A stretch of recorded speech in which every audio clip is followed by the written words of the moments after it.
comes to the detriment of the destabilization of our institutions, because it is our institutions that are under the influence of the ANC, that they must not do what is legislatively correct. Rather, they must bend the rules to protect their own members and leaders. Therefore, that is why even now with the 31-member impeachment committee, the ANC leaders are going to try and weaken the mandate. Even the veterans are going to try and also weaken the mandate. So it is a fight that we are ready for, because we want to protect our institutions. We want to ensure the transparency and accountability. Well, the president wants to take this on review in any case. So with the 2026 local government elections approaching, how does the ATM now plan to use the Phala Phala process to address public perception that Parliament protects the executive rather than holding it accountable? Even if he takes it on review, what the court said is that the Phala Phala matter must be subjected to the impeachment committee, and an impeachment committee can only stop its work if that report is set aside by a court of law.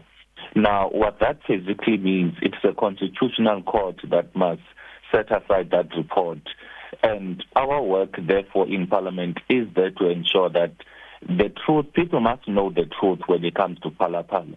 Because when you talk about the head of state or the president, in our view as a party, that office must be held with someone who is without blemish.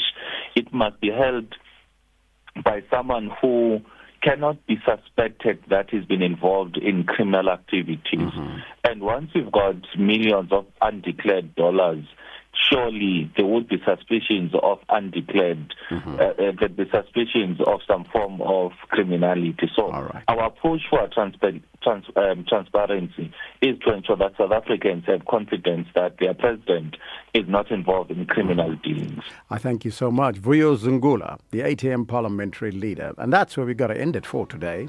From our team, Molabokeng Sabidi, Tracy Bumgard and Marumo Kakana, our senior producer Ronald Piri, technical producer Laratum Chobile, executive producer Vutsila Kota, Melvis Preston. We'll see you in the morning, same time, same place. Ciao for now.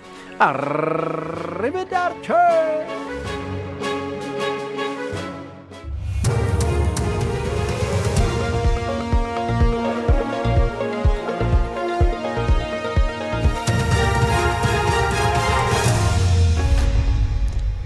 In our top stories, police captain attached to forensic lab to appear in court, and Mangaung Service Delivery Forum calls for a shutdown. Good morning. A captain attached to the SAPS Forensic Science Laboratory is expected to appear in the Pretoria Magistrates Court today. This followed an investigation into allegations that he interfered with the administration of justice.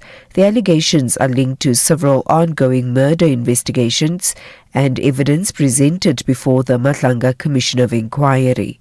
National Police spokesperson Ethelinda Mate says the Commission's recommendations task team arrested the suspect at his home on Friday. During the operation, the team seized several items belonging to the state, including ballistic report, several rounds of ammunition, and other evidential material relevant to investigation. The suspect is expected to appear before the Pretoria Magistrate Court on Monday. Justice Minister Mamulo Kukubai has confirmed a fire broke out at the Heimville Magistrates Court within the Herigwala District Municipality in KwaZulu-Natal on Saturday. Preliminary information indicates the fire started in the magistrate's office after a contractor working on site started a fire in the office fireplace, which spread throughout the court building. No injuries or fatalities were reported. However, some of the offices and the courtroom experienced severe damage.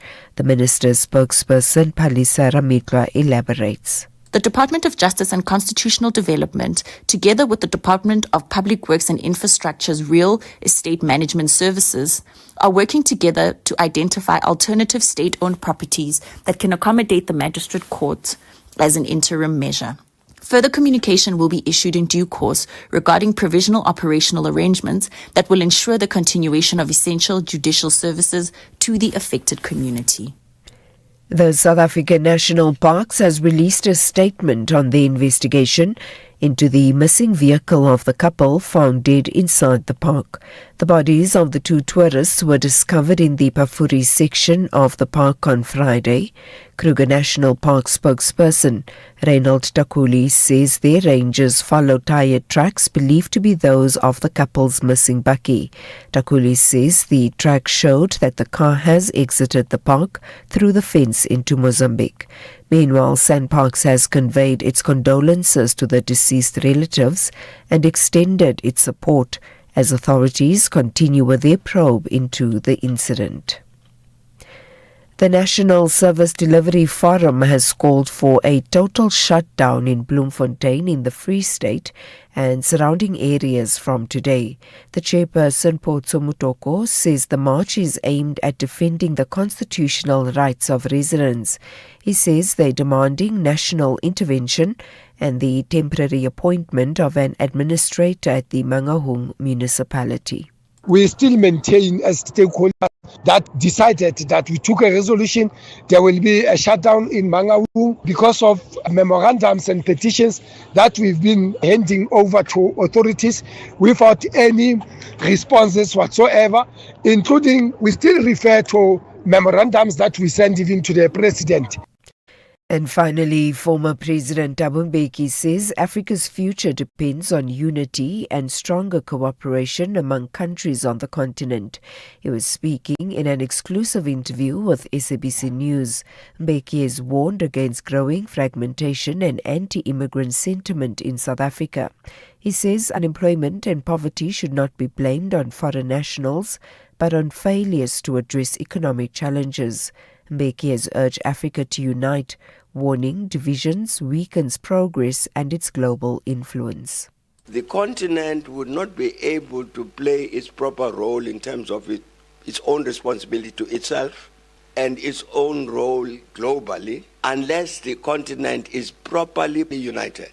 Therefore, that we must act against any tendency towards fragmentation, towards division, and really work on this matter. If Africa wants to solve its own problems, as it must, and Africa takes its rightful place globally, it has got to be as a united formation concerned with this renaissance. Recapping the top story, a captain attached to the SAPS Forensic Science Laboratory is expected to appear in the Pretoria Magistrates Court today. This followed an investigation into allegations that he interfered with the administration of justice. For SAFM News, I am Anne Musa. It's a very good morning to you in your SAFM Sports Headlines.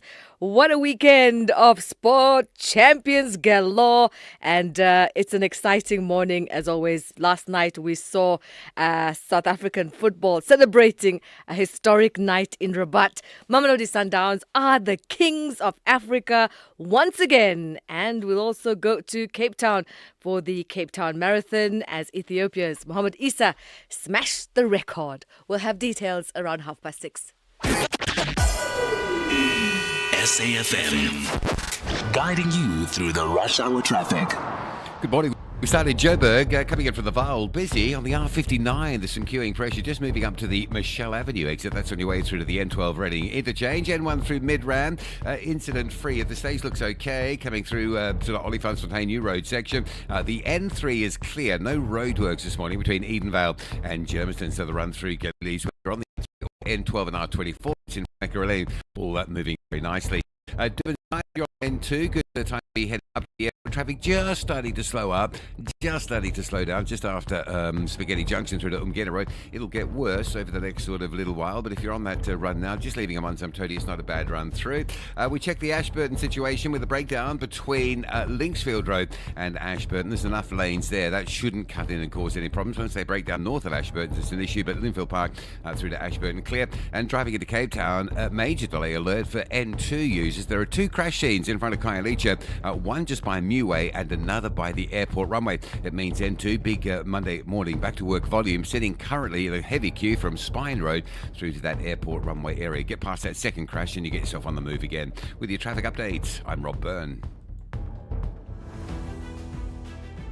The National Briefing on SAfm. Clarity, context, and conversation. This is where the day begins with Kathy Mutlatlana on the National Briefing.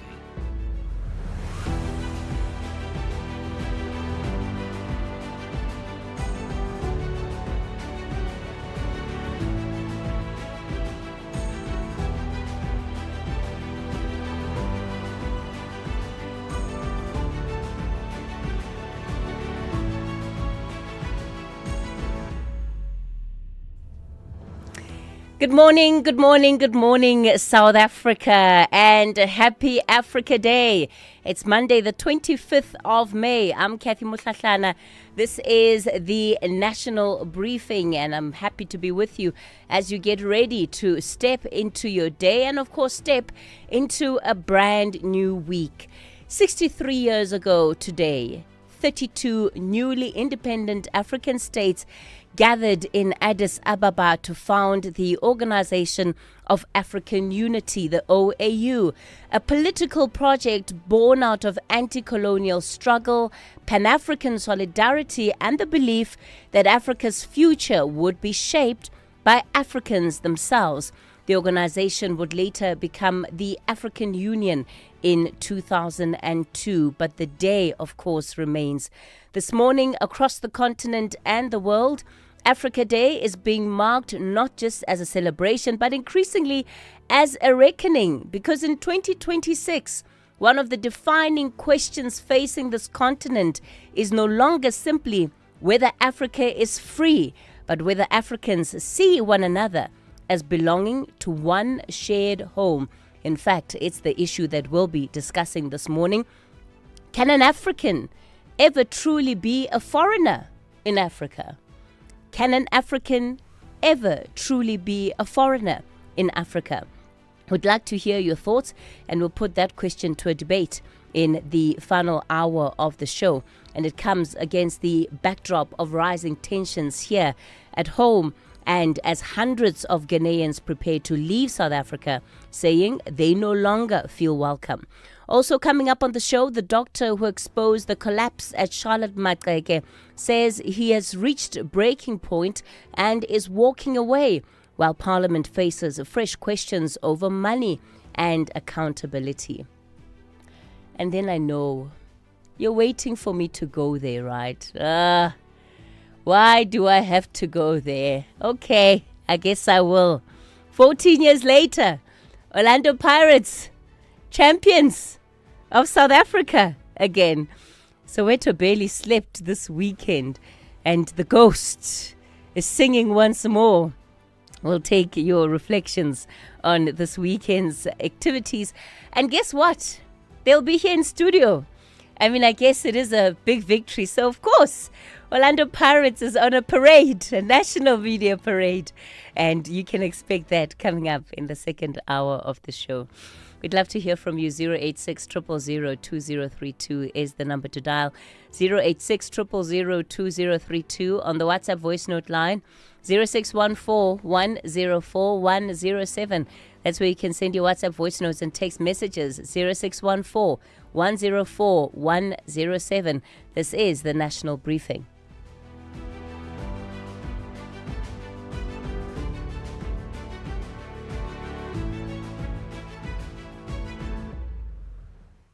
We asked rugby legend Francois Steyn what he thinks of the all-new Toyota BZ4X. France, would you say the BZ4X is a rugged all-wheel drive SUV? Yeah. Cool. Was the acceleration and handling good? Yeah. All right. So you think the BZ4X can handle South Africa? Well, there you have it. The all-new Toyota BZ4X, an all-wheel drive battery electric SUV made to handle South Africa. The BZ4X. It just got real. At to cards. Love it. Let's clear your cart when I get. For real? Yeah, bo. With my cashback from My Way, I will be getting 10% of my premiums back for staying claim-free for 2 years. So I'll have some extra cash to spoil you and let you live your way. Dad, you're the best. Real people, real cars, real rewards. For a quote, visit myway.co.za. My cashback is a feature on qualifying products paid after 2 claim-free years and all premiums paid. Premiums are risk profile dependent. My Way is a licensed non-life insurer and FSP. T's and C's apply. My Way. Live your way. Water bottle, check. Sunscreen, check. Binoculars, around my neck. Ha! Is that Tembi? The same couch potato who shouts when we interrupt his soapies with ta! Ta! But look at her now, a professional bird watcher. Oh, I'm shook. She's finally out here. I love the peaceful sounds of nature. Live life outside with Cape Union Mart. Introducing a faster and smarter way to play the lotto. Sizekaya is changing the name with Shesha codes. Now you can pick your numbers on the phone, generate your Shesha code, walk into any participating retailer, scan and print your ticket fast with Shesha codes. A new chapter begins with Sizekaya. Players must be 18 years or older, play responsibly. The National Lottery is operated by Sizekaya from the 1st of June 2026.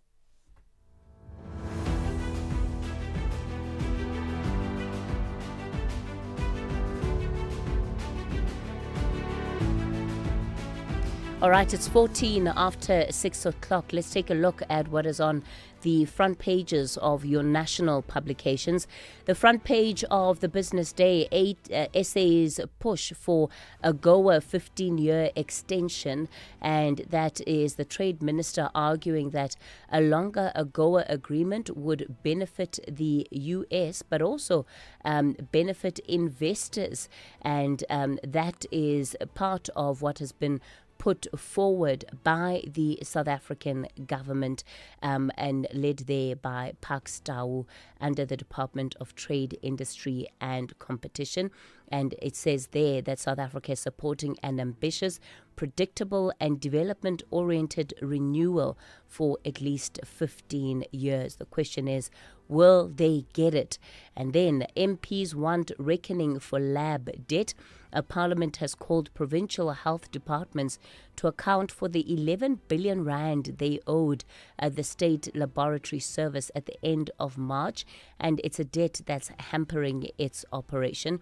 The debt to the National Health Laboratory Service, which operates about 233 medical testing facilities countrywide, is both current and dates back many years. The point is just that that figure is way too high.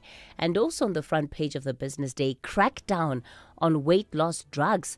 South Africa's medicines regulator and pharmacy watchdog have intensified a crackdown on the unlawful manufacture and distribution of unregistered GLP-1 medicines as concerns mount over the rapid growth of the country's largely unregulated weight loss drug market. So that story there explaining what is behind the crackdown. The front page of the Citizen, Eskom's 1 billion rand ghost town, reads the front page there. Eskom started in 2012 a housing project for 400 Kusile plant workers, and that project has been abandoned. And of course, it also talks about how 11 billion rand, or rather 1 billion rand, was spent on that particular project, and Eskom is now silent over what exactly has happened. The project is out in Mpumalanga. And yeah, basically the description there is that it's become a ghost town, and you see pictures there of the apartment building, quite a big apartment block that was meant to then service Eskom workers. On the front page of the Sowetan, looming outages, truck water warning, and that story there is about the challenges with regard to water, that the water interruptions that are going to be experienced in some parts of Gauteng, and a warning there about the quality of water from water trucks and water can is really just urging residents to be careful with the water that they're going to be getting from the water trucks. And in the front page of the Star, xenophobic fears push Ghanaians out of South Africa. Protests across the country led to looming evacuation of hundreds, and elderly siblings locked in bitter fight over apartheid-era township home. And that really is a legal dispute between two elderly siblings who are fighting over a property that has been left by their parents. You can expect to find more on that story on the front page of the Star. And that's what's making front page news this Monday morning. As you can tell, all the papers have sort of gone in very different directions. I guess it's going to be that kind of week. We asked rugby legend Francois Steyn what he thinks of the all-new Toyota BZ4X. France, would you say the BZ4X is a rugged all-wheel drive SUV? Yeah. Cool. Was the acceleration and handling good? Yeah. All right. So you think the BZ4X can handle South Africa? Well, there you have it. The all-new Toyota BZ4X, an all-wheel drive battery electric SUV made to handle South Africa. The BZ4X. It just got real. Life is full of surprises, but your insurance premium should be. Savings on your car insurance is a sure thing with MyWay. Leaving your wallet smiling every month. Switch to MyWay and save up to 40% on your car insurance premiums today to live your way. Real people, real cars, real savings. For a quote, visit myway.co.za. Premiums are profile dependent. MyWay is a licensed non-life insurer and FSP. T's and C's apply. MyWay. Live your way. You are listening to the National Briefing with Kathy Mutlatlana. Well, let's take a look at your weather then for this morning. There are no warnings, advisories, or fire danger warnings that have been issued. In Pretoria, the weather is fine, becoming partly cloudy in the afternoon, a low of 8, a high of 23. The expected UVB sunburn index is moderate. Johannesburg, fine, becoming partly cloudy in the afternoon, a low of 8, a high of 21. In Vereeniging, fine, becoming partly cloudy in the afternoon, a low of 5, a high of 21. In Mbombela, cloudy at first, otherwise partly cloudy with isolated showers and rain, a low of 12, a high of 20. In Polokwane, cloudy with fog patches at first, otherwise partly cloudy with isolated showers and rain, a low of 8, a high of 22. In Mahikeng, fine, becoming partly cloudy in the afternoon, a low of 9, a high of 24. In Vryburg, fine, becoming partly cloudy in the afternoon, a low of 7, a high of 25. In Bloemfontein, fine, becoming partly cloudy in the afternoon, a low of 6, a high of 21. In Kimberley, also fine, becoming partly cloudy, a low of 10, a high of 24.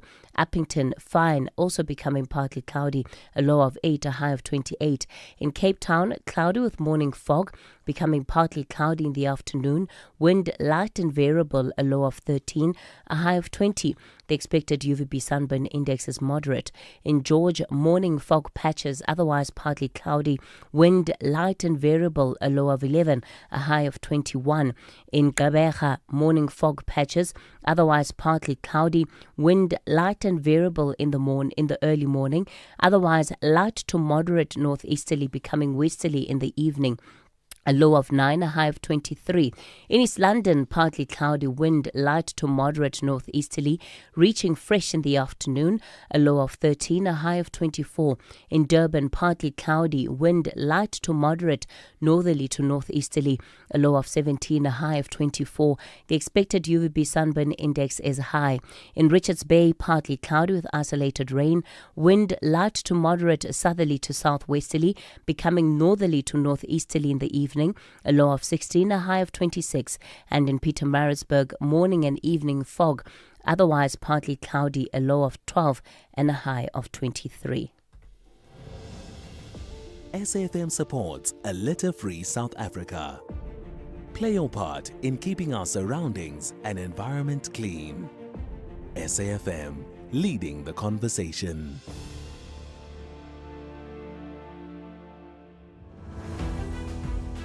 The Global Briefing on SAfm. All right, it's 22 after 6 o'clock. Let's get into the global brief then. Malaysia is moving to ban social media for children under 16, while Bolivia is battling unrest over fuel shortages and soaring prices. Those are just among the stories we'll cover this morning. Dr. Mbasa Venene is a political analyst and politics lecturer at Walter Sisulu. He's joining us on the line. Dr. Venene, good morning to you. Thank you so much for your time this morning. I want to start with Malaysia. This ban that we're looking at on under 16s and the right to use social media. Is it government admitting that it cannot regulate platforms themselves, or is there something else that's going on? Okay, thank you so much for having me. I think the government, Malaysia and others like Australia and Indonesia are starting to see big tech as powerful actors that can really influence attitudes, beliefs, culture, or even ideology, especially for young minds. So, at a time when we're seeing a competition for data and attention in order to shape behavior, this state is acting in order to guard its people's attention and data from external influence and control. And of course, they also have the child protection argument. Many teenagers are tech savvy. Is there a likelihood that this will just lead them to migrate to less regulated corners of the internet? And this is where there's no oversight at all. That's a huge possibility. But I think the government's intention there is the child protection argument. I mean, I don't think we can all agree that social media is a safe place for children, especially under 16s.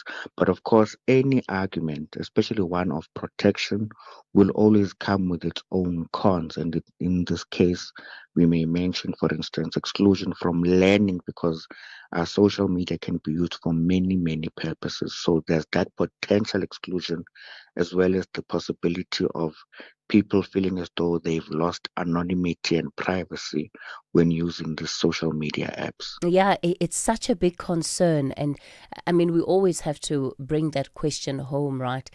We see other countries do it. Is this something that South Africa should be considering? You know, would you want to see the same ban for under 16-year-olds here at home? Let's move on to Bolivia. And this is where government is really on the brink. How much of it is a genuine political collapse versus an economy that's simply run out of road? Well, I think what the president there is facing is a legitimacy crisis. I think most importantly, the change from his campaign promises to actually what he's doing, or his actions now that he is in office, are a very big concern for those who are protesting. So I think there, the president has really shot himself in the foot because of the inconsistency in terms of campaign promise and concrete actions now that he's in office. And of course, then we're also continuing to see the tensions around the Straits of Hormuz and the economic shock that this is really leaving with the rest of the world. What does all of this mean for South Africans, especially given the fact that there doesn't seem to be any kind of impasse or rather solution that's going to change the situation dramatically anytime soon? Well, for us, I think a continuation of the war between Iran, the US, and Israel, for us, it simply means higher prices. It means higher prices for food, for transport, and everything else. Because with fuel, an increase in the price of fuel means that it has a domino effect on everything else that we buy. So hopefully, there can be mediation and Qatar can be able to at least get a ceasefire deal or some kind of longer term peace situation, so that we can see a moderate or a reduction of oil prices. Yeah, it certainly doesn't seem like it's just going to be a temporary knock-on effect as we anticipated when this conflict began. It seems like we're in it for a much longer haul. Yeah, definitely, and I think that for South Africans, I think our best bet is that the government can try to cushion the ordinary South African instead of leaving the everyday person to simply take the increase in everything that we buy. So I think at this point, our best bet is for the government to intervene and to provide a kind of cushion in terms of the hike in prices. Yeah, Dr. Mbaza Mvenene, let me thank you for your time this morning. So, yeah, if you thought that the price of petrol, diesel was going to be going down anytime soon, I guess the reality is that it is not going to be the case, at least not for the foreseeable future. And so we all have to be making adjustments in line with that. I did say the question we'll be asking after 8 o'clock in our debate: can an African ever truly be a foreigner in Africa? Can an African be a foreigner in Africa? That's part of the question I'd love for you to start answering as we get into the rest of our show. I'll take some of your voice notes. It'll lead us into the 6:30 news headlines. Let's have the conversation.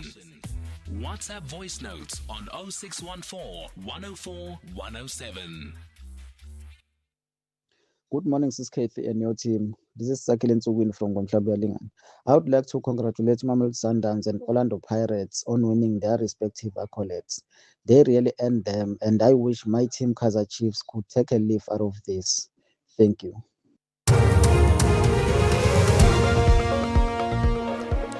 Good morning, I'm Anne Musa. In the headlines, International Relations Minister Ronald Lamola has dismissed reports of a diplomatic boycott of the official Africa Day celebration, calling the action an isolated incident. A captain attached to the SAPS Forensic Science Laboratory is expected to appear in the Pretoria Magistrates Court today. This followed an investigation into allegations that he interfered with the administration of justice. And oil prices have plunged more than 5% on Asian markets as investors pin their hopes on a deal to end the US-Iran war. I'll have details on these and other stories at 7. SAfm, guiding you through the rush hour traffic. Good morning, Joburg, Gen 3. Slow at Spraithview this morning. Bit of a backlog coming through from Fosterus, passing Spraithview up towards the Heidelberg Road exit. Once you get past that, you then sit from Elands up to Van Buren, with a breakdown at Van Buren and those lane restrictions around Heldenace. Mike 1 fairly sluggish as well, big volumes there, just causing a backlog from Gold Reef City through to about Empire Road. The M2 into that already queuing back as far as Joe Slovo, so that's busy as well downtown. And the N1 passing Soweto under pressure from the Deepcliff interchange through to Soweto Highway. If you're on your way to Durban this morning, a crash just around Cliffdale, between Cliffdale and Key Ridge. The right lane is currently closed. Watch for some slowing traffic, Durban bound coming down from Hammersdale. Also a breakdown into going north just up by Inanda Road. So once you sort of get north and out of the roadworks at Westwood Mall, unfortunately you stay in traffic up over Umgeta Road and in towards that breakdown. Cape Town, a crash on the N2 inbound at Muway at Khayelitsha. That has pushed the queue all the way back to Baden Powell Drive. So the N2 corridor coming in through Khayelitsha and then passing that up and then towards the airport runway. That's very slow. Options like Muway and Spine Road are queuing to get into that N2, and that sort of feeds back around Khayelitsha up to Mfuleni side on Old Fora and down to Govan and Mbeki. So there's a lot of pressure around that sort of Muway approach to the N2 because the N2 highway is so blocked up. Also crashing into Cape Town on the N1 by Durban Road at Belleville, slowing traffic coming through from Brackenfell. With your traffic update, I'm Rob Byrne. This is SAfm Sport with Zai Khan. Zaikan, good morning. I must tell you, the CAF president couldn't hide his excitement yesterday. Yes, we see you, Mr. Motsepe. Kaching, kaching. He tried to, though. He really, really tried. I think you couldn't fake it, even if when you have a team who just made it, who conquered the continent. It is what it is. It is what it is. And you're the CAF president at the same time. Wonderful news to be waking up to. Sundowns, champions of Africa, once again holding AS FAR Rabat to a 1-1 draw in Morocco to seal a 2-1 aggregate victory and lift their second CAF Champions League title. Thabo Mbeki produced a stunning strike in the first half stoppage time, and that's after Mohamed Rimat had opened the scoring from the penalty spot. Ronwen Williams then proved decisive in the second half with a crucial save from another Rimat penalty as Sundowns survived intense pressure in Rabat. The Brazilians showing resilience, and they had discipline throughout the night to secure that trophy since 2016, while coach Miguel Cardoso finally lifting it after suffering heartbreak in previous finals. The ones that believed before, the ones that kept on pushing us, are the ones that indeed deserve, and I dedicate the trophy. It has been a hard work for my players, and obviously it's for them that all the credit should go. I do praise them for the belief, for the commitment, and for the energy they put in today. Congratulate all our friends, the ones here, the ones that always follow us. It has been a very hard season, and this is for the ones that truly believe. Meanwhile, Orlando Pirates are still celebrating their first Betway Premiership title in 14 years after completing a historic domestic treble. And that's under coach Abdusalam Wadu, who also guided Pirates to the MTN 8 and Carling knockout titles this season, has hinted he could walk away from the club despite their remarkable campaign. In the meantime, Arsenal celebrated their first Premier League title in 22 years with a 2-1 victory over Crystal Palace. The Gunners had already secured the crown earlier in the week after Manchester City dropped points against Bournemouth. And we also got Bruno Fernandes made Premier League history as Manchester United defeated Brighton 3-0. Fernandes registering his 21st assist of the season, breaking the previous record shared by Thierry Henry and Kevin De Bruyne before adding a goal of his own after VAR overturned an offside call. The victory marked Michael Carrick's 12th win in 17 matches since taking charge. On to golf, South Africa's Richard Stern rolled back the years to win the Soudal Open in Belgium. The 44-year-old secured his first DP World title in 13 years, finishing 18 under par and 2 shots clear of a 6-man chasing pack. And finally, motorsport. Teenage sensation Kimi Antonelli claimed his 4th consecutive Formula One victory after teammate George Russell retired while leading the Canadian Grand Prix. Sir Lewis Hamilton finished second. That's your sport. We'll be back with our second bulletin, top of the hour. For the national briefing, I'm Zaikan. The Market Brief with Ndauleng Lechela on SAFM. Ndauleng, a very good morning to you. Hope you had a good weekend. So this morning, we're seeing that oil has hit a 2-week low, trading below $100 a barrel. Good morning, Kathy. Now, oil is trading at levels last seen 2 weeks ago as markets responded positively to what seems to be renewed signs of progress in peace talks between the US and Iran. Brent dropped below $100 a barrel, currently trading just under $93 a barrel, with investors hopeful that tensions in the Middle East could begin to ease. Now, the shift in sentiment follows comments from US President Donald Trump, who said Washington and Tehran had largely agreed on the framework of a peace deal that could eventually lead to the reopening of the Strait of Hormuz.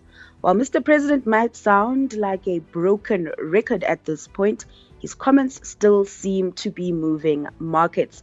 Now, despite the optimism, major disagreements remain, and analysts warn that restoring normal supply levels could take several months. Now, checking in on corporate activity, Uber is reportedly weighing a higher offer for Delivery Hero after major shareholders pushed back against its initial proposal in the latest sign of intensifying consolidation across the global food delivery industry. Now, the ride-hailing giant had offered €33 per share for the German-based group, valuing the company at more than €11.5 billion. However, reports suggest some investors are holding out for more, while rival DoorDash has also expressed interest in parts of the business. Now, the developments are particularly significant for South African investors because Prosus, the Naspers-owned tech investor, remains one of Delivery Hero's largest shareholders, despite steadily reducing its stake following its acquisition of JustEatTakeaway.com. Now, a successful deal could help Prosus accelerate that exit while potentially unlocking additional shareholder value. Now, taking a deep dive into market action, prospects of a US-Iran peace deal has lifted optimism, with Asian stocks starting the week on a high. Equities in that region in the green. This follows positive cues out of the US last week, with markets there closing Friday on a high in positive territory. This, however, not spilling over to the JSE as the local bourse ended Friday in the red, with the all share losing 0.75%. Taking a look at what's playing out on the currency front, a weaker dollar giving the rand a boost this morning on firmer footing at 16.33 to the greenback, 22.02 versus the pound, and 19 to the euro. That's your market brief this hour. Catch you back just after 7:30 for more developments in business and economics news. Africa in Focus with Advocate Sipho Mantula on SAfm. Words of wisdom. Celebrate Africa's soul. It hasn't forced imperialism on other continents. Praise Africa's value. It hasn't raided other continents. Sympathize with Africa. It lasted the slave trade, the colonization, Ebola, COVID, feel Africa's pain. It lasted military rule, totalitarianism, bad governance. Understand Africa's future. The best youth demography, a vibrant diaspora, a frontier in culture. Refreshing morning, Advocate Mantula. Jumbo Africa Society on this Africa Liberation Day, Africa Day, 63 years since the liberation of the African continent. That was Professor Toyina Falola just giving us the brief of the African continent as we are on the Africa Special Week. And this morning you want to begin with reflections coming out of the 16th Thabo Mbeki Africa Day lecture series. Katie, I saw you on those screens as well, moderating Professor Kayode Fayemi, who was very clear on this theme of rebuilding African unity in the age of fragmentation and engaging on issues of solidarity as the moral foundation which it will rest, and going further again to explain it is not only about political symbols, but the state capacity. And I think it was very key in terms of what came from the audience also to say, how do we eradicate this elephant called poverty? I think it was a key question that came from the patron of the Thabo Mbeki Foundation, the former President Thabo Mbeki. Today we know that there will be a post-lecture series now going in the schools, in the town hall dialogues. Now, this is a reflection of what happened on Saturday at the 16th annual Thabo Mbeki Africa Day lecture. Let's move on then to Senegal, Dakar, where we have a dismissal of the Prime Minister. It is not only the Prime Minister, it's also even the cabinet, and this is worrying because it has been coming. There have been some tensions between Ousmane Sonko and President Diomaye Faye. Now, on Friday, he now says he's now dissolving the cabinet, and it will be now under the Secretary General in the presidency, Samba Ba.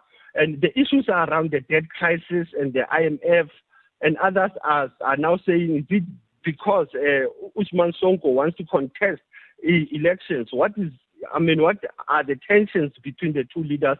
And over the weekend, the Dakar resident reacted to the sacking of the Prime Minister Usman Sonko. So this is troubling this case, even if we are celebrating Africa Day, but we see the disintegration, fragmentation in the governance in Senegal. And then let's get into our historical archive for today. We're looking at 25th May 1986. It is almost 40 years where you had the Africa Day lectures just at the background of Cape Town. We have the crossroads, informal settlements, forced removals that began where many people were moved out of their houses. We are talking about 6,000 homeless people who were pushed to the new relocation that is called Kailicha, the new home. Those evictions happened. Remember, those residents were originally coming from the former Bantu stans, your Transkei and Ciskei. Now they were pushed by the government. That operation, it was done by a group that was called the Vet Duke, that was causing those evictions in Cape Town in 1986. Asante sana Sisketi, as was leading the True Conversation, SAFM, observing the Africa Day celebration. You are listening to the National Briefing with Kathy Mutlatlana. All right, we continue then with the show on the National Briefing. It's 6:44. Let's get straight into this story now. 5 years ago, a fire tore through one of Africa's great hospitals, and this is the Charlotte Maxeke Hospital. And on Friday, the public protector finally told us why so little has been done to actually fix the hospital. She pointed to gross maladministration and what she describes as a system that breeds corruption. Of the 666 million rand set aside for repairs, 342 million was simply never spent. Can you believe that? And of course, the bill has ballooned from 1.1 billion rand to 1.7 billion rand. That's how much it's now going to cost to repair Charlotte Maxeke. The man who blew the whistle is Professor Adam Mohammed, and he joins us on the line this morning. Professor Mohammed, good morning to you. Thank you so much for your time. And of course, he is, of course, a specialist gastroenterologist. Geesh, that's a mouthful for a Monday morning. He's also head of Department of Internal Medicine at Charlotte Maxeke. So, Professor Mohammed, one really can feel your frustration, and the sentiment now is that you've had enough and you want to leave.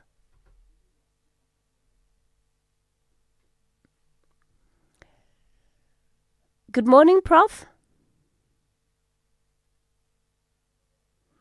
All right, I'm not sure what's happening to that line with Professor Mohammed. I do see that. Hi, can you hear me now? There we go. Yeah, we could see that you were online, Prof. We just couldn't hear you. And like I said, it looks like you've reached a breaking point here. Yeah, I think the reality is, and this is what I'm not getting from society, doctors and media, our healthcare system is broken. A reflection of a tertiary healthcare being broken is only going to show you how bad our healthcare system, the district hospitals, the primary healthcare clinics, everything is broken. And this is not me mincing my words. We're in desperate need of good management. This is not about money. We have enough money to do what we need to do without fiddling with all the rules and regulation. We just need everyone to do an honest day's work. All the administrators, procurement, the HOD, my management, my staff at Charlotte Maxeke and most hospitals, 99% are beautifully honest. The crux is, with all the corruption has occurred, How many has occurred at the level of doctors, nurses, or staff? It's not. It's the guys right up, and they keep on blaming us. The system is broken, and I see people dying. That's the reality. I would like you to help us understand, Prof, just what it is like having to function in a hospital like Charlotte Maxeke, so that we perhaps have a better picture of how you are affected, you and the rest of your colleagues, by things being the way that they are. So can you imagine a patient coming to hospital, leaving wherever they are 4, 5 in the morning? You come into an environment that is hostile, cold, unpleasant, sitting on a hard chair, waiting for hours to see a doctor. You get to see the doctor, you're waiting for your results from whatever it is, cancer, histology, and you get told, not ready yet, come back another time. You come to hospital and you expect to have imaging or scans done, machine broken, or sorry, you must wait 3-4 months for scans. Or if the scans are done, you're waiting months for reporting. There's a lot of playing of words by politicians and whomever to let people know it's okay, come. But if we have to do really hard audits, we are failing on the base of humanity, softness, kindness, and good quality care. No amount of money is going to change if you don't administer it properly. And for me, you come, for example, you want to do an endoscopy, simple gastroscopy. You have 10 or 14 scopes in repairs. You're playing musical chairs between procurements. You want this piece of paper, the red tape administration. And you get people that self-fund and private organizations that are still fixing up stuff to keep the things afloat.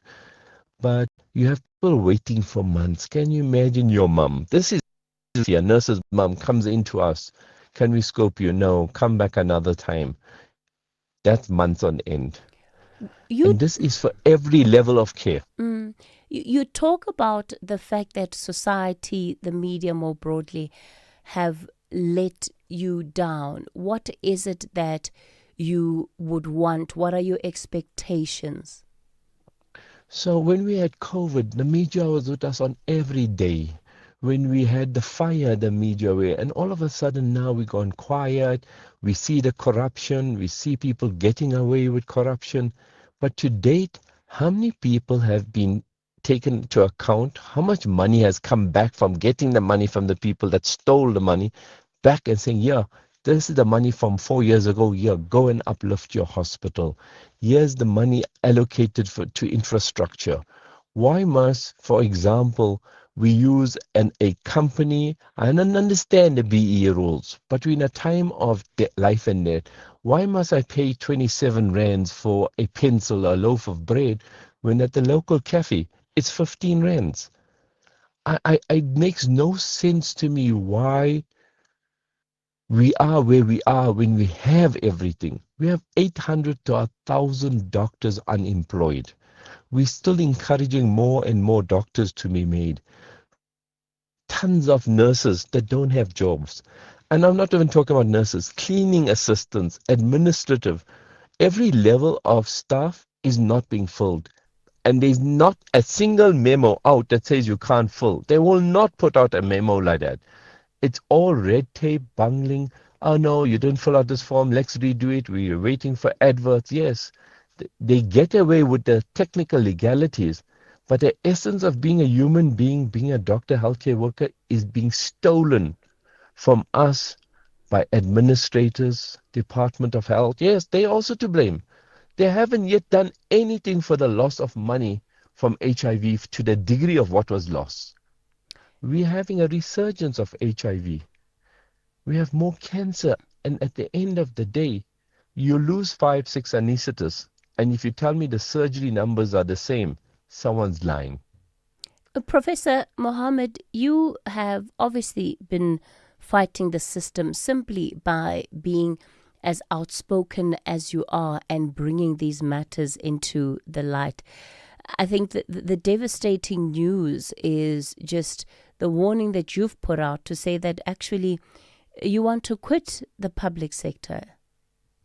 So the beautiful honesty is there's an early retirement package, and I'm taking an early retirement package because I feel as though I'm stealing money because I'm not doing what I'm employed to do. I was employed to do something. We used to do outreach to so many hospitals from my department. We've down to less than 10% outreach. Why? I'm sitting with 8 critical vacancies. The staffing establishment and organograms of all the hospitals, Helen Joseph, Rahima, Barra, has not kept up to date with the amount of people that come to Gauteng, with the amount of persons we service, and with the complexity of the disease that we're dealing with. And I don't think there's any department is unaffected by what I'm saying. Everyone is affected. Children, adults, old people. Wow. For anybody who is talking about NHI, which is an amazing thing, all I say to any minister, public health, give up your medical aid right now and come and join the healthcare system queue now. And if you can lead from that way, NHI will be implemented immediately. Come on the ground, not sit in an office and a telephone, write up 10,000 papers. Come and don't pick up the phone for us to help your family member to jump the queues. That's the reality that we have to deal with. But I can't even emphasize the most vulnerable are getting the worst care possible. And it's not unique to Johannesburg. It's across the country. But something has to change. This is about life. We fought too hard. There are so many people that sacrifice their lives. You see an 80-year-old waiting for a hip, not for mobility, for pain control. We use a lot of bureaucracy, red tape to justify our lack of heart. And that's what I'm saying, lack of heart. We have no love for our fellow human beings, and that's our own mother. Everyone's patient is a mother, child, sibling to us. But something has to be done. Where's life is a demanding? No one. We're playing musical chairs with appointments. This person comes in, temporary acting. Nothing gets done when you're temporary acting. Professor Adam Mohammed, we're going to have to leave it there this morning. Senior Doctor, Head of Internal Medicine. Yeah, what does one say to that? A heartless healthcare system that he's pointing us to. And what does it mean to lose professionals of his caliber? Can you even say he should stay when he says, I feel like I'm stealing money because I can't actually do the job that I've been hired to do?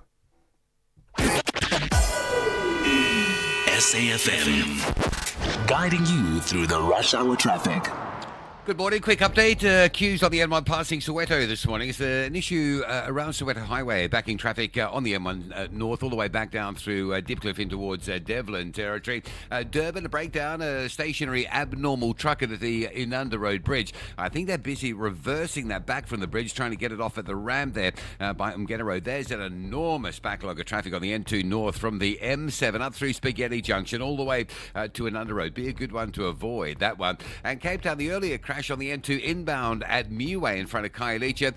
The highway is starting to flow, but Spine Road, Old Fora Road, Muway, Jeff to K Masamola, all those feeding roads towards the highway out of Mfuleni and Khayelitsha, absolutely gridlocked. With your traffic updates, I'm Rob Byrne.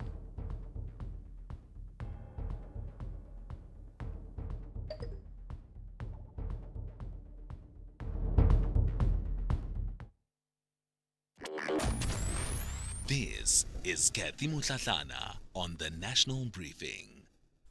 The EFF wants a forensic investigation into the salary and benefits of the Secretary to Parliament, Xolile George. They're arguing irregular increases. ANC MPs insist every cent was lawful and audited At the centre of it, public trust in how Parliament is managing its money. The acting co-chair of the Joint Standing Committee on the Financial Management of Parliament, Cameron Dugmore, joins me now. Mr. Dugmore, good morning to you.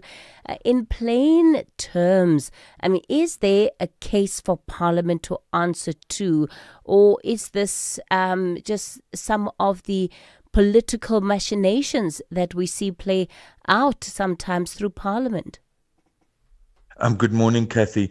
I think you are correct. Not only has Parliament had a clean audit for 11 years, but this particular issue, the appointment of Olile George, has been looked at by the Auditor General twice and found that there was nothing irregular in the process. So as a portfolio committee of Parliament that is responsible to have oversight of the executive authority, when you get clear reports from the Auditor General saying that there was nothing untoward, when the Standing Committee has been briefed and actually decided to close the matter, and then when you have a political party, in my view, posturing, I think it is, as you say, political theatre. There's no substance to this issue. We've dealt with it and the matter has been closed.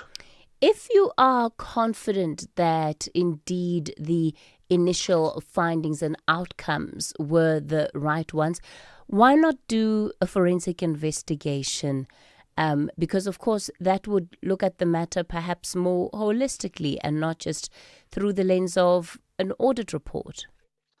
Well, the reality is that all the information has actually been provided to members of the committee. Detailed issues around procurement, the advertising process, the benchmarking process, etc., etc. So when we've been through that, and the highest audit institution in the country, the Auditor General, has dealt with it, it's political posturing, and any organization has the right to, if they feel seriously enough, to actually go to court and contest those findings. You cannot continue to waste and abuse the time of Parliament, and I think more importantly, actually abuse the name of an official of Parliament who's been dragged through the mud, almost accusations that he increased his salary, which is absolute nonsense. So I would advise Honourable Maotwe to stop playing to the gallery, and if she's serious, to actually go to court and set this aside. Do you think the deeper debate here is around how much should be acceptable in as far as the salaries of those who serve Parliament go, that this is leading us there, that there should be some form of cap in place? I think that is a genuine question that as the Republic, we need to look at. You would have an Auditor General being paid 7 million, SABC at last count, the CEO 5.7, SARS 8 million. Then you look at municipal managers in Cape Town, 4.5. This post of the Secretary to Parliament has been benchmarked. At the moment, there's a particular law, Financial Management of Parliament and Legislatures Act, which makes the STP, the Secretary to Parliament, the accounting officer. There's a number of issues that one has to look at benchmarking, but I think you might have seen there's recently been an amendment to the Companies Act that the President signed, where now companies have to declare highest income earners, lowest income earners. So I think you're right, Kathy, there is a need to look at salary gap. But in terms of benchmarking for this post, there's been a thorough process, and in my view, I think that benchmark is correctly set for the Secretary to Parliament, given the important role. Let's leave it there. That is Cameron Dugmore, and he's the acting co-chair of the Joint Standing Committee. It's now time for your 7 o'clock news update. And Musa standing by. And good morning. Outsurance is in the business of saving you money on your car insurance premium. If they can't, ask for 500 Rand. SMS out to 30754. That's out to 30754.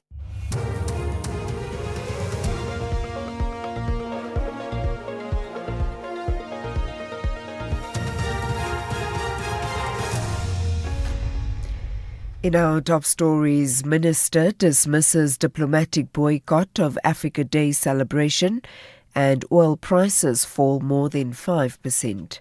Good morning.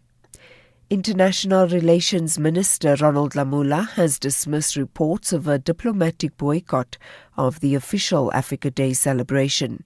He calls the action an isolated incident.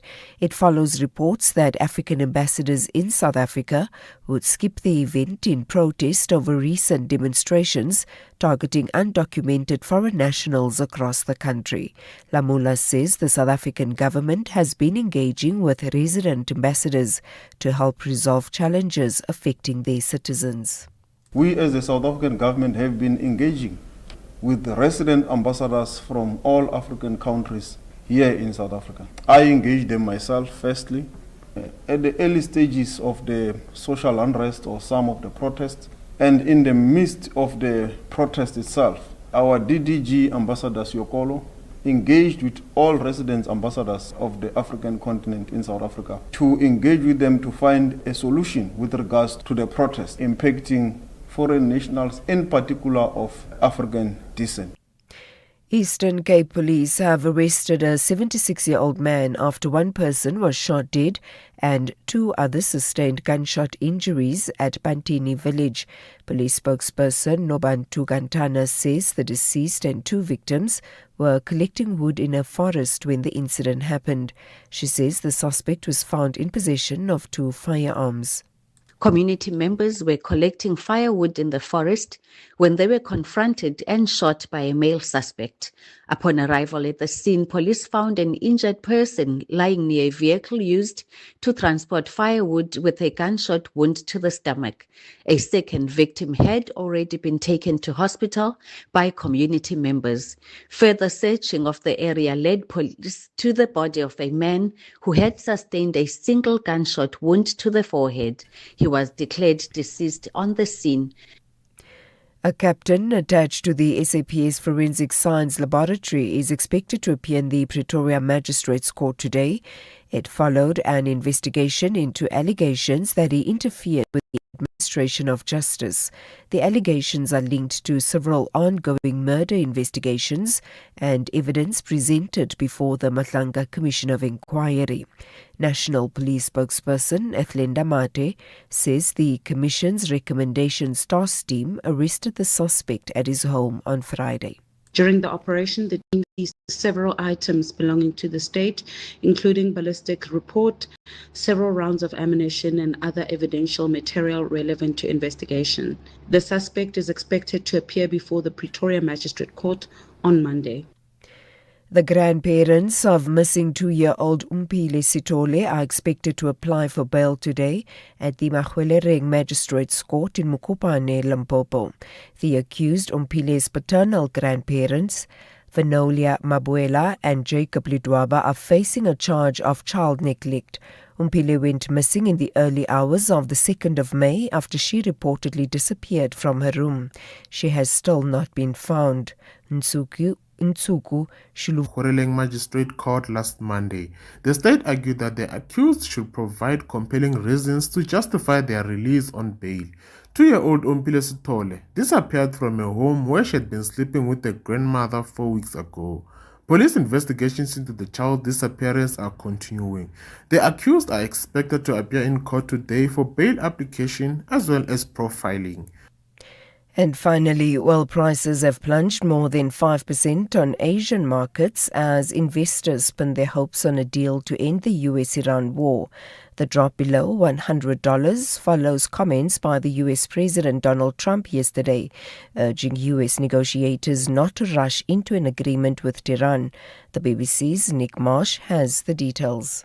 Even if something is signed, we're still talking about months and months and months of operations of restarting passage through the Strait of Hormuz. You have the insurance to sort out, you have all the global logistics to sort out, you have the oil production that needs to resume, because let's not forget, a lot of that's shut down around the Middle East. You can't just turn that on and off like a switch. So even in the most optimistic scenarios, oil analysts that I've been speaking to are talking about tight markets and the effects of this being felt well into 2027.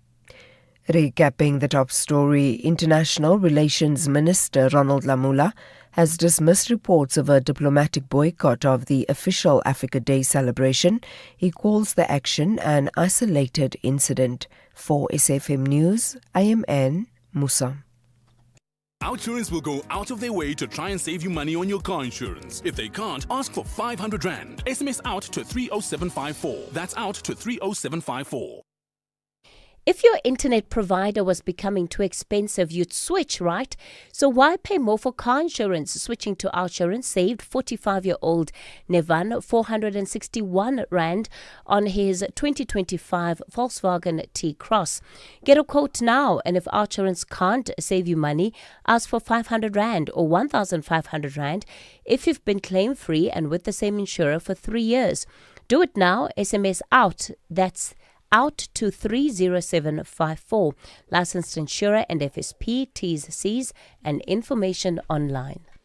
It's a very good morning to you in your SFM Sports Headlines Soccer Action. And we've got Thabo Mbekie's Thunderbolt strike headlining the continental win as Sundowns survive fierce pressure in Morocco to seal African glory. And in golf, South Africa's Richard Stern wins in Belgium for the first DP World Tour title in 13 years. All the stories and more at around 7:30. SAfm. Guiding you through the rush hour traffic.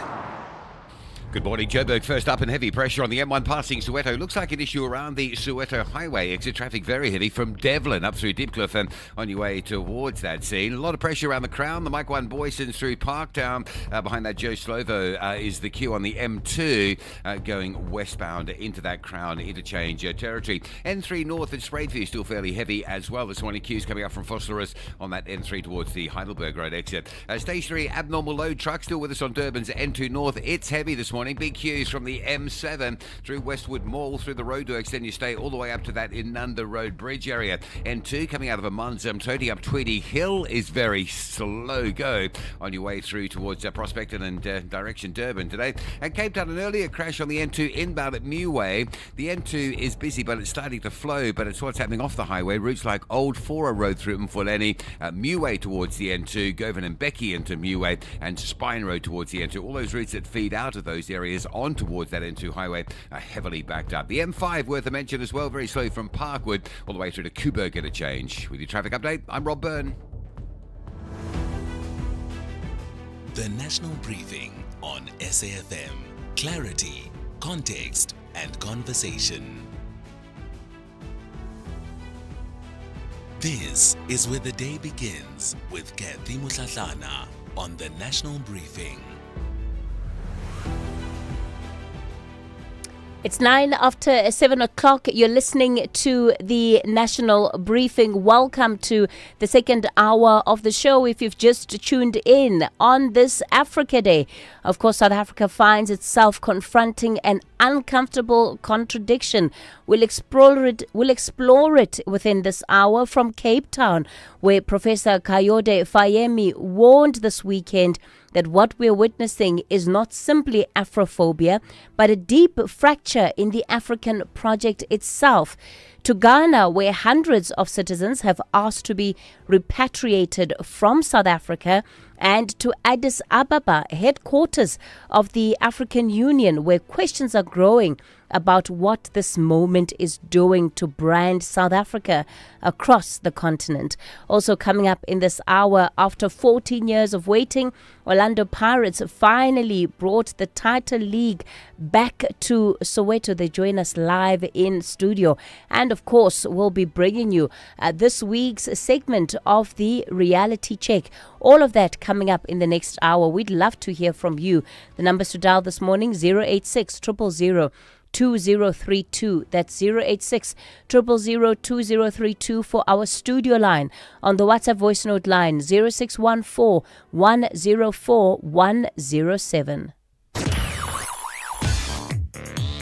Stay on top of all meaningful, top trending stories right here on SAfm. Leading the conversation. Well, this morning, hundreds of Ghanaians are preparing to leave South Africa after telling their government they no longer feel safe or welcome here. Ghana's High Commissioner says around 800 citizens have requested assistance to return home. At least 300 are expected to depart this week.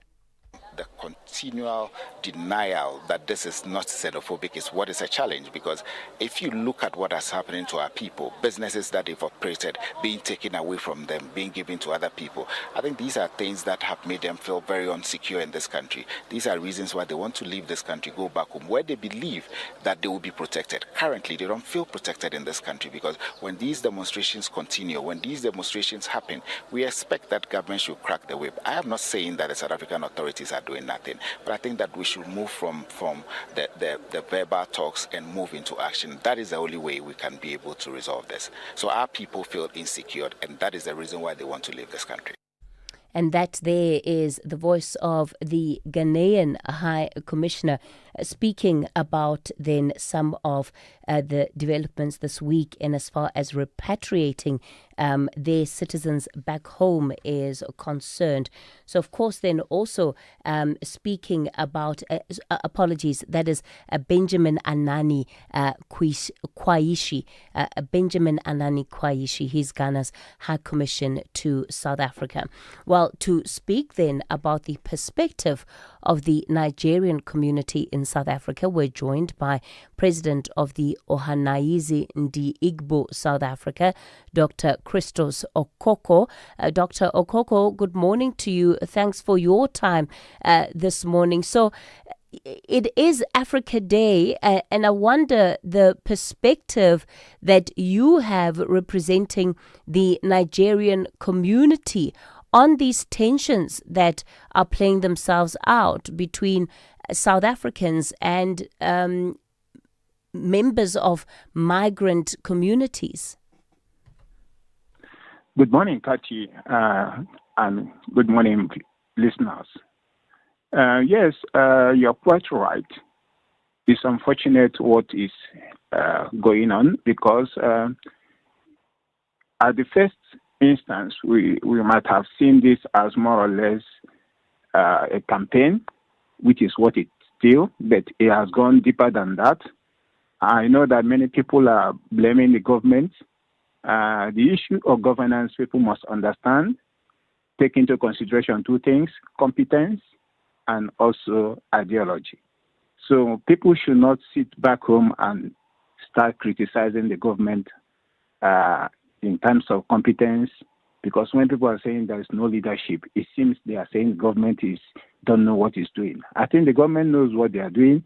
We must also understand the wheel of justice grinds slowly. So because of that, it's unfortunate that the migrant community, especially those of us who have been threatened, cannot wait until the wheel of justice comes to rest. I think what people are trying to say is that government should also move from rhetoric and actually start showing some kind of action, especially the so-called vigilantism that is going on, because this is a country of law, and because it's a country of law, it doesn't allow people to take laws into their hands. So when we use the word vigilantism, it doesn't mean that those people are not human beings. It means that they are just taking laws into their hands. So I think what you are seeing, right from what is happening to our brothers who are actually going to live today, the Ghanaians, the same thing also is happening to those of us, the Nigerians, who are actually also preparing their own departure day, so that they can actually have peace of mind wherever they find themselves. When you look at what those that belong to your group have said, how urgent are the moves to leave South Africa? They want to move as soon as possible. But let me be honest with us. At times, when we say that the laws are not being implemented, you find at times the laws are being implemented in a wrong way. Or maybe in terms of implementing the law, it also have other implications. Let me cite an example. Last week Wednesday, there are two Nigerians who wanted to self-deport. They bought their ticket. They wanted to leave this country. And they have checked in. The border management authorities refused them to leave. And this is very complicated. When I got the call, when I got the message, I called the police and said, why is these people arrested? Since they want to self-deport, they don't want to stay again. They are undocumented, and the country, some of our brothers and sisters here say those who are undocumented must leave. And these people now want to leave. You still arrest them. So it actually gives a conflicting message, saying that, yes, you leave, you don't leave. So which voice are we going to listen? So government must take position to say, no, in this time of emergency, things must be done differently. So what I'm trying to bring to your attention is that, yes, most people from my country who are undocumented, they want to leave. They don't want to stay. Nobody wants to stay where he is not welcomed. It's not possible. So that's how it works. We're going to leave it there this morning. Dr. Christus Okoho on the line, and just bringing a perspective then of the Nigerian community that he represents. This is in particular under the grouping then that they have convened under, which is the Ohanayeze Ndi Igbo South Africa.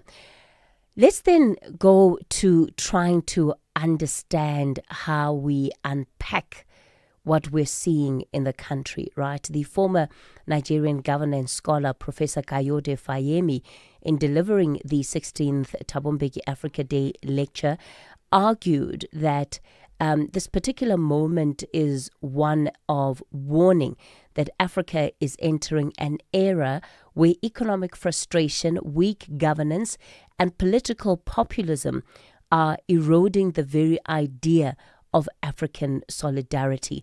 And he argued that what we are seeing in South Africa simply cannot be dismissed as xenophobia because it targets overwhelmingly African people.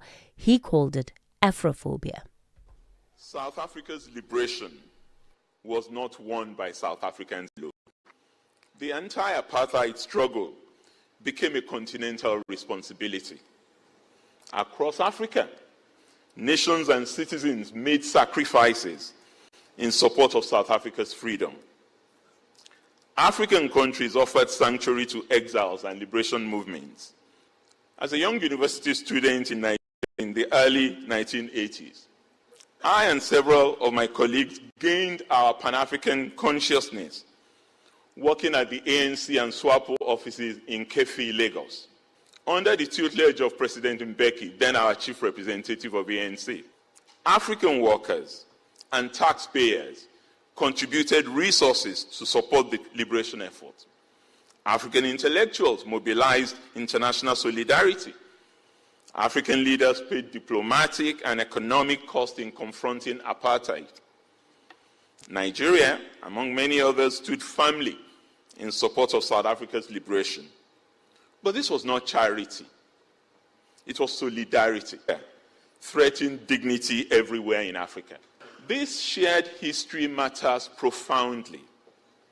And that is why violence or hostility directed at fellow Africans anywhere on the continent must concern us deeply. Afrophobia is not merely a law enforcement issue or a question of migration policy. It represents a crisis of continental consciousness that negates the continental renaissance that we all seek. Xenophobia does not emerge in a social vacuum. It is often fueled by economic inequality, unemployment, weak governance, poor service delivery, political manipulation, and institutional distrust. Youth unemployment is not a statistic. It is a daily humiliation.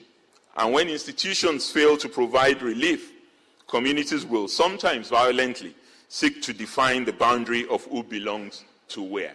Ghanaians did it in 1969 when the Busia government sent Nigerians packing.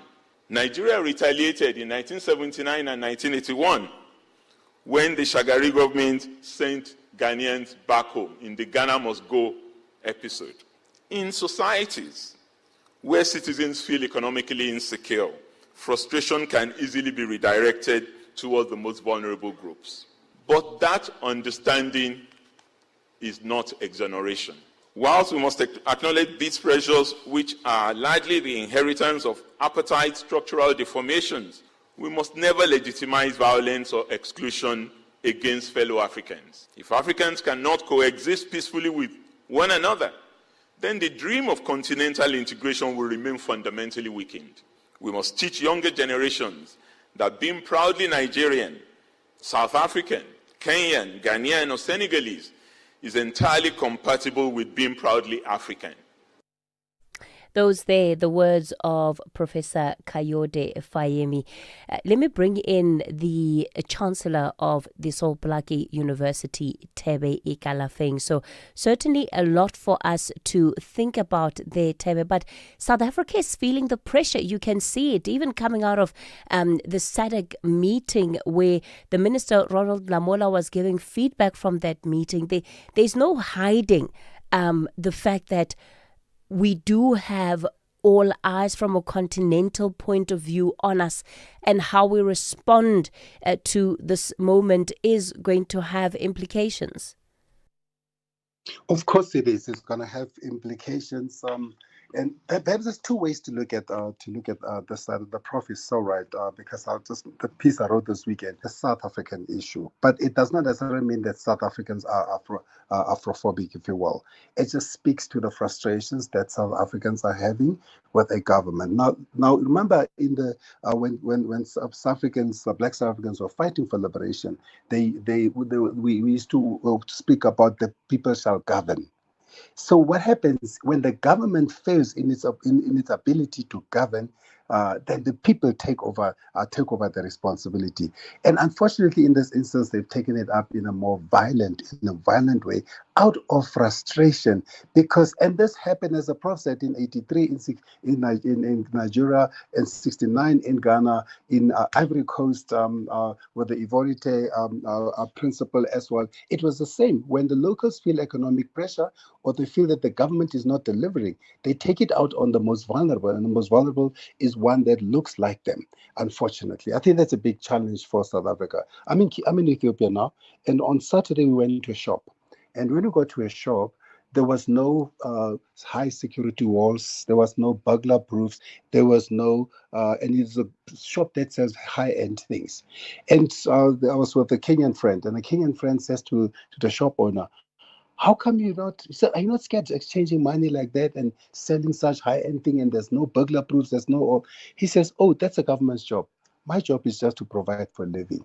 That summed it up for me. When he said, that is a government's job. The governments have failed the people in South Africa and in many parts of the continent. In many parts of the continent, they failed the people because in 1994, when South Africa then became, quote-unquote, independent, everybody now looked to South Africa as the next frontier, because their governments had failed them. So now they looked to this government. So they looked at it in two ways: economic freedom, economic, if you will, they look at it from an economic perspective, but then they also had the assumption that because of the generosity that they extended to South Africa in many countries, Zambia, Tanzania, Nigeria, Ghana, that South Africa will have the same graciousness. That is the challenge.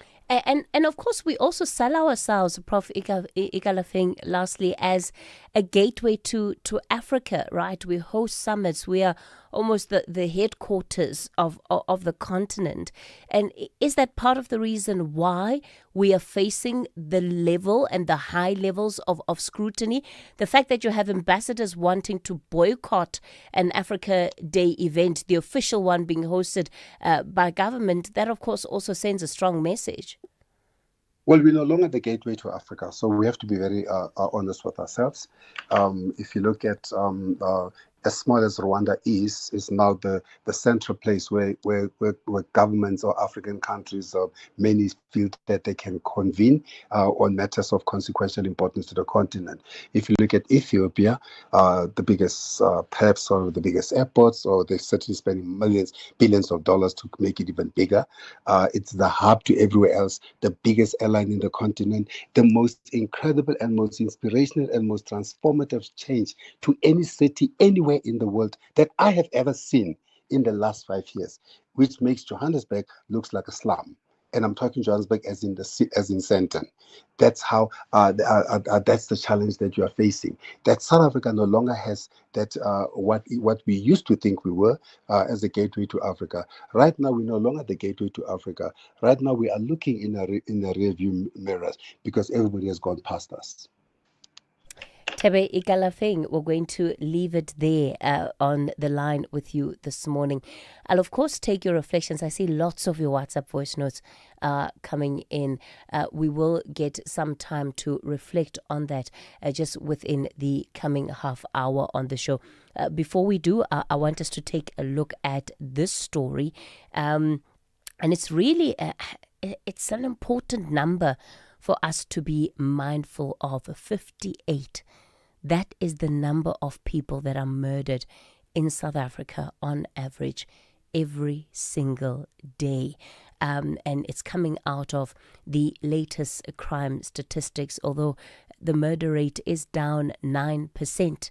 The hotspots of Gauteng, KwaZulu-Natal, and the Western Cape still continue to tell a devastating story.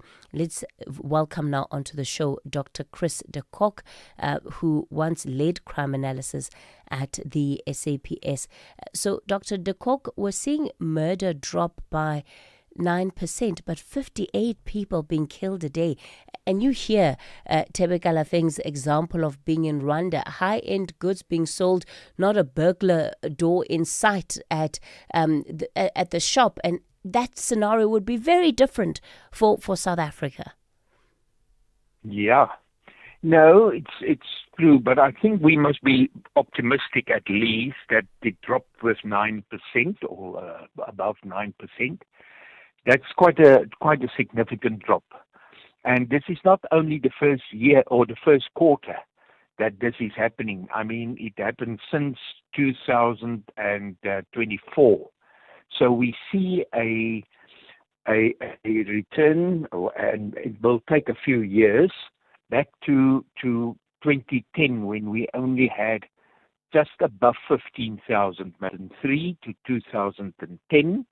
And then suddenly murder started to skyrocket, and it skyrocketed for the next, 14 years or 13 years. And now since 2024, we see each quarter a drop, which is optimistic. What do you think is driving this? Well, I think what is driving this, I think there is a change. You know, when I joined the police in 1995, and I started off with the Crime Information Analysis Center. Most of the murders, more than 80% of the murders, were social in nature, meaning between people knowing each other, family members, acquaintances, and friends. And that figure dramatically fell over the years. If I look at the stats now, that was released now, for this last quarter of the previous financial year, then I see that the social or the murders amongst people knowing each other is about 47%. And that I think brings down the total murder figure. But we see a growth in murders during robberies, vigilante murders, which is a reaction to that kind of murders. And then we see in some areas like the Western Cape that gang-related and taxi-related violence also generate quite a few murders. All right, so certainly a lot more than that we can unpack around what actually drives the high murder rate in the country. But as Prof. de Kock said there, a 9%, over 9% drop in the murder rate is certainly something to be welcomed, even though it does overall remain quite high. And good morning. Good morning. Thanks, Kathy. In the headlines, former President Thabo Mbeki says the Phala Phala matter has nothing to do with the ANC and has cautioned the party not to be preoccupied with it as it involves an individual businessman. Alleged political fixer Brown Mokgotsi is expected to apply for bail at the Johannesburg Magistrates Court this morning. He faces charges for allegedly staging a hit on his life in November last year. And International Relations Minister Ronald Lamola has dismissed reports of a diplomatic boycott of the official Africa Day celebration. He calls the acts at 8. Investing shouldn't feel risky. It should give you security and good returns. Earn up to 7.25% interest per annum with an Absa Cash Invest Tracker for an investment of 100,000 rands or more. Your capital is guaranteed with immediate access to your funds. That's minimum risk, maximum benefit. Absa Private Banking customers can invest from just R1. Open via the Absa Banking app, a branch, a private banker, or 0860 111 515. Your story matters. Absa is an authorized financial services provider. T's and C's apply. Outsurance can't improve your karaoke skills, but they could improve the car insurance premium you currently pay. SMS out to 30754. Get a quote today, and if Outsurance can't save you money on your car insurance premium, ask for 500 Rand cash. Make that 1,500 Rand if you've been claim-free and with the same insurer for 3 years. Get a quote and get savings or cash. Either way, you win. SMS out to 30754.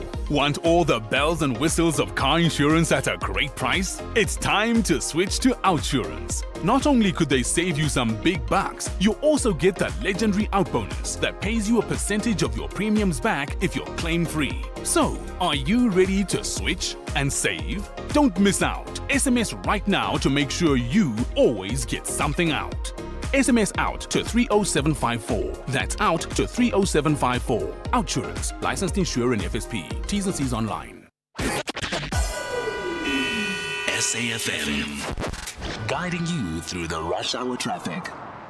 Good morning, Joburg. First up, fairly heavy on the mic one from Boysons now all the way around about sort of Athol Oaklands, Caller Drive, so between Boysons and Melrose, a lot of pressure there. The N1, the problem coming past Soweto is the breakdown near the Rancho Road, well, closer probably to Soweto Highway, so the run through the Deep Cliff interchange up into Soweto is quite heavy today. And the N3 North still queuing at a Sprayview, the N12 Benoni through Boksburg looks fairly static as well on your way through to Joburg. Heavy, a breakdown, truck at the Buccleuch interchange, so that run through Midrand, high back to work Monday volumes, and that truck equals some heavy delays through Midrand area this morning. The N12, very thick mist between Ochis and Emelafeni. Go carefully, there is some slow moving traffic in that area, possible crashing as well, and always it's inevitable the crashes out there when the mist is as heavy as it is this morning.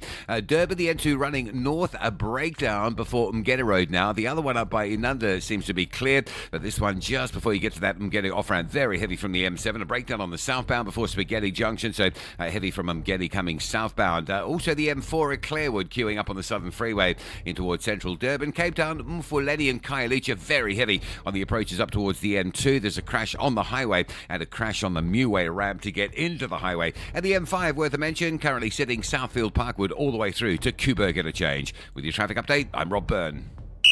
This is SAfm Sport with Zai Khan.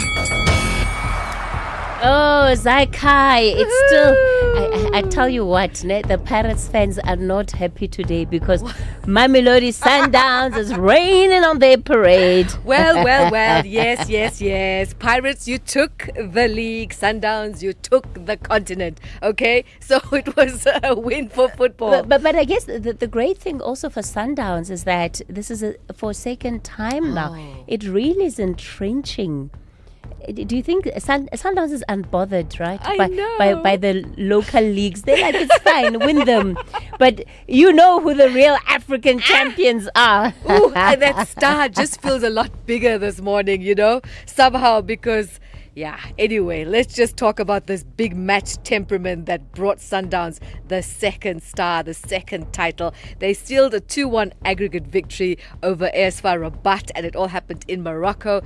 Coach Miguel Cardoso finally lifting the trophy after suffering heartbreak in previous finals. It was time, and last year I saw tears in my players, and a few of them, they knew that we promised each other that we would have again tears, but they would be from joy and not from sadness.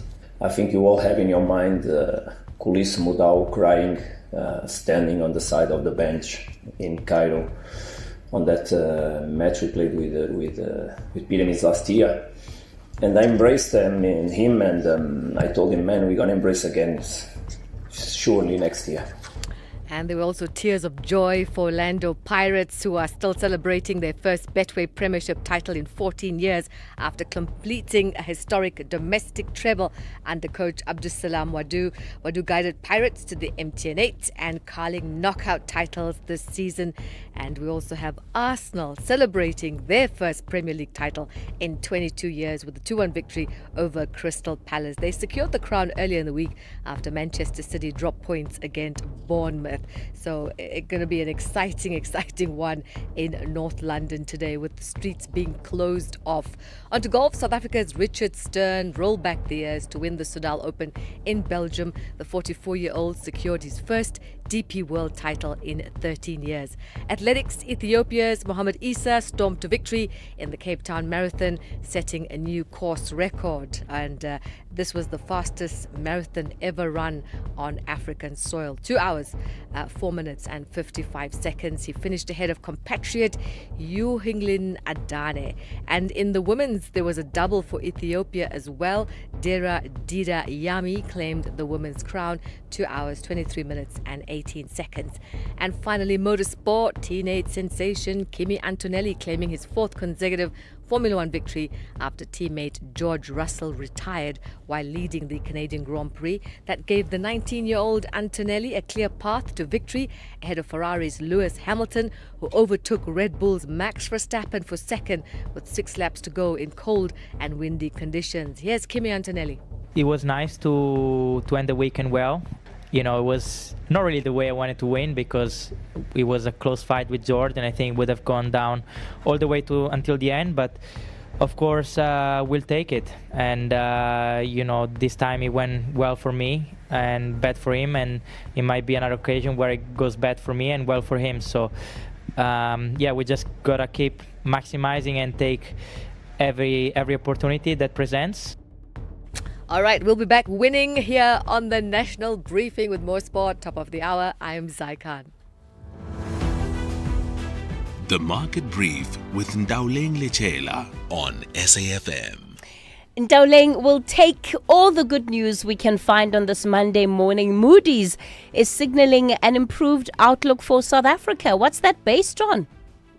All right, Kathy, now it's really based on improving public finances and progress on structural reforms. As you said, we will take any good news coming through. Now, while Moody's has upgraded our outlook, South Africa remains in junk status.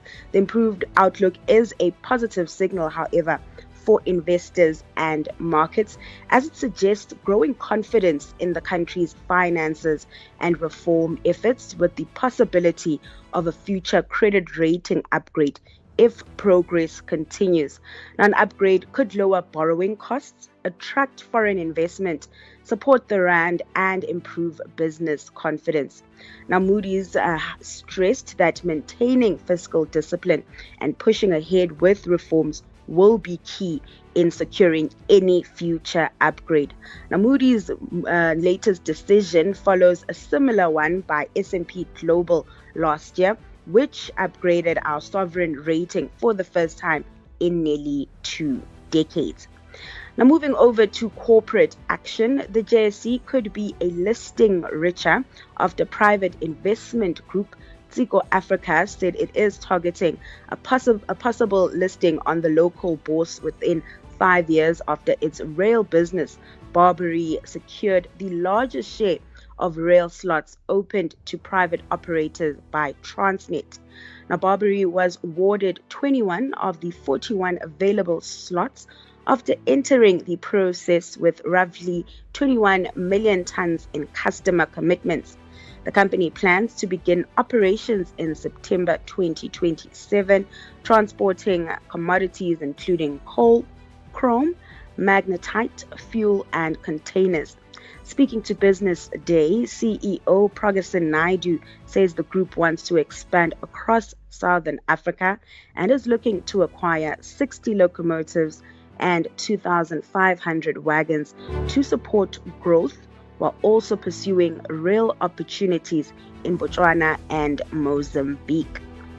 Shifting focus to markets, with risk appetite returning, expectations are for the JSE to open on firmer footing this morning, taking its cue from stronger global peers and a firmer local currency.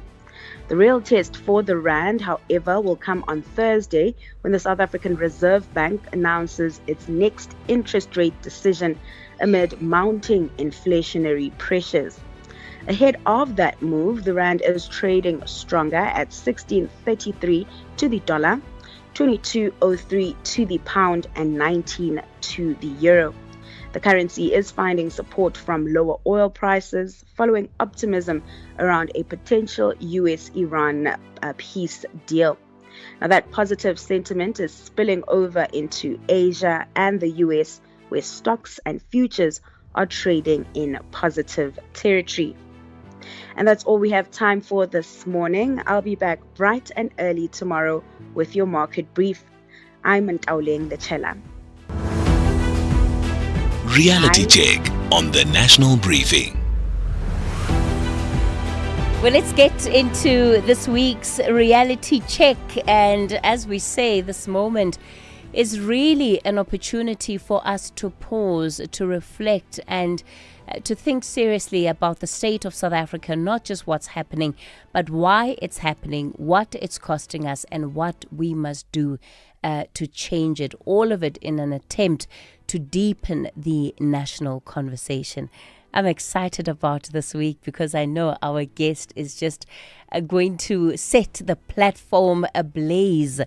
Dr. Gcina Mhlophe, author, storyteller, and founding director of Gcina Masiko Arts and Heritage Trust and the UNESCO City, eThekwini City of Literature Ambassador, is going to be with us for the week, bringing us her reality check contributions and reflections. Dr. Gcina, good morning to you. Thank you so much for your time and also for agreeing to walk this journey with us for this week. Good morning.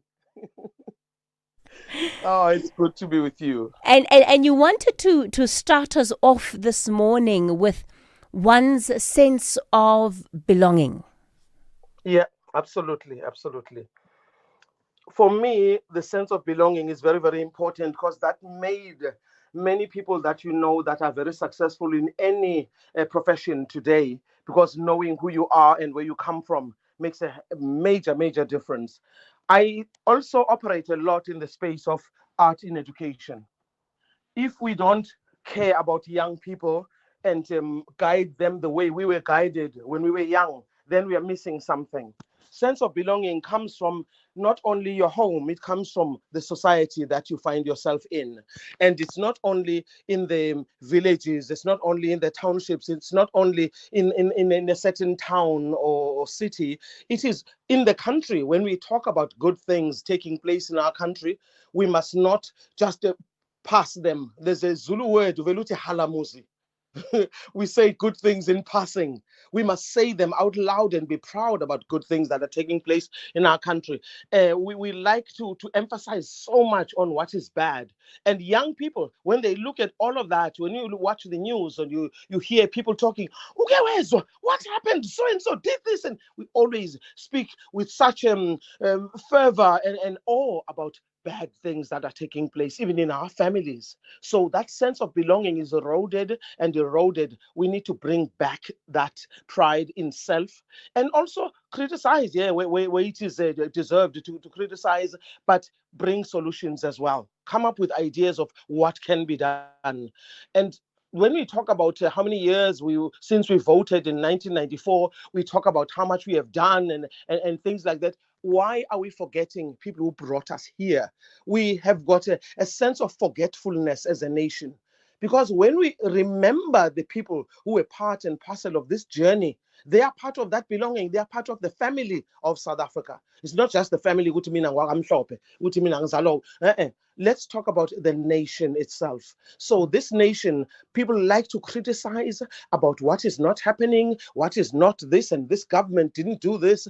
I think the sense of belonging must not only be in the family, must not only be in a school uniform because you belong to that school, or you're the alumni of that university, or you are the person of a particular, I know how people are super happy about sport in South Africa, or the world for that matter. Yes, your team has won and everything, but let's have a sense of belonging as a nation. Not have to deal with what is being forgotten, what is being left behind as a country. So for me, I think older and younger people should find possible ways of communicating with one another. At Gcinamasiko, not only do we bring people from different backgrounds to all our events, we also encourage this thing that we call intergenerational dialogues. When people in their 70s and 80s, 90, my mom, they are in their 90s now, they attend our events and they want to talk. When they request the microphone, we give them the microphone because they've got something to say. And young people listen. And these are things that would not happen in their school, that wouldn't happen where they are from. So children also are able to ask questions. For me, as I have often said, when people say, what's your audience? My audience is from 3 to 93. And these are people I'm interacting with regularly. So I pray that South Africa will go back to that expression that we used to say that doesn't make sense anymore now. When we say it takes a village to raise a child, takes which village? Because we walk away from very, very obvious need. And also concept of Ubuntu where when you watch another person in pain, or you make it happen and you break water pipes so that people won't have water for a whole week or two or months. So all of these things that we need to do as a nation, we are called to action. It's the next phase of our struggle, bringing back a sense of belonging and Africanness. Hello, Africa Day. I know that some of us have been privileged to travel as much as I have traveled. Other people don't know what the continent looks like, what kind of hospitality still resides in some of the African countries. And also we come as successful people to those countries. We don't come hungry. And so let's be honest about that as well. So I am saying a sense of belonging is everything. Let's please bring it back. And so that when we are moving to the next stage and we embrace computers and AI, we embrace all of that as a people, the sense of identity. That's where I stand. Mamcina, how do we do that? What do we ground that sense of belonging in? What have you found works? Because belonging also is quite tied to identity, right? We ground it in a place where we say when we are coming together. For instance, we are so excited about traditional ceremonies, no? We go home to our villages, go high in Lali in Emakaya, or we go to the big home. At my home, was like the big home where many people would come together, and my father would address us, and people would do different things. Why are we doing this? Why is this ceremony performed in this way? Nobody explains. It just gets done and finished. How are the younger mothers and fathers going to know how to do it, how to perform those ceremonies? And also, when people come together in spaces where we say, Haibo, you can't address so-and-so like this. No, that's not right. You cannot speak before so-and-so speaks. Who has told you that? That sense of belonging. And people then can say, all protocol observed. Which protocol? So we need to explain these things, say them again and again, and speak our African languages. Excuse me. The amount of English that is spoken in spaces where there's hardly anybody who comes from another nationality. We want to almost twist our tongues and even break them if we can, speaking English, and sometimes not even saying what you mean. So in certain spaces, let's come back to saying things in a particular way in our own languages. The grounding is in the spaces, in the stokvels, in the burial societies, in the churches, in the book clubs. There are so many places where we find ourselves gathering. Let's not just focus on the day's gathering. Let's keep on bringing back the national identity, the nationhood. Say it. Don't just say the big words, this Ubuntu, and takes a village to raise a child and whatever. Let's not just say the big words. Let's explain again and again. The older ones will agree. The younger ones will say, what do you mean? Maybe it doesn't work in this day and age.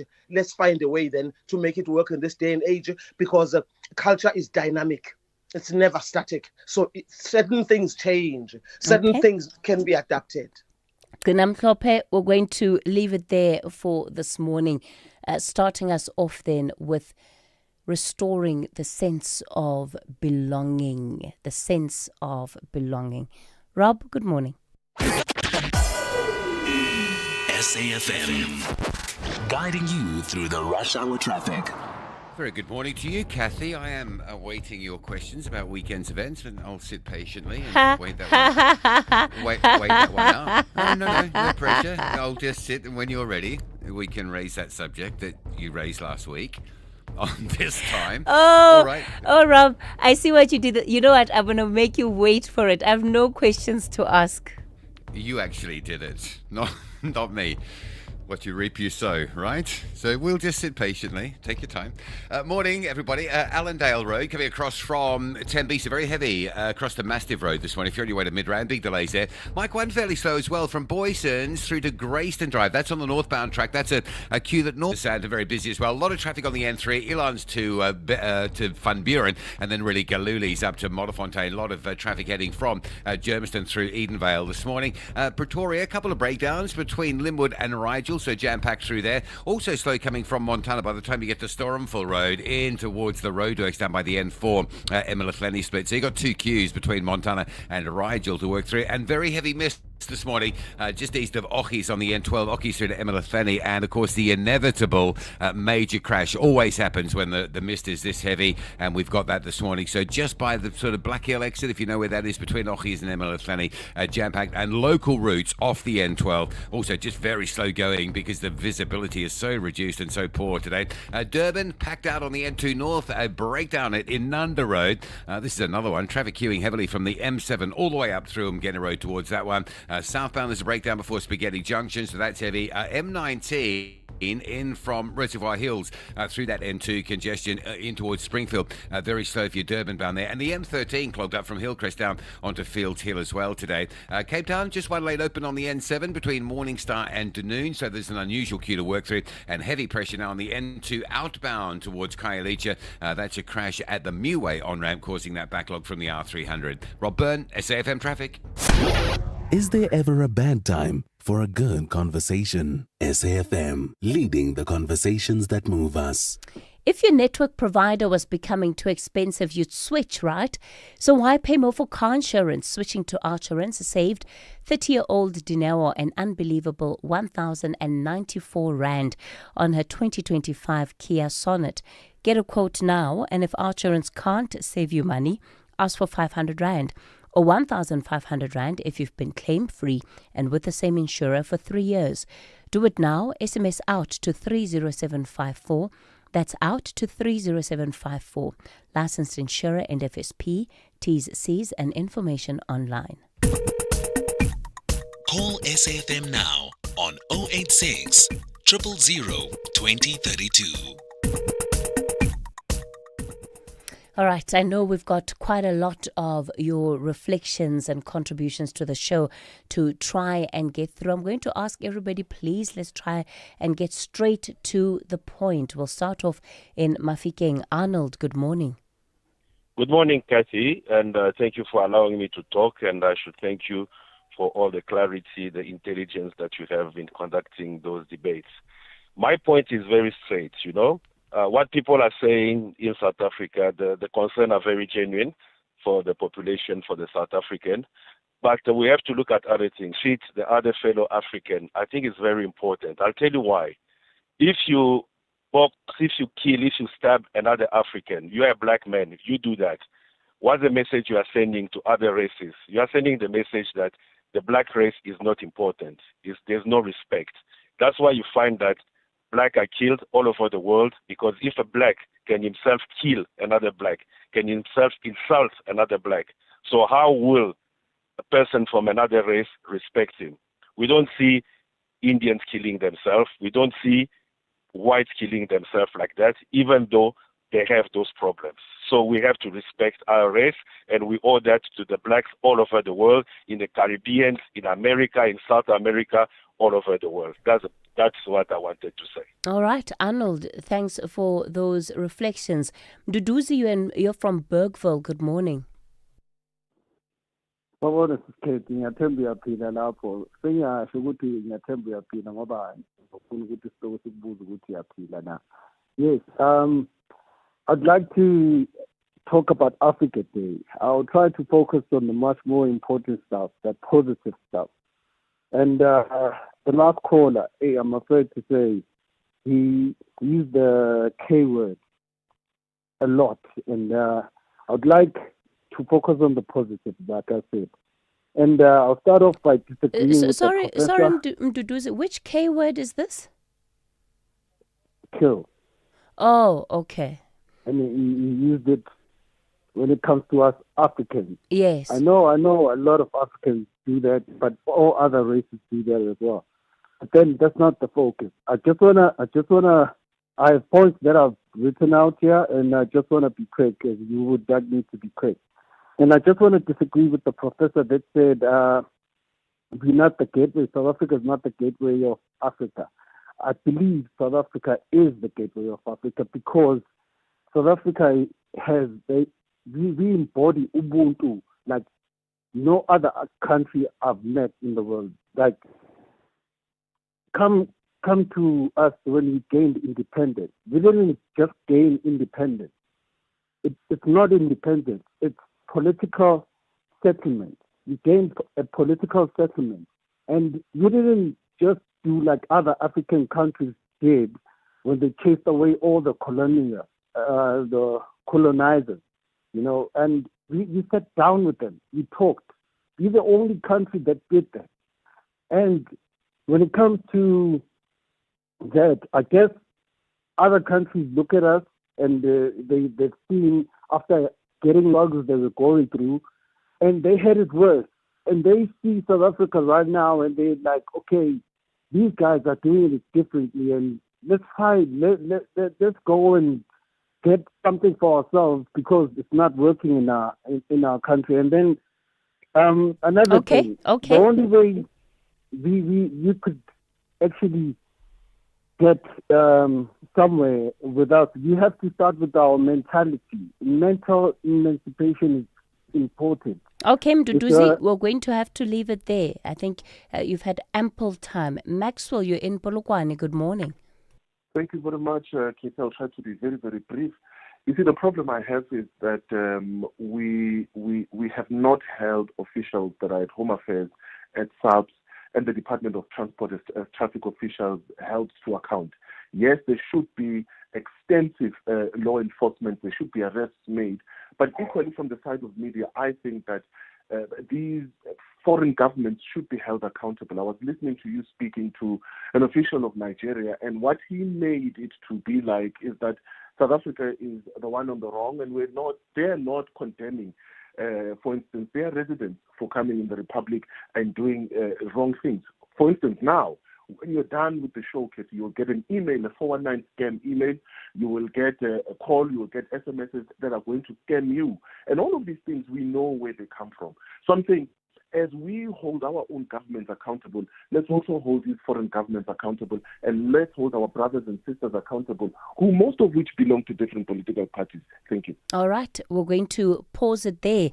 In as far as your engagement is concerned, we'll, of course, be opening the lines up again within this hour. For now, let me hand you over to Anne Musa, who's standing by at the news desk.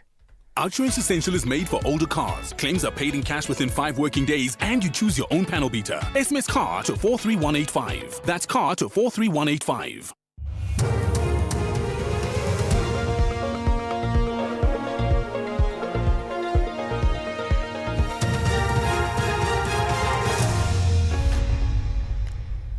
In our top stories, Mbeki supports President Ramaphosa on Phala Phala matter and Brown Mokgotsi back in court for bail application.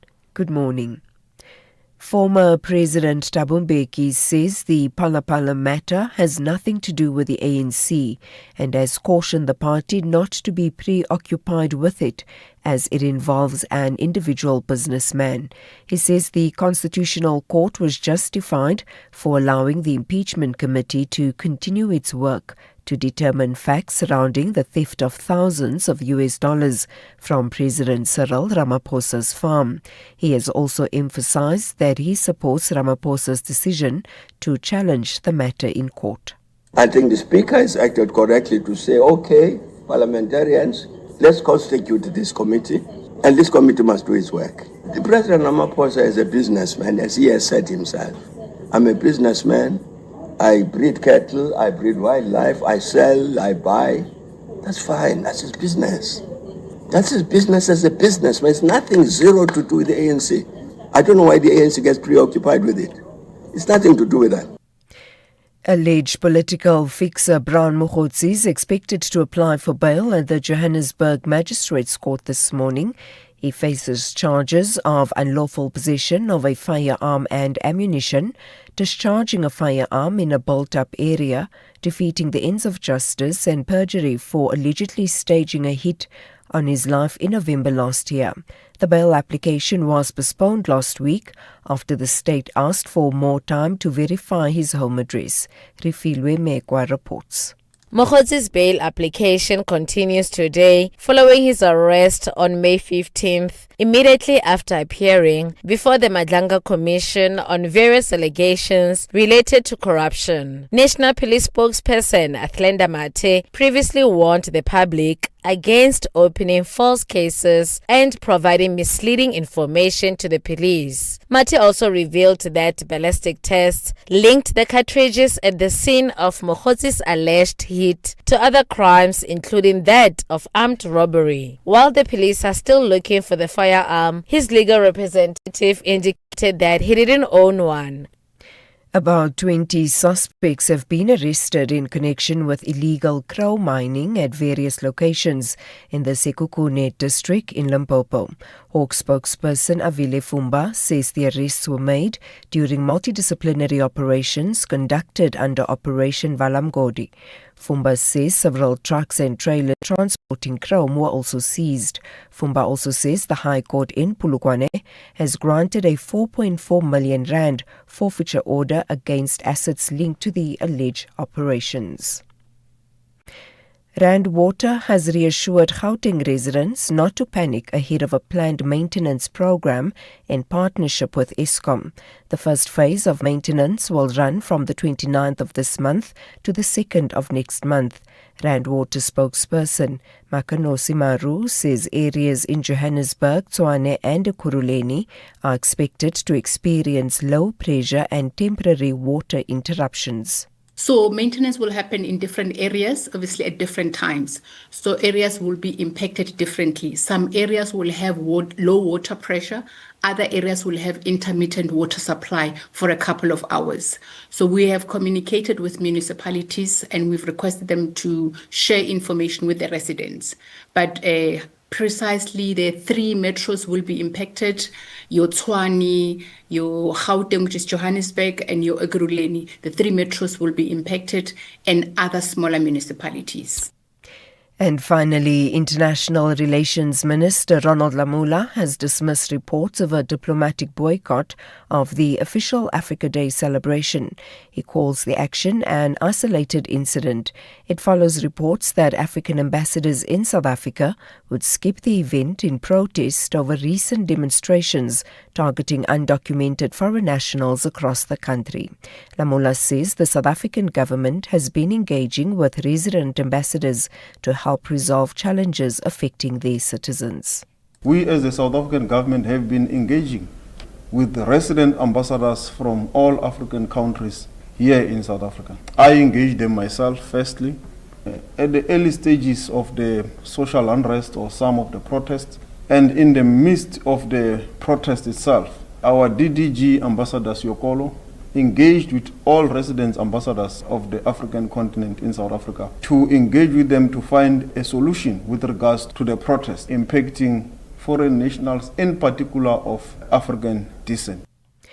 Recapping the top story, former President Thabo Mbeki says the Phala Phala matter has nothing to do with the ANC and has cautioned the party not to be preoccupied with it as it involves an individual businessman. For SAfm News, I am Ann Musa. Theft, accident and 1 million rand third-party cover for your older car. Outsurance Essential has it all. Get a quote. SMS CAR to 43185. That's CAR to 43185. Waiting for mid-month grocery discounts saves money, but you could really save by switching to Outsurance Essential car insurance made for older cars. 49-year-old Esmeralda pays only 449 rand a month for her 2015 Chevrolet Aveo and gets covered for full retail value if her car is stolen or hijacked. Get Outsurance Essential car insurance today for unfinanced cars older than 5 years and valued at less than 130,000 rand. SMS CAR to 43185. That's CAR to 43185. Licensed insurer NFSP, T's, C's and information online. Very good morning to you. In your SFM Sports Headlines, soccer, Teboho Mokoena is still celebrating his thunderbolt strike, as well as Ronwen Williams with his penalty heroics that secured Mamelodi Sundowns a second CAF trim, making pressure. Let's find out more at around 8:30. SAfm, guiding you through the rush hour traffic. Reminder, heavy mist around the Emelafeni area this morning. Not only the N12, but also local routes as well. Everything very, very slow going because of the thickness of the mist and the poor visibility. And as is inevitable, a crash on the N12 in that thick mist just by the Black Hill exit. So between Ochis and Emelafeni, not only the mist, but also a crash. And there's quite a heavy backlog of traffic on that route as well. Joburg's Mike 1, very slow both ways today to Grayston Drive. South coming off the N1 Buccleuch. North from Boyson's. N1 from 14th Avenue round to Ravonia, quite tight. N3 Germiston up to Bloemfontein Road, really busy this morning, and a couple of breakdowns on the M1 South between sort of Atterbury and Boerta Avenue. Just means the M1 South coming out of Pretoria is slow today. Mighty Mopoli Highway jam-packed down to Bremer Street from Theo Martins around the bend on towards the SKM Pathlali Junction, very slow going. Durban breakdowns northbound at Inanda Road, heavy from the M7. Southbound the breakdown at Spaghetti Junction, heavy from Inanda Road territory. The M19 Reservoir Hills across that N2 and in towards the Springfield area, very slow this morning, and queues around Kloof onto Fields Hill on the M13. Cape Town collision N2 outbound at Muwak Khayelitsha, backlogging traffic from the R300. M5 is heavy today from Kenilworth all the way through to Kuburg interchange, and a lot of pressure on the M1. You're going to sit through Brackenfell and then from around about Plattekloof Hill all the way through to Kuburg interchange. With your traffic update, I'm Rob Byrne. The National Briefing on SAfm. Clarity, context, and conversation. This is where the day begins with Kathy Mutlatlana on the National Briefing. It's 10 after 8 o'clock. Welcome to the National Briefing. If you've just joined us, you're stepping into the third hour of the show. Coming up in this hour, and I must say, Happy Africa Day, of course. And we have come to really the hour where we're going to be debating a question we've been putting to you throughout the morning. Can an African be a foreigner in Africa? It's a simple question, but I know we all will have very different opinions to that answer. Before we get to our opinions, we'll of course be hearing reflections from three sharp voices that we have booked as contributors to our debate. And then of course we'll also make time for your contributions and round the show off with 0002032. That's 086-000-2032 on the WhatsApp voice note line 0614-104-107. Can an African be a foreigner in Africa? Clientele is here to safeguard you and your family with compassion because life happens. Be part of a family that truly cares. Our funeral dignity plans have helped South Africans bury their loved ones with dignity for more than 30 years. Let us help you create a meaningful tribute that honors your life and those of your loved ones. We pay out within 24 hours and you will get double accident cover with a clientele funeral plan.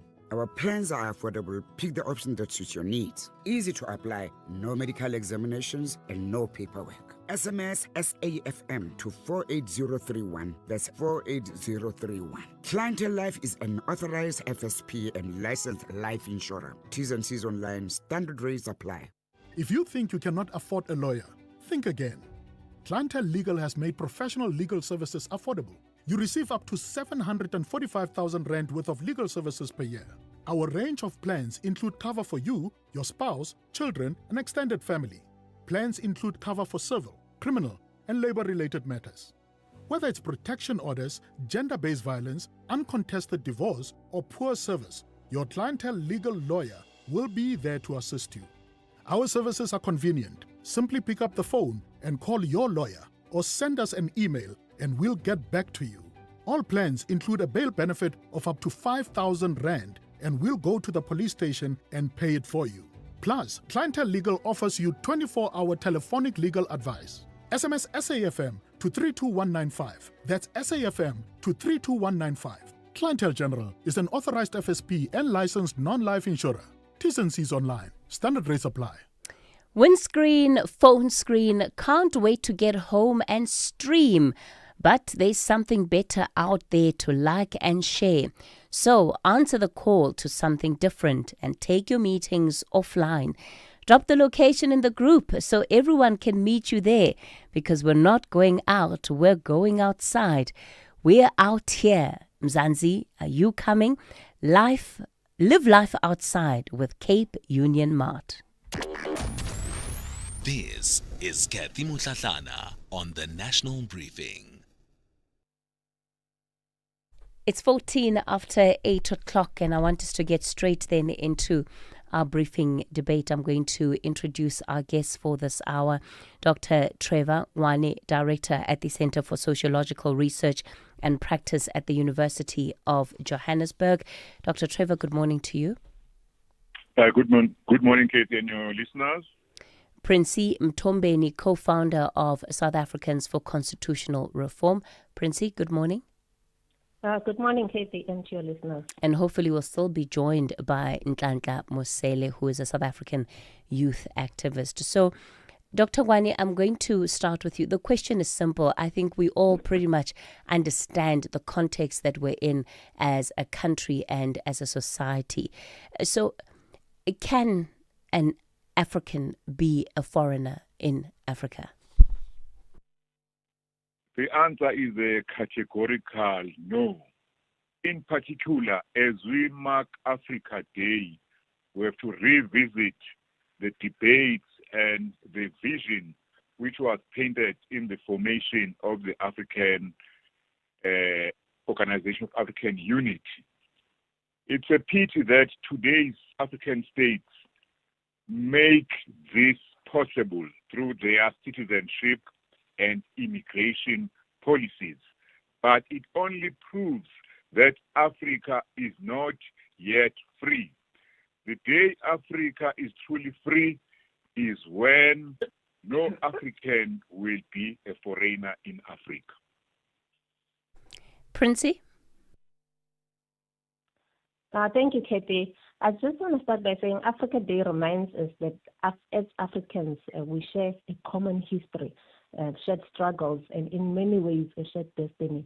So ideologically and spiritually, many Africans believe an African should never feel like a foreigner in Africa. But Katie, practically, we still live within sovereign nation states where citizenship, borders, legal systems matter. Countries are not run on ideology and spirituality alone, Kathy. They are run on through laws, institutions, economic capacity, and governance. So yes, Africans should feel welcome in Africa, but we also need honest and balanced conversations about what that means in practice. No country can survive without borders, lawful migration system, economic capacity, and social cohesion.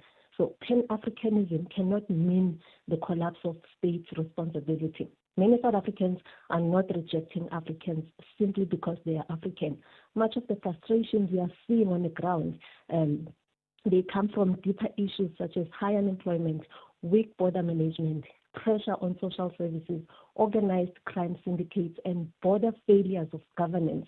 So what we should be asking, Katie, is not whether Africans belong in Africa. Of course they do. We should be asking, how do African states manage migration fairly, legally, and sustainably in a way that protects both citizens and lawful migrants? Because ultimately, South Africa's migration debate cannot be approached only from an ideological perspective while ignoring governance realities. This is fundamentally a governance debate. As I conclude, Katie, I want to emphasize this. Pan-Africanism was never meant to mean the abolition of national responsibility. Even the African Union recognizes sovereign borders and state obligations, because a compassionate immigration system still needs credibility. Thank you. Thanks for those reflections, Princey. And you know, Trevor, I'm thinking about the fact that this question ultimately leads us to unpacking who is African. And because I'm getting some messages on WhatsApp, some text messages, and some of our listeners are saying, Kathy, Africa is not a country. So we cannot approach it as a country. And yet, when we look at some of the intentions of the forefathers of this continent, who we are collectively as an African people, at least if we go to the awakening of that consciousness and what was intended, is that we shouldn't see ourselves as being separate. Whether we are Zimbabwean, whether we are Malawian. And it goes to the heart of the question, right, of identity. Trevor? Yes, well, the truth is those, let's say, rational, reasonable,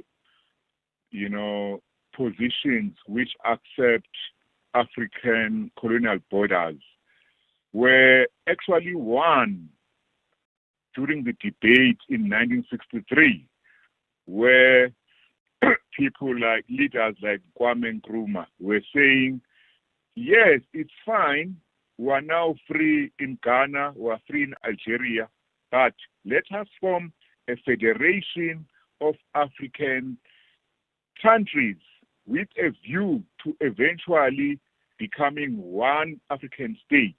And then he said, Nkrumah and others, if we don't do that, we'll never be free.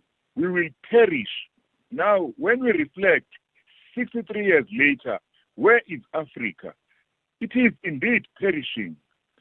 Hardship, poverty, suffering. So we cannot engage in this debate, Katie, as if it's 63 years ago.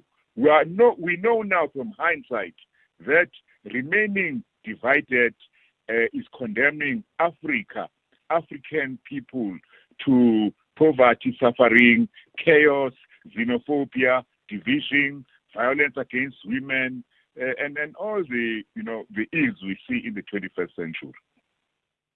Do we have historical examples of diversity existing on the continent in spite of nationhood and, of course, also being able to affiliate with where one comes from? So to say that, yes, I am Mopedi, but I am African, and that is not contradictory to somebody else who says, they are Igbo and Nigerian? South Africa is a good example. Johannesburg, look at the people who built Johannesburg. It was labor, African workers from Malawi. In the gold mines, primarily from Mozambique. Many people in South Africa, think of the Chivenda people, the Venda people who are found inside Zimbabwe and in South Africa. They are divided by a border which was imposed by the colonies. You know, if you come to Soweto, children speak both English, Sotho, Zulu. Well, you know, before model C schools, Zulu, Xhosa, Tsonga, etc. So people, there's intermarriage. So, you know, Africans are able to live correctly, harmoniously on the ground. What is happening is that colonialism wants to divide and rule. Even apartheid, it created a section in for example, in Soweto, where our president lived as a child. Shawelo is for Tsonga people. CWJ, Jabavu is for Zulu people. That tribalism, that divide and rule, you know, existed then, and it's what we must fight. So, left to our own devices, without colonialism, without top-down ideologies being imposed on us by those who want to keep us weak, we can unite, and we do unite. Princey, what are the ways in which you believe we can preserve our sense of being African while also dealing practically with the many challenges that we face within nation states as you've highlighted? I'm glad my fellow panelist member mentions things, only Johannesburg as an example, and not anywhere in the world where what they are advocating for has been implemented. Pan-Africanism cannot survive without functioning states. And currently what we are seeing in Africa are states that are not functioning because of lack of governance, because of corrupt government officials in these other states, which push people to come to South Africa.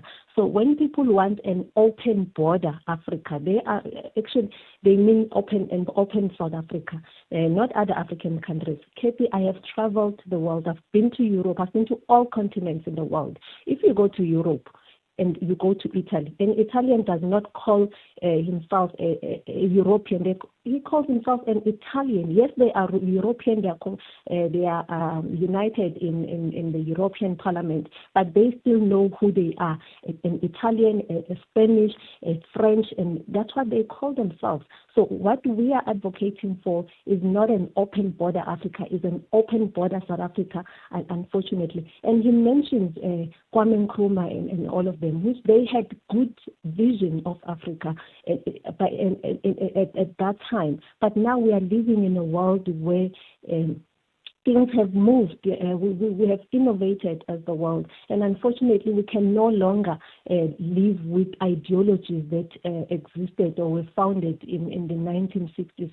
We need to see ways in which we can adapt how things are done currently. So, no, I do not agree that the colonial bodies that are dividing us. Africans are divided. We are a diverse continent, and that's what makes us unique. And we should accept that that uniqueness. If you go to Nigeria and Cape, they are fighting among themselves. The Yorubas and the Igbos and all of them. Those people can unite in their own countries, but they are expected to unite with us when they get to South Africa, which is highly impossible. And Princey, I mean, you talk about travel and traveling in Europe, right? And that becomes, I think, one of the examples of what free movement looks like. And that is often a position that gets South Africans debating, and sometimes quite heatedly. Should we have visa-free travel on the continent? If not, why not, when we see it working effectively elsewhere in the world? Kathy, what makes the free travel in Europe work is because European countries, they had to grow their economies individually first before they united. Right now, when you look at the situation in Africa, many countries in Africa economically, they are still they are not even developing, they are underdeveloped. So that means when you initiate this free travel intercontinental system, is that you are going to allow people will always move to where economic activities are at. So that's exactly what is going to happen. And Kathy, a border is administration, it's not hate. Because compassion and sovereignty are not opposites. They still have to work together.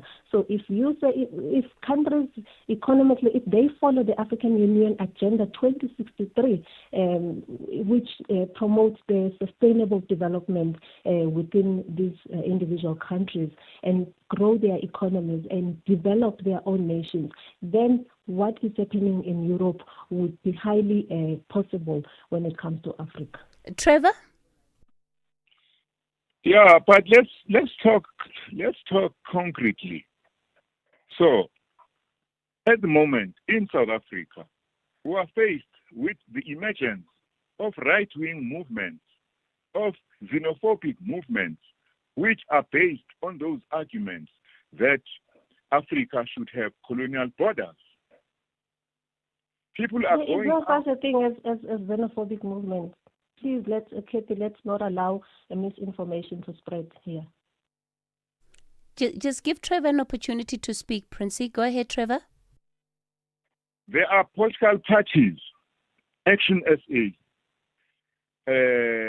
Patriotic Alliance, Inkatha. They are mobilizing for the local government elections on the basis of anti-immigration xenophobic laws. So let's take a clear stance. Let's condemn anti-immigration perspectives.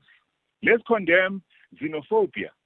And then from there, debate how best to organize the free movement of people in Africa the way that Kathy is suggesting is happening in Europe, without people getting attacked, being made to feel unwelcome.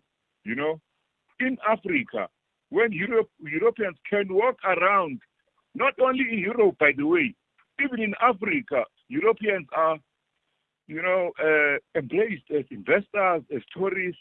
You know, that xenophobia is not, if, my fellow speaker wants to debate this issue, she must come out clearly and say, well, xenophobia is wrong. Yes, let's have orderly movement of people without attacking people for not being born in South Africa. And it's not true that people only want to come to South Africa. People go to Nigeria, they go. South Africans, look at ShopRite checkers. It's all over Africa. Look at MTN. It's all over Africa. You know, there are many South Africans who do business, who work in Nigeria, in Zimbabwe. So it's not true that everyone wants to come to South Africa. Of course, South Africa is one of the more developed economies. But how did it develop? It developed, as I was saying, through the labor of Malawans. You know, so let's just talk about what is facing us. What is driving this debate? We're seeing local government coming and people are using xenophobia as a platform to win cheap, bloody votes. Princey, your final response to that, very briefly, please. Thank you, Kathy. I do want to emphasize that there are no xenophobic movements, and I thought we were speaking to a professor here who will use studies and statistics, research material to make his point, but unfortunately he's politicking. I want to say this again. South Africans are not xenophobic, and I think reducing every public concern, genuine concerns, to xenophobia prevents honest policy discussions about migration system, border control, economic pressure, and state capacity. Okay, we're going to leave it there on the briefing debate. I'll take your calls just after the latest updates that we have for you. Let me take you over to the news desk, and Musa is standing by. And good morning. Good morning. Thanks, Kathy. In the headlines, South Africa's ministers in the Justice, Crime Prevention and Security Cluster will convene an urgent meeting at the Union Buildings in Pretoria today to discuss the increasing protests against undocumented migrants in the country. Former President Thabo Mbeki says the Phala Phala matter has nothing to do with the ANC and has cautioned the party not to be preoccupied with it as it involves an individual businessman. And the Democratic Republic of Congo, Uganda and South Sudan have adopted a joint plan to counter the spread of Ebola across the region. I'll have details on these and other stories at 9. SAfm, guiding you through the rush hour traffic. We start out in Plodder. The local routes are really struggling to get through it. And of course, inevitably, when the mist is so heavy on the N12, you get a crash. It's absolutely a really safe bet that if you were to bet about a big crash in the mist, you'd be paid out every time. This morning it's near the S-Bends, just by Black Hill. So very heavy on that run through Emelefeni, Joburg bound, or from Ochis out towards the Emelefeni side. Otherwise, we've got busy conditions on the Mike 1 this morning, both ways into Grayston, south from Buccleuch, north coming up from central Joburg. Breakdown on the M1 north before New Road. That's heavy getting through Buccleuch. The N1 north from Rivonia up into Buccleuch, and then a very slow turn all the way through Allendale and up towards that New Road exit. Pretoria's Mobile Party Highways heavy. Theo Martin's down to Bremer Street this morning. Stays really busy, unusual for this time of day. Across in Durban, the N2 jam-packed between Spaghetti Junction and Inunda Road. It's breakdowns both directions. Northbound there's one up by Inunda, southbound one by Spaghetti Junction. It is equally heavy both sides. The M19 Umgeni Road option, I think a lot of motorists are struggling to get in or avoiding the N2, so that's heavy. Reservoir Hills through to Macro, through to Springfield. Crash halfway down Fields Hill causing delays, and absolute chaos between Verulam and Phoenix due to roadworks on the R102, and a big backlog on Chris Harney Road locally as motorists stay off the R102 route. Cape Town, N1 inbound, Belleville through to city centres busy. M5 unusually packed up to the Kuba interchange for this time of day. You're still going to sit in a traffic queue that starts around Kenilworth and only extends up by the Kuba interchange. A Marine Drive still sluggish as well. Bloemfontein through Sunset Beach. With your traffic update, I'm Rob Byrne. This is SAfm Sport with Zai Khan. Zai Khan, okay. So, I have to talk about it because I did promise, and you've been waiting, right? We said the Orlando Pirates team, you know, of course, this is like a historic treble, blah, blah, blah. So, they're supposed to be in studio, but this is the challenge. They've had to, they'll be coming from the TV side. We are at the radio side. Mm-hmm. So it might take them a while to get here. So they might not make it on air while we are on air. But the Daily Discourse with Joanne Joseph will continue with them. Thankfully, they've agreed to continue with them if we miss them. But of course, we're standing by. We would love to have them on the show. I needed to make... I'm making space for the trophy as you speak. All 3 trophies, you mean? That's why it's gonna take them so long to get here. Yeah. So I needed to put this out there because we have been promoting it since the beginning of the show, and I know some of you are waiting for it. That said, Thabo Mbeki talking about visualizing scoring in the CAF Champions League for Mamelodi Sundowns. And that I think that separates elite mentality, Kathy, from the rest of us. I mean, I just visualized trying to find a parking at SABC.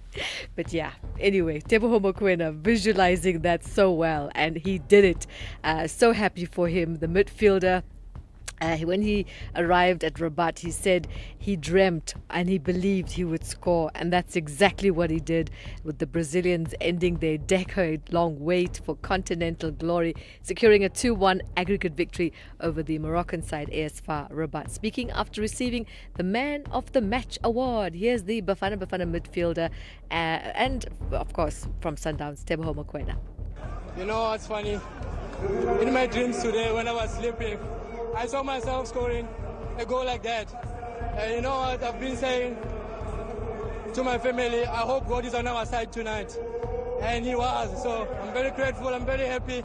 I know how much this means for everyone back home. The staff, everyone, mom's in the kitchen. ourselves, our supporters.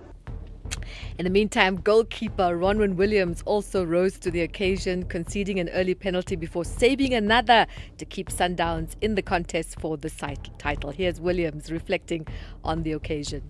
What this team has been through, not only this season, the last 4, 5, 6 years, knocking on the door every season, playing over 60, 70 games, don't know the travel distance that we do, non-stop.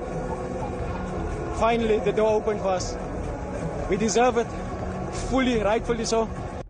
Let's go to Tottenham, who avoided relegation from the Premier League at the expense of their London rivals West Ham on the last day of the season. West Ham beat Leeds 3-0, but wasn't enough to climb out of the relegation zone because fourth to last, Tottenham also won 1-0 at home to Everton. Here's their recently hired coach, Roberto De Zerbi. I think we deserve to stay up because we made 11 points in 7 games and we deserve more. My players played a fantastic game as a spirit, as a behavior, as an attitude, but also as a quality of the play. Golf, Wyndham Clark shot 11 under 60 to win the CJ Cup. Byron Nelson overtaking Siwoo Kim by 3 strokes and pulling away from the defending champion Scottie Scheffler. And finally, tennis, 3-time French Open champion Novak Djokovic. Well, he booked his place in the second round of the French Open with a 5-7, 7-5, 6-1, 6-4 win over Giovanni Impesci Pericard. And that was the latest action from Roland Garros. That's your sport on the National Briefing. We'll keep serving it up here on SAFM. John has more on 12:30. I'm Zaikan. Did you know the moonwalk was first performed in slippers? Now, we can't prove this fuzzy fact. But we can promise that when you show support for Slipper Day, you help fulfill dreams for children with life-threatening illnesses. And that's a fact. Do it for the dreamers and wear your slippers on Friday, 29 May. Visit reachforadream.org.za to find out more. This is an SABC-supported initiative. Call SAFM now on 086 000 2032. All right, let me get straight then into some of your comments, reflections on the show. Before I take your calls, let me begin just with some of the voice notes you've sent through. Morning, Kathy. People may live harmoniously on the ground here in South Africa, although there are bits of tension, but we are tolerant. In Nigeria, the Igbo and the other different tribes, where are the children? That guy mustn't lie. There's no harmony. Removing borders is not going to make Africa great. Go and sort out various countries first. Corruption, minerals, feeding your stomach, governments. Put your people first before you even start. I'm in Cape Town. Good morning, Sisketi. It's Vugana from Durban. Sisketi, my question to Trevor, because he's pushing this narrative that South Africans are xenophobic. How many South Africans are in the other 53 countries illegally selling drugs, making their citizens prostitutions, and also working in industries which there are laws which says those jobs or certain industries are for the local citizens of those countries? Can you answer on that before he pushes this narrative of xenophobia? Good morning, Kathy. A Malawian in Angola is a foreigner. South African in Nigeria is a South African foreigner. African in Africa is not a foreigner. To make Guruman. Morning, Kathy. It's Vugan from Durban. To answer your question on whether an African can be a foreigner in Africa, you must bring it to a micro level, to a household. Can your neighbor in your neighborhood really be an outsider in your household? If the answer is he has his own house and is an outsider in your household, then you've got an answer. An African cannot be a foreigner in Africa. He can be a foreigner in another country. That is all. I'm a foreigner in Ghana. I'm a foreigner in Zimbabwe. I'm a foreigner anywhere in our other sisters' country. All right, those are just some of your reflections on the WhatsApp line. Let me go to Pretoria. Thabo, good morning. Katie, how are you? Good, go for it, Thabo. Okay, good. I just want to talk about this issue of Africa, an African being a foreigner in Africa. This issue is actually so complex and complicated, but I worry for our country in particular, South Africa. I worry for the future generation because it seems like our fellow brothers, they want a South Africa without South Africans. The hate they are showing towards the citizens of this country, trying to blackmail us that there are South African companies trading in their countries. Meanwhile, they don't look at the fact that those companies, they are actually hiring the local citizens in those specific countries, you see. So, yeah, every foreigner, they just want to come and do as they want in our country without following the proper procedures. And when we try to talk about this, we are being labeled as xenophobic, which is entirely unfair or not. Okay. Thabo, let's leave it there. Well, from one Thabo to another, this time in Germiston. Good morning, Thabo. Hi, good morning, Sis Kathy. How are you? Go for it, Thabo. Thank you.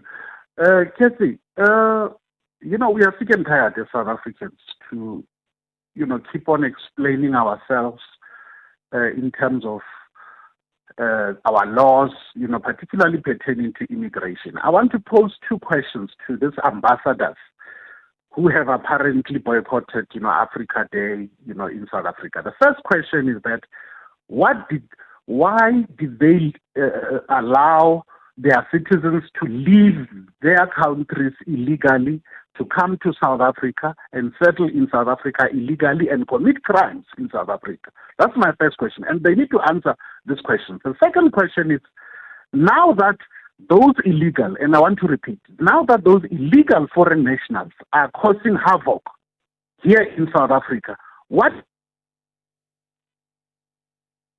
South Africa and its citizens and all that, what is it that they're doing to assist to come and help our government to remove their citizens who are here illegally and take them back to their countries? That's the best they can do. Instead of them lambasting us all the time, this hypocrisy must end. This hypocrisy must end because it's us South Africans who are, at the receiving end, Kathy. Thabo, thanks for that. Active citizen in Polokwane, good morning. Muthatlego, look, this Trevor guy who was your case is talking absolute nonsense. Let me tell you, my sister, the issue of borders is also in biblical. Those who are Christians, they know in the Bible, Jesus Christ and God himself, they advocated for borders, divided the nations in their tribes and borders and all these kind of things. And we cannot undermine the fact that we have got the laws that governs us. The first safety country, this principle which says the first country next to yours is the first country of safety must apply not only to South Africa but must apply to every person. And if we look at SADC, there is no war in SADC, meaning that no one qualifies to be an asylum seeker in South Africa and or a refugee. Therefore, nobody in Africa qualifies to South Africa seeking asylum and or to become a refugee. So everybody must look at his or her own country and for himself and God for us all. Let them understand that South Africa is for South Africans. If they want us to reward them or compensate them for what they've done to how they have assisted us during the apartheid era, let them put the price on the table. I think we'll look into that. But they must also understand that our freedom fighters were living in camps. They were not owning spaza shops, they were not owning saloons, they were not owning car washes, and they were not getting free education and free health care. So they must look into that as well. So they must just go back. Come 30th of June, we want them out. Talk to me, my sister. An active citizen, since you quoted the Bible, what about love your neighbor as you love yourself? We love them. We love them so much. We love our neighbors so much. We love them so much. But where is the love? Where is the love? Yeah, let me answer that. To show that we love them, we don't only love them, we also respect them. Because when we go, I was in Zimbabwe, I was in Mozambique, I was in Botswana. I went there with a passport, with a purpose. I said I respected the laws of those countries. I never committed any offense in the country. Because I don't only love them, I also respect them. I also respect their laws. I respect their territorial sovereignty. Okay, all right. Why can't they do the same? Okay, active citizen. Thank you. Thanks for that. Michael, you're in Pretoria. Good morning. Morning, Kate. How are you? Yes. Morning, Michael. Sure, Kate. My case is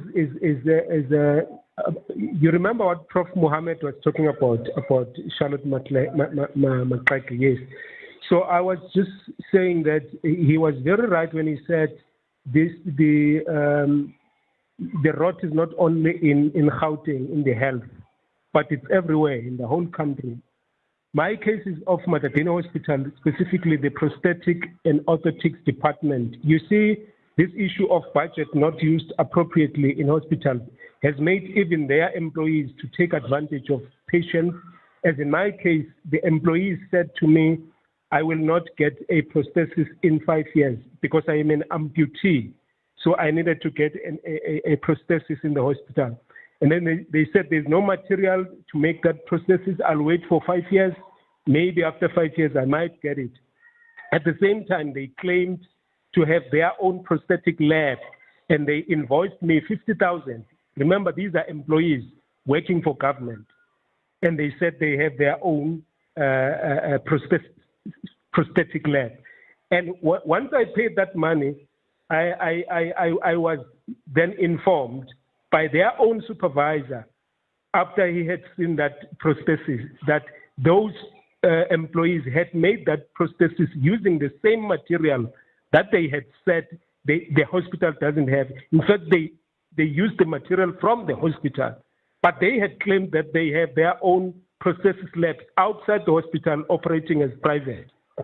So you can clearly see the corruption that is being brewed in hospitals, in the health department. And I can tell you, Kathy, the officials, they know about this, but up to today, my 50,000 has never been reimbursed. Those employees are still working in the hospital, and my life is at stake because I cannot go to the hospital for review or anything because I'm still a patient there. Okay. Michael, I am going to pause you there. What we'll do, we will follow the story up. I don't think that we must leave it hanging, especially because I do believe that Professor Mohammed is right.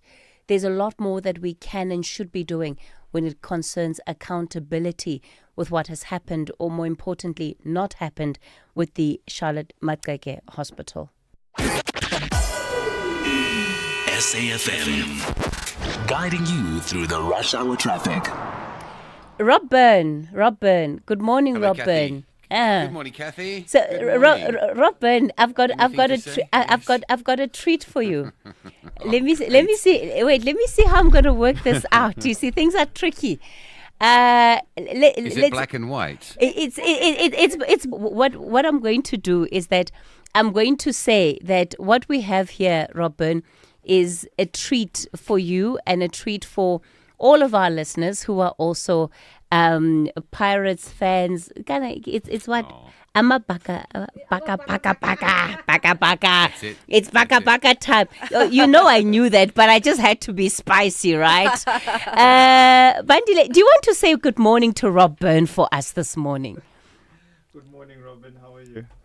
Try that again. Try that again, please. Good morning, Robin. How are you? Very well, thank you. Good, thank you. Rob Byrne, are you blushing? Is this you blushing? Yes, it is. You've got me. Here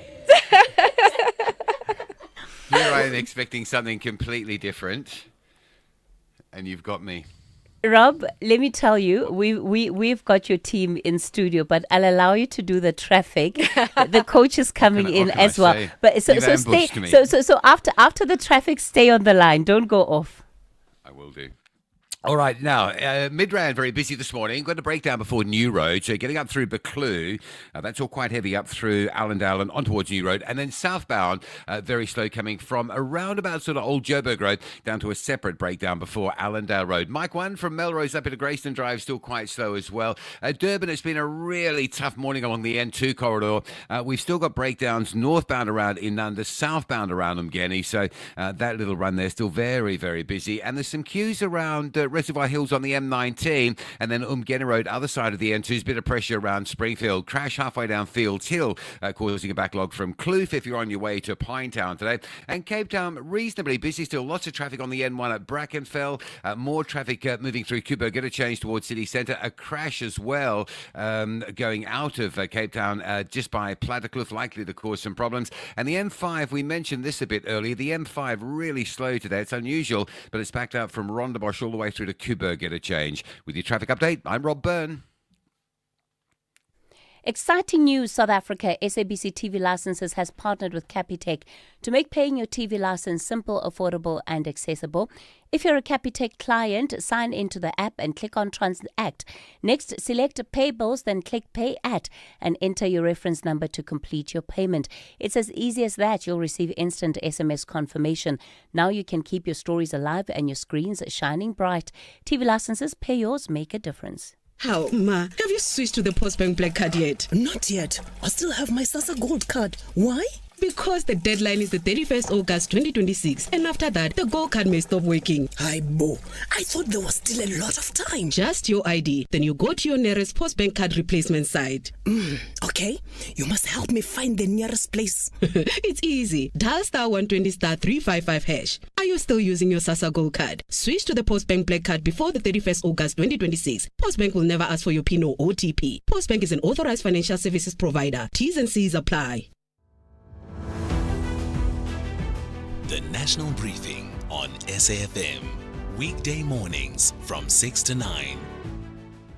All right, it's 8:53. You're listening to the National Briefing. So things are going to end off a little bit differently this morning. Rob, Pirates is here.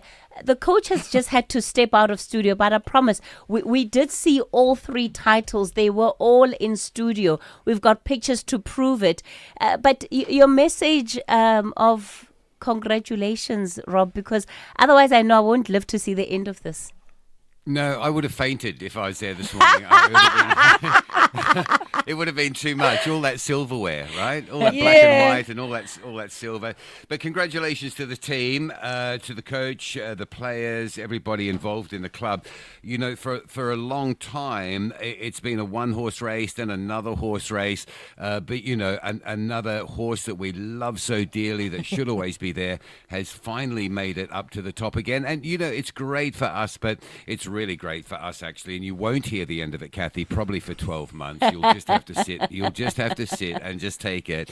But importantly, isn't it great for South African soccer that there's, you know, three sides that can go for glory in any sort of format, and that, you know, three really proper, serious sides now, all competing, and that's what the fans generally want. So well done, Bucka boys, for, you know, taking us there. All right. Well, you can tell Rob is a member of the Ghosts.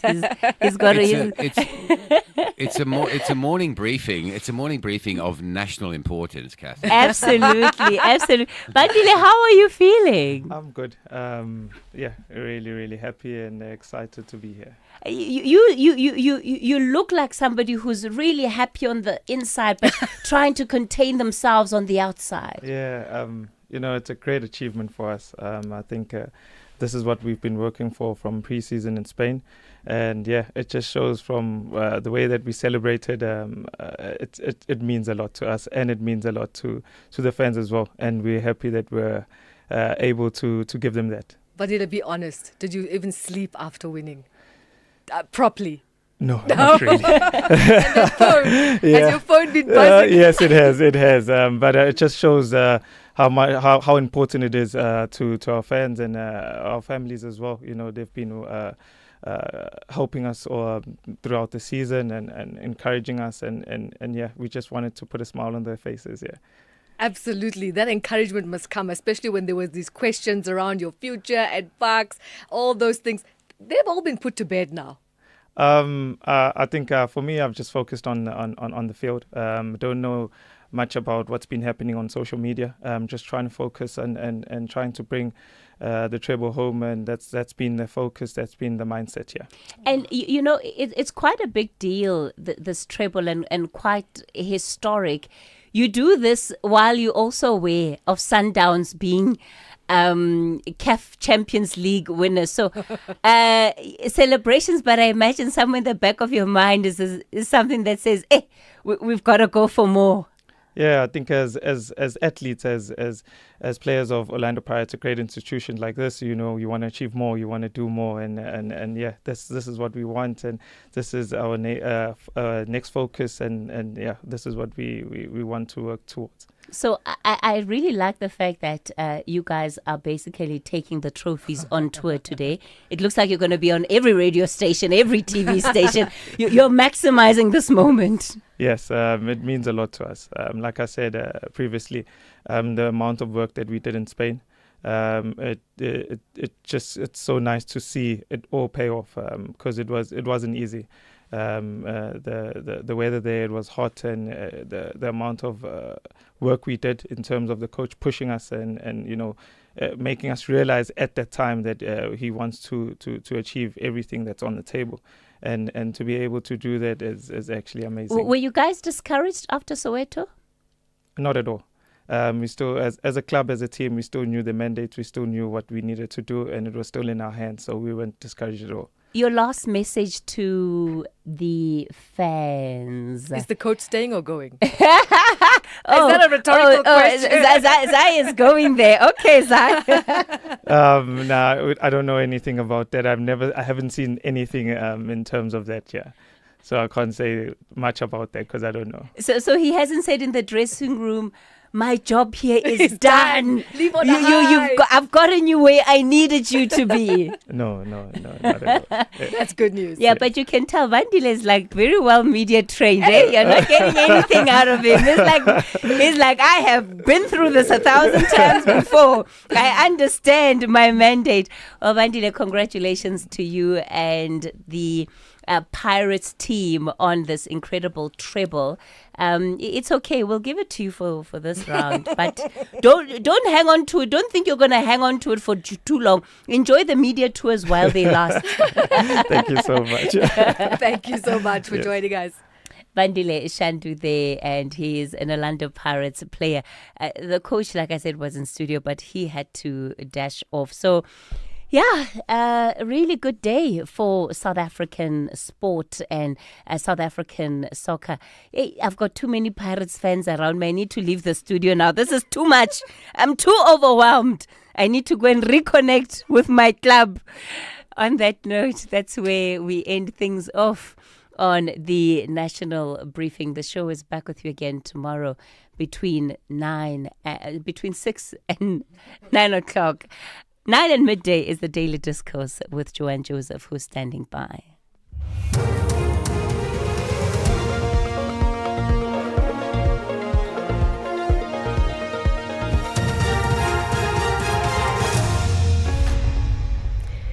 In our top stories, 6 people killed in separate shootings in Kailicha, and ministers to hold urgent meeting to address rising immigration issues. Good morning. 6 people have been shot and killed in 2 separate incidents in Kailicha on the Cape Flats. Police spokesperson Andre Trout says officers responded to reports of gunshots last night where 3 men were found dead inside an informal dwelling. Trout says in a second incident, 3 men were shot and killed at a shebeen in Endlovini during the early hours of this morning. The suspects in both incidents fled the scenes and have not yet been arrested. Trout says the motives for the shootings remain under investigation. Western Cape SAPS has mobilized additional resources following the deadly shootings in Makaza and Harare, in which 6 men lost their lives within hours of each other. A team of experienced detectives attached to the Serious and Violent Crimes Unit is pursuing all available leads to trace and apprehend those responsible, while police deployments have been increased in the affected areas to stabilize the situation and prevent any further violence. Police in Mpumalanga have opened an inquest docket following the discovery of a man's body at a mine in Emalahleni. It's alleged the deceased was trapped inside an abandoned mine that collapsed. The deceased and another man were reportedly conducting illegal mining activities in the area when the ground collapsed. The second man managed to escape and alerted community members about the incident. The body of the suspected illegal miner was subsequently retrieved from the pit after police were notified. Provincial Police spokesperson Mavele Masondo says a post-mortem will be conducted to determine the exact cause of death. South Africa's ministers in the Justice Crime Preventory today to discuss the increasing protests against undocumented migrants in the country. The ministers are meeting to finalize a framework on the National Action Plan to combat racism, racial discrimination, xenophobia and related intolerance. Zine Butelezi reports. The meeting of security cluster ministers and senior officials responsible for national security in the country is in response to the challenge of undocumented migrants, which has seen organizations like March and March holding marches calling for undocumented immigrants to leave South Africa and return to their countries of origin. The JCPS ministers will also meet political party representatives, groups, and associations who have been involved in mass protests and community marches against undocumented migrants. Former President Thabo Mbeki says the Phala Phala matter has nothing to do with the ANC and has cautioned the party not to be preoccupied with it as it involves an individual businessman. He says the Constitutional Court was justified for allowing the impeachment committee to continue its work to determine facts surrounding the theft of thousands of US dollars from President Cyril Ramaphosa's farm. He has also emphasized that he supports Ramaphosa's decision to challenge the matter in court. I think the Speaker has acted correctly to say, okay, parliamentarians, let's constitute this committee, and this committee must do its work. The President Ramaphosa is a businessman, as he has said himself. I'm a businessman. I breed cattle, I breed wildlife, I sell, I buy. That's fine. That's his business. That's his business as a businessman. It's nothing zero to do with the ANC. I don't know why the ANC gets preoccupied with it. It's nothing to do with that. And finally, the Democratic Republic of Congo, Uganda and South Sudan have adopted a joint plan to counter the spread of Ebola across the region. So far, there have been over 200 deaths linked to the virus in the DRC. The BBC's Warren Bull has more. Humanitarian organisations and health ministers from the three affected countries have agreed to coordinate their efforts. Meeting in the Ugandan capital Kampala, they pledged to increase border monitoring, improve protection for frontline workers and expand lab capacity. They also expressed concern that trade and the displacement of people due to regional conflicts could worsen the spread of the virus. The WHO chief, Tedros Ghebreyesus, says there's been a rise to 900 suspected cases, 100 of which have been confirmed. Recapping the top stories, 6 people have been shot and killed in IMN Musa. As part of Africa Month, now we are profiling Burundi, East Africa.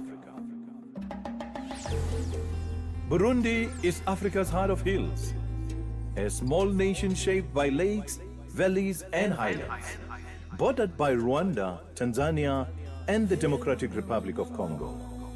Home to Lake Tanganyika, one of the world's deepest freshwater lakes. A land where nature and community are deeply connected. Kirundi and French are official languages. Swahili is also widely spoken across trade and daily life. Culture lives through rhythm, storytelling, and tradition.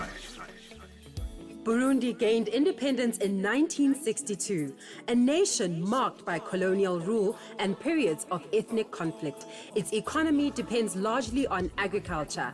Coffee and tea remain vital exports, but challenges continue: poverty, political instability, and limited infrastructure. Still, the people endure, communities rebuild, and hope continues to grow. Burundi carries strength beyond its size. In every hill, in every drum, in every voice, there is resilience. Burundi, resilient, rooted, enduring. Africa Month on SAfm. Conversations, context, connection.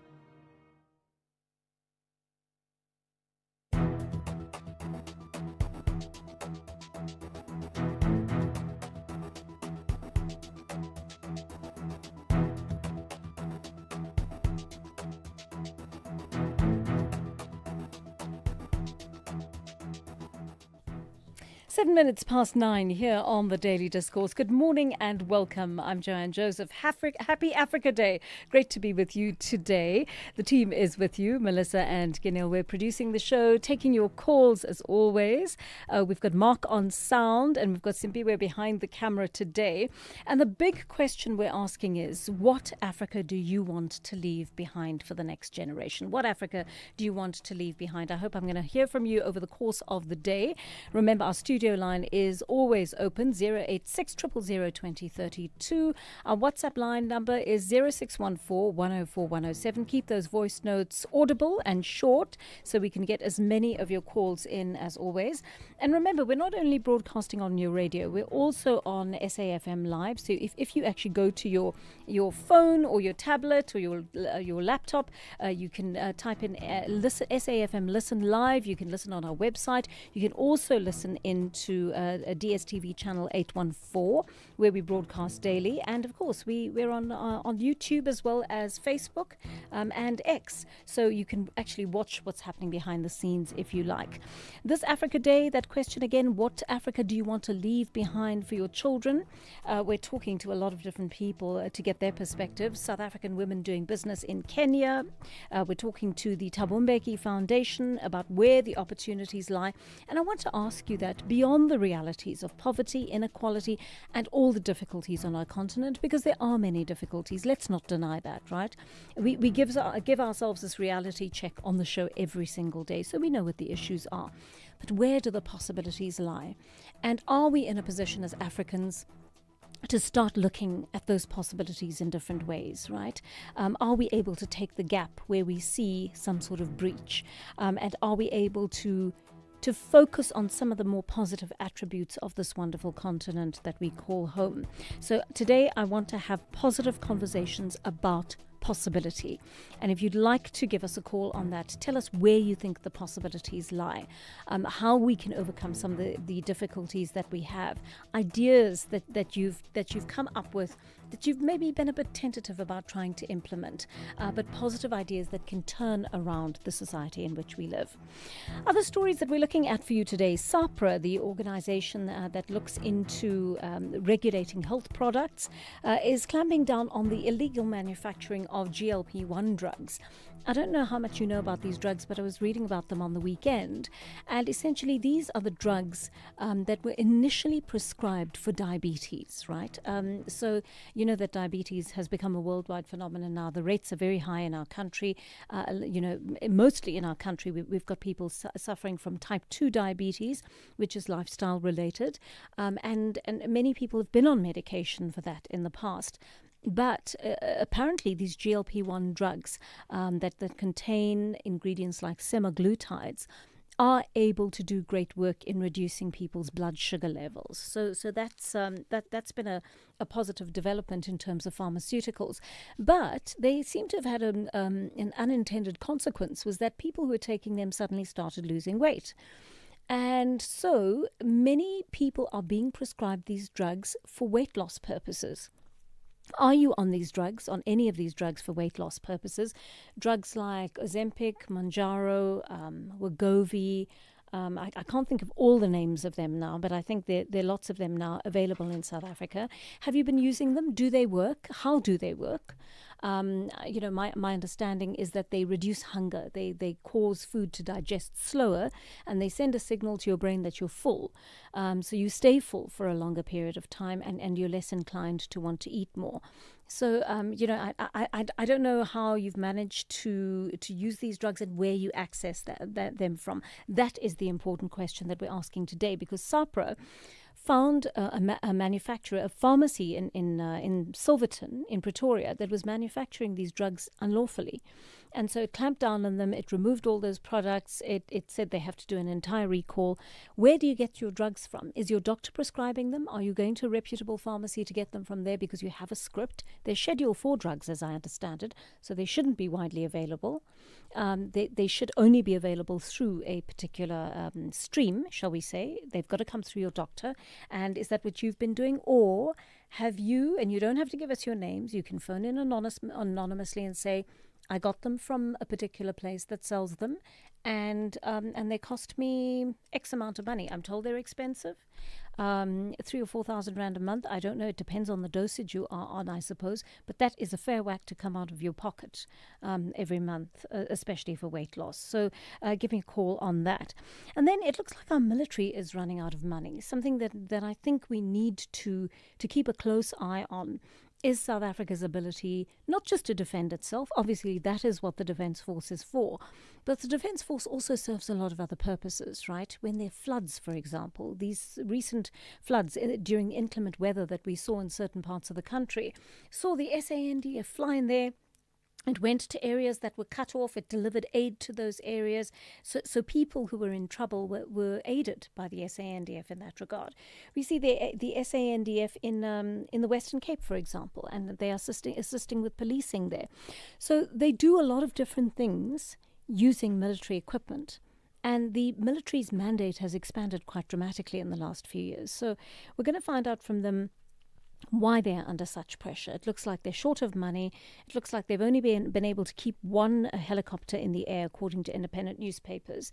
And, all the others have been granted because the fleet is aging and, fuel is expensive, so they can't keep those helicopters in the air. They're harvesting parts from the older helicopters just to keep the few that are running in the air, or the one that is running potentially in the air. It really is quite worrying. So we're going to find out exactly whether South Africa is able to defend itself on sea, land and air with what is currently going on in the military. We're taking those calls now. Give us a call on 086 000 2032. I want to listen to some of your voice notes that are coming in. One of them is talking about independent African states. Good morning, Joanne and the SAFM family. South Africa cannot carry Africa alone. The Republic of South Africa has failed its citizens dismally for over 30 years. How is it expected to carry all these migrants by itself if it can't take care of its own?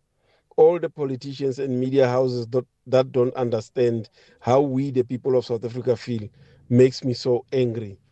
Joanne, the Africa that I would like to see is each and every country of Africa for their own.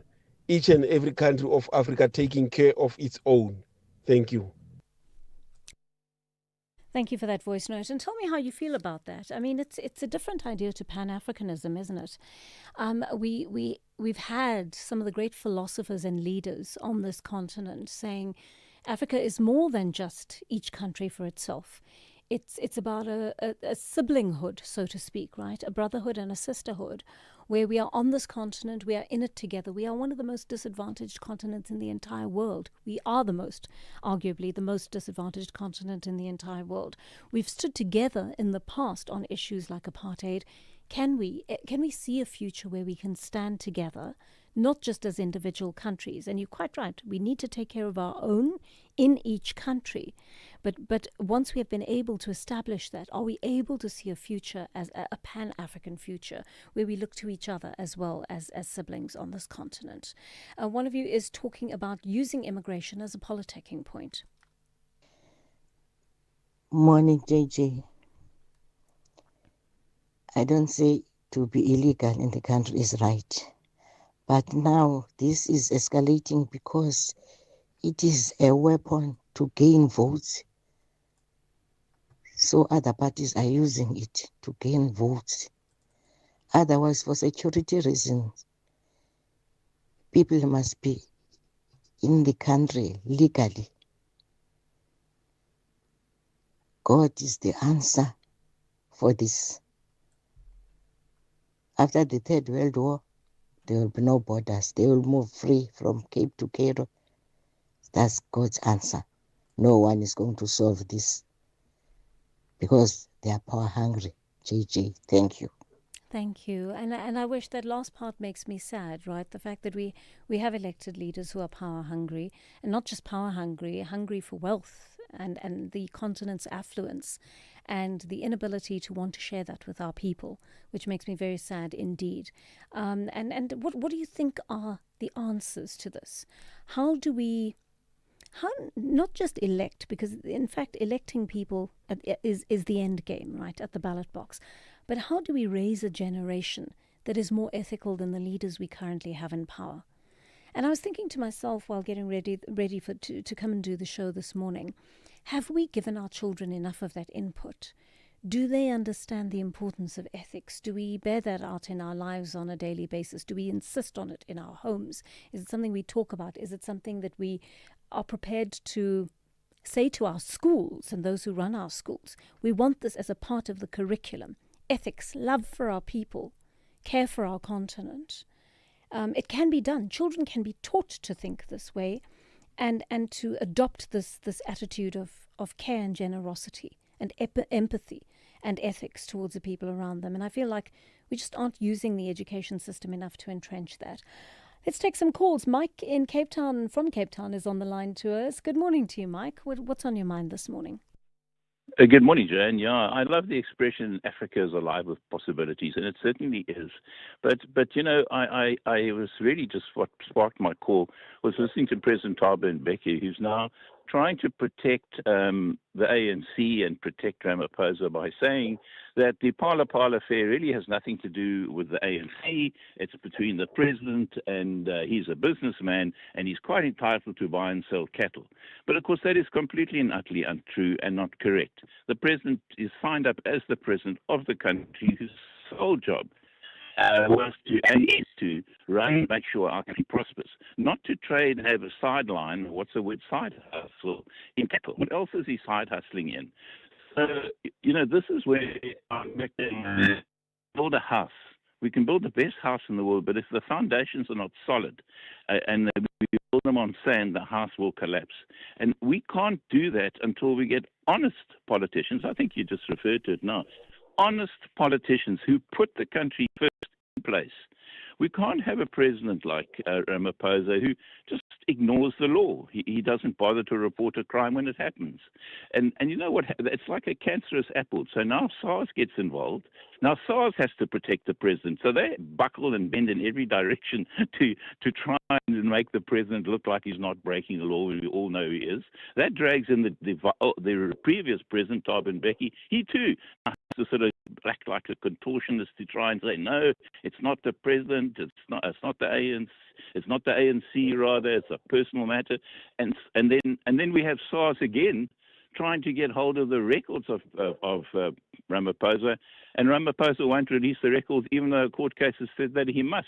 So he starts to break that law as well. Yes. So this dishonesty that we have that trickles down from the top is where our problem starts. I don't know what the solution. I wish I had a solution for you. I really do. Yeah, but until such time as we get honest politicians, Joanne, and get our foundation sorted, people are going to be too scared to build the best house or best business in the world because you just don't know when it's going to collapse. Yeah, there is uncertainty, Mike. Thank you for that call. I also wondered about those comments that former President Thabo Mbeki made, saying this is about one man and it's his business. And I don't think that's actually true. I mean, I think we actually have to take into consideration the fact that if the president has, during the course of this whole Phala Phala matter, broken the law, he has to be held accountable as any other citizen in the country. We're all subject to the same laws. We'll take a short break and I'll take more of your calls in a moment. You can become a victim of a legal problem: wrongful arrest, assault, uncontested divorce, rental disputes, maintenance matters, or labor problems. It can happen to you. Clientele Legal provides tough professional lawyers for an affordable monthly premium. Our legal team is standing by to assist you 24 hours a day. Join today.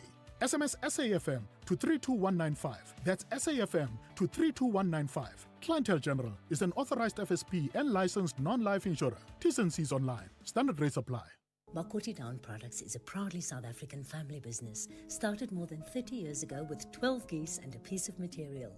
Makoti manufactures duvets, pillows, sleeping bags, and high-quality Egyptian cotton linen. Our Dawn products are suitable for people with dust mite allergies and come with a lifelong guarantee. And we offer a nationwide cleaning service for all your feather and down products. Visit us at makoti.co.za or call us on 041 992 395. For quality down, Makoti Down. Water bottle, check. Sunscreen, check. Binoculars, around my neck. Is that Tembi? The same couch potato who shouts when we interrupt his soapies with But look at her now, a professional bird writer. Oh, I'm shook. She's finally out here. I love the peaceful sounds of nature. Live life outside with Cape Union Mart. The Daily Discourse. More than talk, real understanding. 9:22, listening to your voice notes and taking your calls on the issue of Africa Day. How do we make it work? And what kind of Africa do we want to leave behind for the next generation? Hi, Joanne. It's Washington from Durban. I think we should have a united Africa where you have one president for the continent. You have prime ministers in each country that run the countries. So you won't have these political parties that run the show and just bring down that country. I think a united front would be highly beneficial to Africa. Thanks for that. And let's take a call from Billy on the issue of Africa Day. Billy, good morning to you. Very good morning to you, John. How are you? Well, thank you. Tell me your thoughts on Africa Day, please, Billy. Firstly, it must be self-determination. You see, as Africans, we have not determined our own identity because, the leadership that is in charge since 1935, it was the leadership which was tailor-made to oppress their own people. You can go all over, even these organizations that were formed to liberate Africans were in turn turned against the same people that they were supposed to lead. You remember when the ANC was formed, for example, it adopted a policy called African Claims in 1943. Yes. Yet, in 1955, they reviewed that policy, and then they adopted something called the Freedom Charter. It was 1956, actually, in their conference. Now, that same policy, the Freedom Charter, was not made by them. They did not sit down around that issue and determine what is that they want or what is that they need most. It was imposed upon them by foreign forces, because some of them went to study abroad. The likes of your picnic Kaseme. They came back, they brought us some constitutions and the other things which we did not even understand. Now, we are in this mess. Can I ask you something on that, Billy, just on that question while you're speaking about that? I mean, was it a case of foreign ideas being imposed on them, or did they go abroad? Did they study? Did they see that there were other aspects of human rights that could be drawn into the struggle rather than just narrowing it to ideas that were from one continent alone? Billy, are you still with us? Yes, I'm saying it was capture of African leaders, the cream of Africans.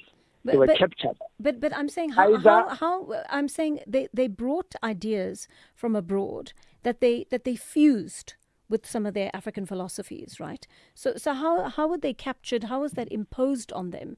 If simply their exposure to it as intellectuals, and they were intellectuals, right? How was that imposed on them if they were simply drawing those ideas in and hybridizing the original ideas that they'd had with these international ideas? I said to you, they went to study abroad. Most of them studied abroad. Even your Shad McCracken went to study in South Carolina University. Yes. But when they came back being different people. Even here in Africa, the universities that we have do not teach us how we should determine ourselves as Africans first.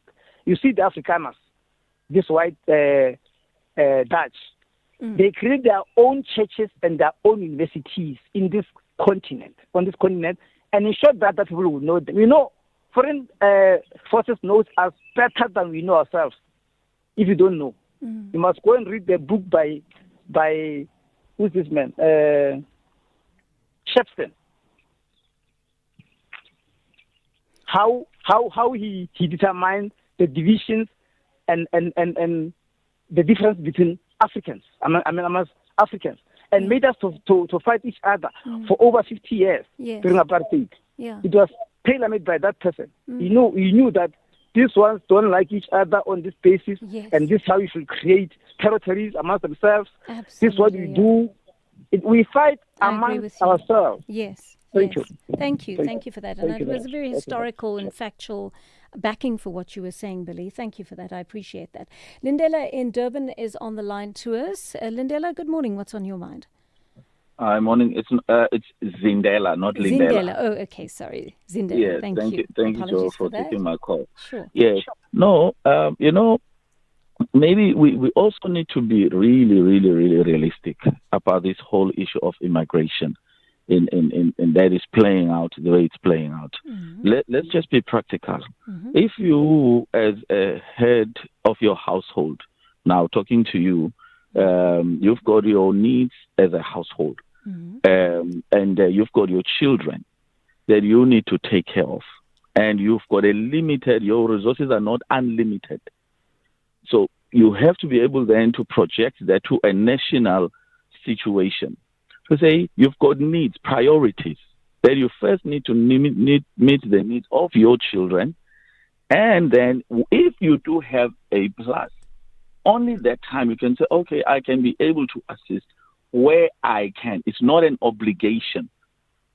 You get what I'm saying? Now, this thing has been imposed on us as South Africans, and without our input by politicians from 1994, the gates were open, the floodgates were open, no regulation. But let me tell you, behind the scenes, these politicians are benefiting from the UN money. They are getting money, but we do not know about. But we know these things behind the scenes. To say there's people who are benefiting from this crisis. It's always like that. Now, let's be realistic by saying, if we're going to be able to have order in the continent, like every household, you must take care of yourself and then see how can you help to assist your brother, in whether it's a cousin or whatever the case might be, to say, where is your need? How can we support you where you are so that you can also be independent, spread like that? Now, even if when we talk about, for example, Europe and so forth, the borderless and so forth, every part of Europe is self-sustaining. Not everybody is flooding on one side of Europe. So it's chalk and cheese. We can't compare. Until every part of Africa, every country, so the politicians, every government must be held responsible to make sure that they take care of their own people. We cannot have a borderless Africa while we have this chaos. No politician is taking responsibility for their own. We start there first. Otherwise, we're going to have the chaos that you are seeing happening now. Billy, thank you. Thank you for sharing your thoughts with us. Thank you. All right, we'll take more of your calls after the latest news bulletin. And Musa is standing by with your headlines. It's 9:30. Good morning. Thanks, Joanne. In the headlines, 6 people have been shot and killed in 2 separate incidents in Kailicha on the Cape Flats. Some spaza shops belonging to foreign nationals have been attacked by residents of Phase 6 and 10 in Bloemfontein. It's believed the group moved around Phase 6 and 10, vandalizing spaza shops but leaving out those owned by South Africans. And South Africa's ministers in the Justice, Crime Prevention and Security Cluster will convene an urgent meeting at the Union Buildings in Pretoria today to discuss the increasing protests against undocumented migrants in the country.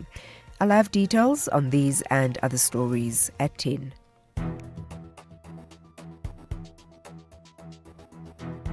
The Daily Discourse on SAFM, weekday mornings from 9 to 12. It is 9:31 here on the Daily Discourse. We're taking your calls at this time. Our studio line 086 000 2032. I'll take a call from Ngonde in Cape Town on Africa Day. Ngonde, good morning to you. Yes, Joanne, you're doing fine, I know. I'll get right to it, John. Okay, thanks. Joanne, I want to clarify one thing. What does it mean to be African to me? All right? First of all, let me go to Robert Mangaliso Sobukwe, the president of South Africa, which we never had. All right? Now, he said there's only one race. Listen carefully, John. There's only one race, and that is the human race. All right? Yes. If you like, you can say non-racial, multiracial, which is the ANC standpoint. Right. Non-racial, PAC standpoint. All right? So, if there is one race, which I agree with him, then there will be no need for us to be, dallying or quarreling about borders, whatever, in Africa, right? Because these borders in themselves were created in 1884, right? By one fascist, Mussolini, all right? They divided Africa into those pieces, each country demanding this, France, Germany, Belgium, whatever. Yeah, the scramble for Africa. Yes. Yeah. So if we can understand who we are, right? For example, if Thabo Mbeki goes on to say, Ramaphosa and Phala Phala, something a bit different, he is only expressing his opinion, right? We should not have temptation about it or run angry. He is only expressing his freedom of expression. And freedom of expression means you're opening floodgates to irrigate the arid ground below. So everything goes. Joanna, I wish I could talk more. Yes. Let me drop it right there. Okay, thank you. Thank you very much for that contribution, Nonde, from Cape Town. We'll keep those calls coming and lots of your messages coming in as well. Let's just listen to a couple of your voice notes before we move on to our next story. Says Joey, hi, are you well? This is JCK Kaunda from Musina. Says Joey, I think President Thabo Mbeki has for ANC to back off on personal matter of President Ramaphosa. Secondly, I don't see any need. Why should we celebrate Africa Day while we've got such a mess in Africa? There's no need to celebrate it. It's a mess. People are found wanting everywhere. From people, we are suffering. So why should we celebrate? Let me rest my case for now. Jesse K. Kaunda from Sina. Good morning, Joanne. It's William Dolo Fisher's Tracker. First and foremost, we must read this name of ANC correctly. African National. African National. How did they discover this name? It's up to them. Another thing, to Mr. Mtsepe, we are not the Mutsepe family. He's not representing us as South Africans. He's representing himself. So he mustn't go to Zimbabweans and tell them these borders are artificial because they were made by colonizers. You go to Spain, you don't just cross to France. There's a border between these countries. You must produce when you are crossing. Those people that are saying Europeans does not have borders, they are dreaming in the daylight. I thank you. Thank you so much for those messages and keep them coming over the course of the show. Our WhatsApp line 0614 104 107. 9:35 it is here on the Daily Discourse, and we promised you this story. The South African Health Products Regulatory Authority and the South African Pharmacy Council having swooped on a Pretoria pharmacy and shut it down after finding out it was illegally manufacturing and distributing GLP-1 drugs. Originally prescribed for diabetes, many people are now taking them for weight loss. SAFMRA's Regulatory Compliance Manager, Mogadi Fafudi, is with us to explain. Good morning, Ms. Mafudi. Thank you very much for your time on the program. What exactly did you find at the Centra Pharmacy in Silverton, Pretoria, when you got there on Friday? Good morning, Joanne. What we found there was so shocking. We found a whole lot of semaglutide, tirzepatide, and the combination of these products produced in large quantities. And as far as SAFMRA is concerned, there has not been, we haven't issued any authorization in terms of licensing or import authorization for them to produce such a large quantity or even to produce any of those products into the nation. So, fortunately, when we looked into the facility as well where this is produced, this requires aseptic techniques to produce sterile subcutaneous products, and the facility was just unfortunately not meeting the enclosed minimum requirements.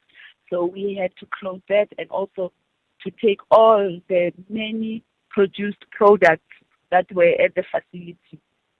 I mean, the alleged guilty parties claim they were compounding. What does that actually mean? Yeah, but for you to compound, you must legally obtain the APIs, which is the active pharmaceutical ingredients. So we have not allowed anyone to bring them into the country for the purpose of compounding because... What is compounding, Ms. Fafudi?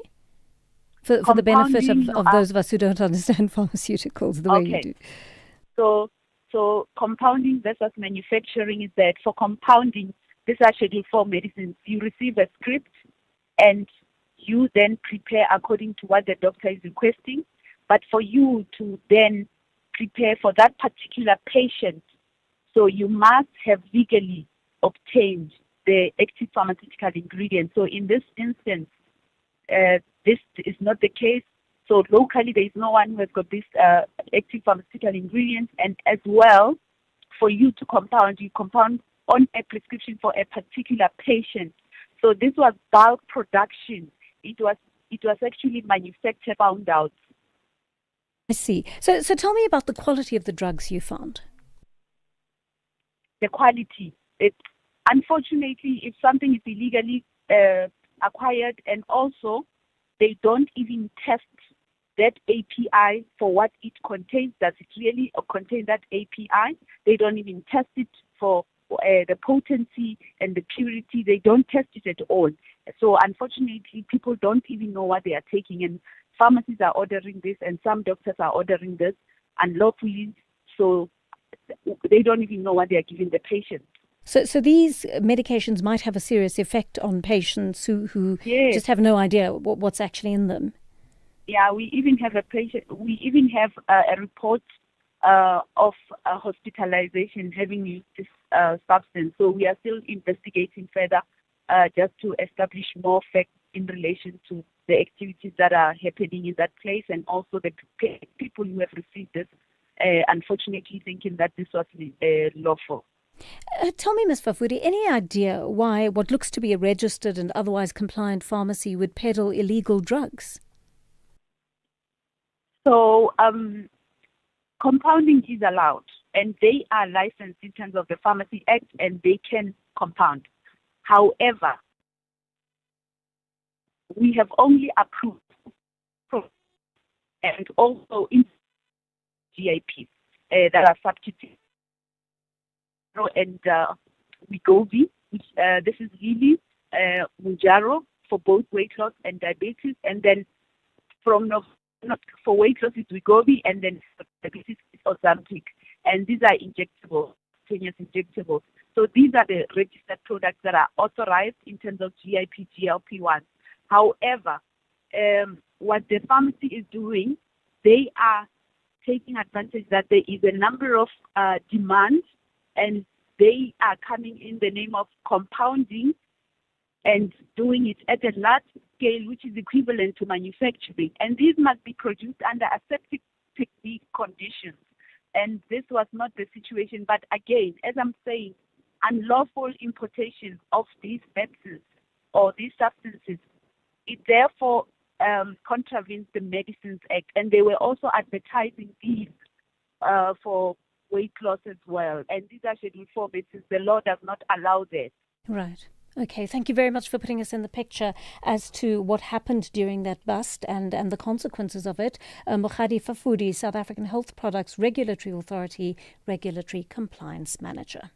Investing shouldn't feel risky. It should give you secure Absa Cash Invest Tracker for an investment of 100,000 rands or more. Your capital is guaranteed with immediate access to your funds. That's minimum risk, maximum benefit. Absa Private Banking customers can invest from just R1. Open via the Absa Banking app, a branch, a private banker, or 0860 111 515. Your story matters. Absa is an authorized financial services provider. T's and C's apply.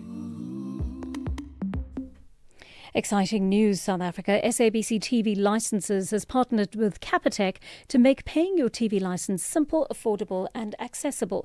If you're a new Capitec client or an existing one, sign into the app and click on Transact. Next, select Pay Bills, then click Pay At and enter your reference number to complete your payment. It's as easy as that. You'll receive instant SMS confirmation. Now you can keep your stories alive and your screens shining bright. TV licenses, pay yours, make a difference.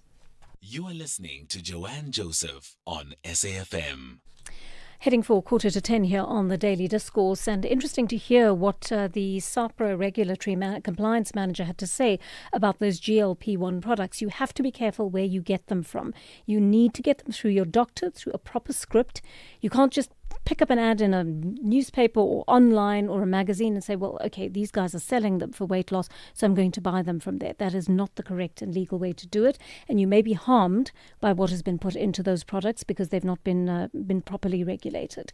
Bonnie in Durban is on the line to us. I understand you've been using a GLP, Bonnie. How's it going? Hello, Joanne. Happy Africa Day. Thank you, and to you. Yes, Joanne. Yes, I have in fact been on. I still am on GLP-1s. Yes. I started with this journey about a year and a half ago. Mm-hmm. I was diagnosed with diabetes, type 2 diabetes. Yes. Yeah, it was very difficult to control my sugar. It was really high. Gosh. I really had gained a lot of weight. I was inflamed as well. So I had a lot of inflammation to the point where I almost was admitted to hospital just to control it.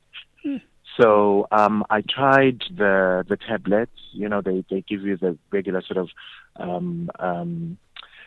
diabetes tablets, but it just didn't work for me at all. In fact, they were making me more sick, those tablets. Gosh. So then I switched. My doctor spoke to me about GLP-1s, and he urged me to go and research first before he prescribed. That's great. Which is what I urge people to do, is that go and research, find out what the drugs are, what do they mean, what does this term GLP mean, all of that. It really helps, because once you're on them, you understand exactly what's going on in your body and what it is that you're putting into your body. You start at a small dose, and then you regularly go higher as the months go, because the doctor monitors you and monitors your stats and your sugar stats. So I've never been over 5 on my sugar level. That's excellent. You know, Yeah, so I've yeah. never been. I have the side effect is that I've lost weight. I've lost 21 kilograms. Wow.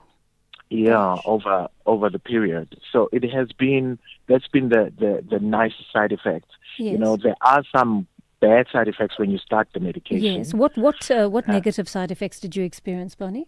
Oh, it was a heck of a lot of nausea.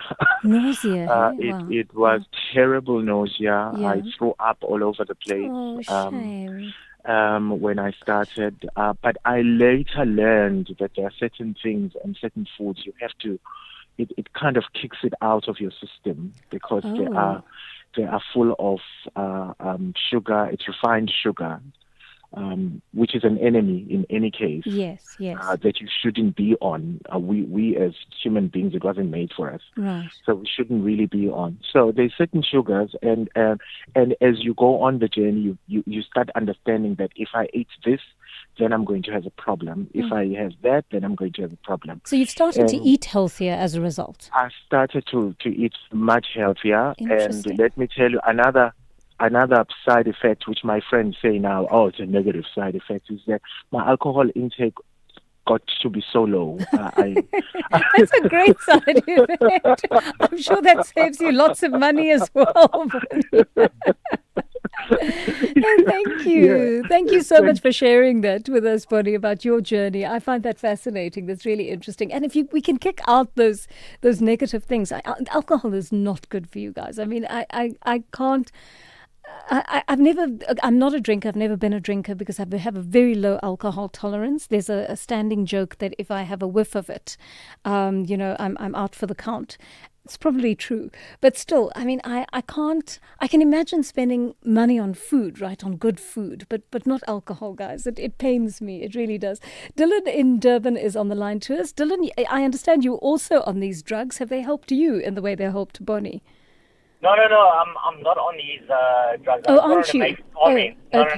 I am a diabetic, though. I'm a type 1. There's a difference between type 1 and type 2, which people obviously, they sometimes... so 5% of diabetics are type 1, and that's an autoimmune disease. Yes.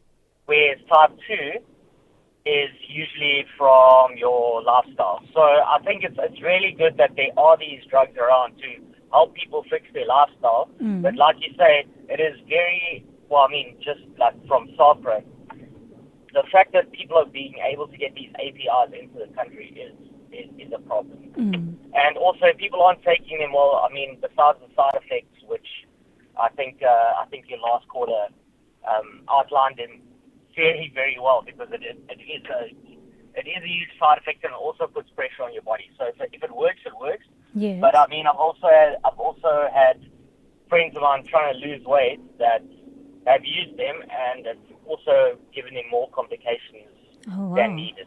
Sure. So it really does depend on the individual. Dylan, thank you for that, balancing what Bonnie had to say to us. So it looks as though, this is something you're going to have to do in conjunction with your doctor, a lot of research. I think it always helps to go to a nutritionist as well. If you've got diabetes, doctors will generally say to you, go and adjust your diet anyway.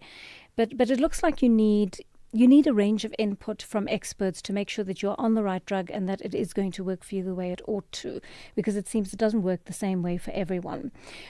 Mastermind is on the line to us from Mpumalanga, and Mastermind, you want to speak to us about something different, former President Thabo Mbeki's comments on the ANC. Yes, good morning, Jane and your listeners. Hi there. Yes, good. No, Jane, you see, I just want to comment on the statement of former President Thabo Mbeki when he said ANC doesn't have it has nothing to do with the Phala Phala saga. But if you remember, the Secretary General of them, Fikile Mbalula, say they will defend their president. But Jen, you see, the court has ruled that Parliament was made mistake, and now they have to rectifying that mistake, what they have done, and call the president to come, and they must do so. Now, if they trying to now opposing these things from the court, you see, ANC is always in the way of giving all tough in the constitution of this country work, because they try by as much as they can to defending even the things that is visibly to be just giving a proceeding. Now you see, secondly, Mr. President, the former President Thabo Mbeki saying these foreigners people, we're pointing at wrong people. There are people he know that they must. I don't understand which people he is talking about, because people here in Mzansi, we as a citizen, we have clearly our statement and a proposal to government saying, please government, remove all the foreign people in this country, because now we're suffering a lot, we're sacrificing a lot for the foreign people. Now ourselves, we cannot now afford to not working. Our children is suffering. Our country is dying for the drugs. But the former president doesn't see all of those things. He said these people of our country, they will still come in South Africa. Thank you. Thank you very much for sharing your thoughts with us. I'm going to take a short break, and when we come back, Crispin, I see your call. We'll hear from you. How, Ma? Have you switched to the Postbank Black Card yet? Not yet. I still have my SASSA Gold Card. Why? Because the deadline is the 31st August 2026, and after that, the Gold Card may stop working. Hi, Bo. I thought there was still a lot of time. No, Ma. Do it now before the rush starts. The switch is free. So what do I need? Just your ID. Then you go to your nearest Postbank Card replacement site. Okay. You must help me find the nearest place. It's easy. Dial *120 *355 hash. Are you still using your SASSA Gold Card? Switch to the Postbank Black Card before the 31st August 2026. Postbank will never ask for your PIN or OTP. Postbank is an authorized financial services provider. T's and C's apply. The Daily Discourse. More than talk, real understanding.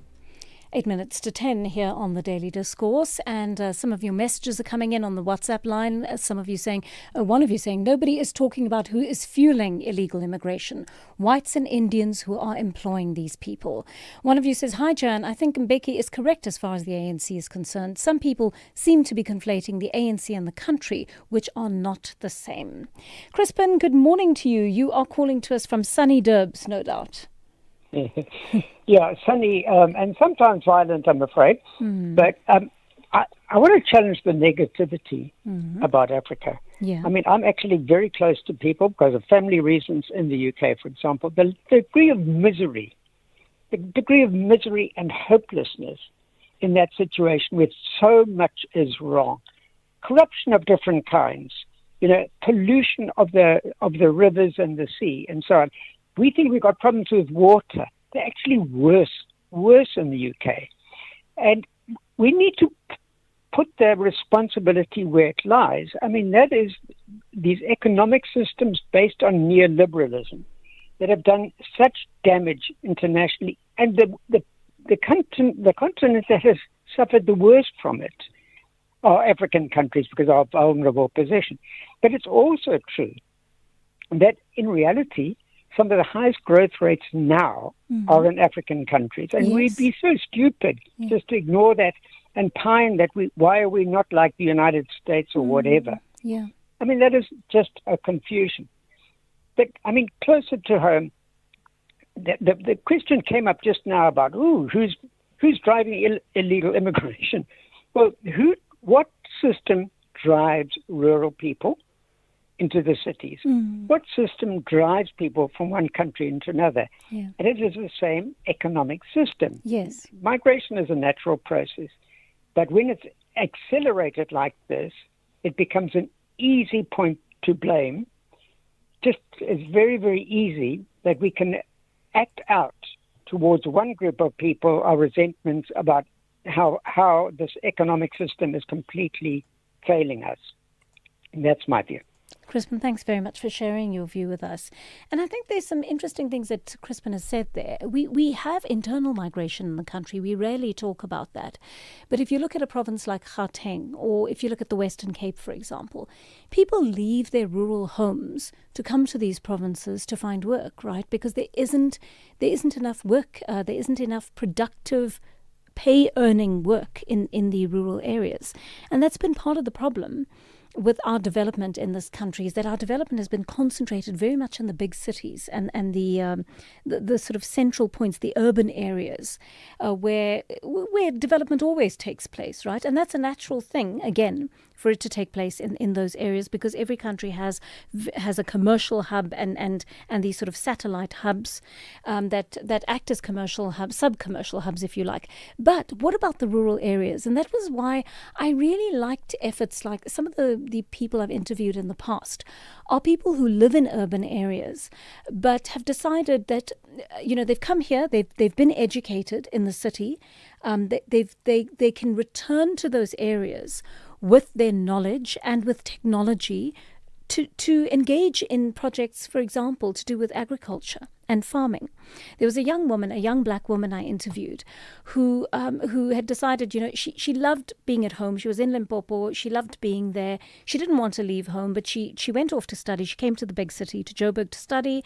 She had a really good education here, but she missed home. And she thought to herself, why should I do that? Why should I have to be away from home to earn a living here when I actually have the skills that I can import to my hometown or export to my hometown, as the case may be? So she took those skills. She took the technology enterprise in Limpopo. She is growing the most wonderful vegetables. She has a market. She's got access to market because obviously, she's acquired all these skills. She's made the contacts in Johannesburg and she's got a thriving business. And one of the things that is most helpful to her is that use of technology and all the education that she acquired in the city. And maybe that's what we need to think about, is that, the universities are here. Perhaps we need universities in more of the rural areas, other educational facilities in more of those areas. And we need to concentrate some of the business in those areas, businesses that lend themselves to those areas, solar, wind power, hydropower, all of these things, they can be done in far-flung areas. They need not be done in the city, right? So I think we need to start thinking about that as well. We have not empowered our rural populations enough, and that is a conversation that we can have. The other thing I often think about is the issue of migration being a normal fact of life. It's happened in so many waves over the course of humankind's history, right? We've been migrating for the longest time. We've been migrating through the continent. We've been migrating into other continents. If Africa is the cradle of humankind, if we accept that, then we accept that people went out from here and went to different parts of the world. And that is how the entire world, has been populated, right? So migration is a part of life, but it cannot be sustained if one country has to take responsibility for large numbers of people. It can also not be sustained if the leadership has not made a way for the people of that country to benefit from their own resources. And someone spoke about a lack of resources earlier. One of you called in and said something along the lines of, we don't have the money and therefore we can't look after our neighbors. We've got to look after ourselves first. This is the problem. South Africa is a middle income country. It's not considered a low income country, which means we actually do have the money. We're just not using it correctly in certain instances, and in other instances, we're stealing it. That is the bigger problem. One of you says the poor and working class has much more in common with the immigrants in this country than we do with the political and economic elites. The elites are the ones who have created a society in which resources for the working class are scarce. They are the ones that benefit from fighting amongst ourselves. We need to focus our efforts on holding the elites to account and creating a just society, not on petty infighting amongst ourselves. And I think some very wise things are being said in that voice message. Let's listen to one on labour inspectors. Good morning, Joanne, and morning to the SAfm listeners. It's Mfundo from Durban.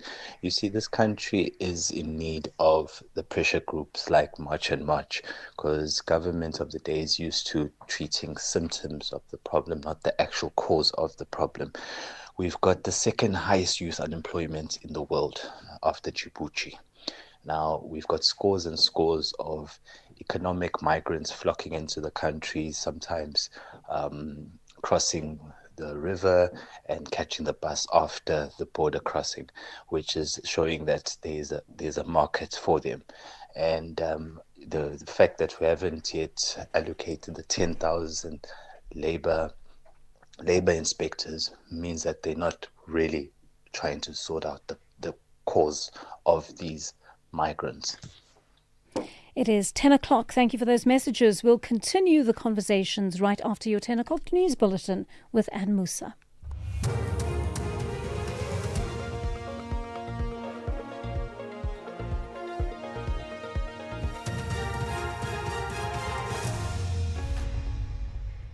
In our top stories, 6 people shot dead in separate shootings in Kailicha, and community members arrested for looting foreign-owned shops. Good morning. 6 people have been shot and killed in 2 separate incidents in Kailicha on the Cape Flats. Police spokesperson Andre Trout says officers responded to reports of gunshots last night, where 3 men were found dead inside an informal dwelling. Trout says in a second incident, 3 men were shot and killed at a shebeen in Endloveni during the early hours of this morning. The suspects in both incidents fled the scenes and have not yet been arrested. Trout says the motive for the shootings remain under investigation. Western Cape SAPS has mobilized additional resources following the deadly shootings in Makaza and Harare, in which 6 men lost their lives within hours of each other. A team of experienced detectives attached to the Serious and Violent Crimes Unit is pursuing all available leads to trace and apprehend those responsible, while police deployments have been increased in the affected areas to stabilize the situation and prevent any further violence. In the Free State, about 100 people have been arrested in Bloemfontein as the planned shutdown is now extended to looting foreign-owned shops. The planned shutdown has been called by the National Service Delivery Forum. A Chinese-owned bottle store has been looted. 50 people were also arrested overnight for allegedly attacking and looting foreign-owned spaza shops in Phase 6 and 10. Police are guarding some of the infrastructure. Police have urged residents not to get involved in wrongdoing. South Africa's ministers in the Justice, Crime Prevention and Security Cluster will convene an urgent meeting at the Union Buildings in Pretoria today to discuss the increasing protests against undocumented migrants in the country. The ministers are meeting to finalize a framework on the National Action Plan to combat racism, racial discrimination, xenophobia and related intolerance. Zine Butelezi reports. The meeting of security cluster ministers and senior officials responsible for national security in the country is in response to the challenge of undocumented migrants, which has seen organizations like March and March holding marches calling for undocumented immigrants to leave South Africa and return to their countries of origin. The JCPS ministers will also meet political party representatives, groups, and associations who have been involved in mass protests and community marches against undocumented migrants. Another toddler is reported to have gone missing whilst playing with his sibling and other children in Limpopo. Police have intensified the search for a missing 21-month-old boy who disappeared last month. Katlodi Mokubelo went missing at his home in Hoedspruit. Police spokesperson Mapure Manamela is calling on the public to assist with information. We're appealing for public assistance to find a missing 1-year, 9-month-old boy, Katludi Mukibelo, from Sidawa village in Hoedspruit under Mopani district. According to information, the child was last seen on the 2nd of April playing with other children. Anyone with information should contact Captain Daniel 082-573-4773 or Crime Stop at 086-100-10-111, or they may use my SAPS app. And finally, the Roman Catholic Church has asked for forgiveness from a rural community in Peru over harassment and evictions by a conservative Catholic group. Locals say companies seized thousands of hectares of their land. During a mass in the city, church representatives, including a Vatican envoy, knelt before the community and asked for forgiveness. We have realized that the church had not known how to protect these community members. We had not been where we should have been a long time ago. But even if it is late, we have arrived. And we have arrived because the Pope, first Francis and now Pope Leo, wanted me to be here to convey this message of hope, but also with humility to ask for forgiveness. Recapping the top stories, 6 people have been shot and killed in 2 separate incidents in Khayelitsha on the Cape Flats. For SAFM News, I am Anne Musa. Yo, how is your trolley so full these days, friend? It's my way, Jomi. I save up to 40% on my car insurance premiums every month. My way insurance? Yes! Now I have more money back in my pocket. Even though hubby switched to my way. Manja, we're both saving, which means we have more money to focus on the things we love and live our way. Savings after savings. Real people, real cars, real savings. For a quote, visit myway.co.za. Premiums are risk profile dependent. MyWay is a licensed non-life insurer and FSP. T's and C's apply. MyWay, live your way. Hey, want to check your TV license balance conveniently? Look no further. Our SMS service allows you to do just that. By sending a message containing your ID or TV license number to 44210, you can quickly access your balance without needing multiple inquiries or waiting on hold. Plus, standard SMS rates apply. Take advantage of this efficient method to stay informed and streamline your payment process today. T's and C's apply. As part of Africa Month, now we are profiling Cameroon, Central Africa. A nation of diversity and complexity. With a coastline on the Atlantic Ocean, often called Africa in miniature because everything is here. Rainforests, mountains, savanna, and coastline. Over 250 languages, English and French official, a legacy of colonial history. Bordered by Nigeria, Chad, Central African Republic, Equatorial Guinea, Gabon, and Congo. Their independence came in 1960 and 1961. A union of histories, a blending of identities. Oil, agriculture, and trade drive the economy, but internal tensions remain, especially between Anglophone and Francophone regions. Still, culture thrives. Music, football, and community connect the nation. Cameroon carries many worlds in one. In every language, in every rhythm, in every region, there is identity. Cameroon, diverse, complex, alive. Africa Month on SAfm. Conversations, context, connection.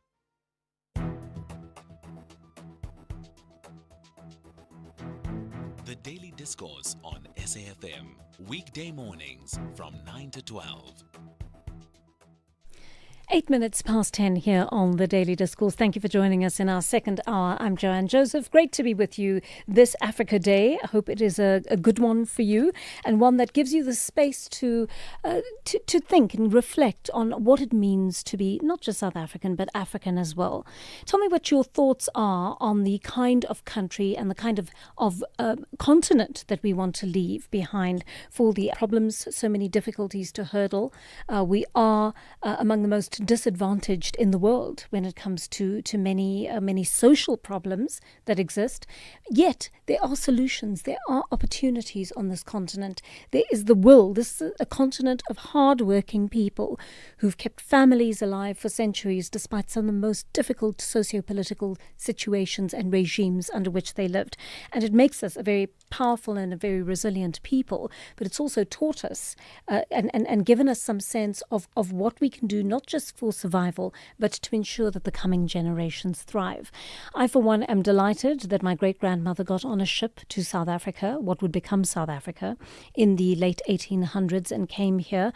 I, quite frankly, cannot see myself in any other way but as an African, having been here for 4 generations. And I'm very grateful for the opportunities that Africa gave us. It changed the fate of my family. Things that I think we would have been bound by in India, like caste, like colorism, do not exist in the same way in South Africa. Yes, there were setbacks in terms of race. There are setbacks in terms of gender. But the opportunities on this continent was something that my family is very, very grateful for. And one of the levers that we were able to do that through was education. That was certainly the thing that pulled us as a family out of poverty, and that certainly is the story of many other families. I want to listen to one of your voice notes on this. Hey, Joanne.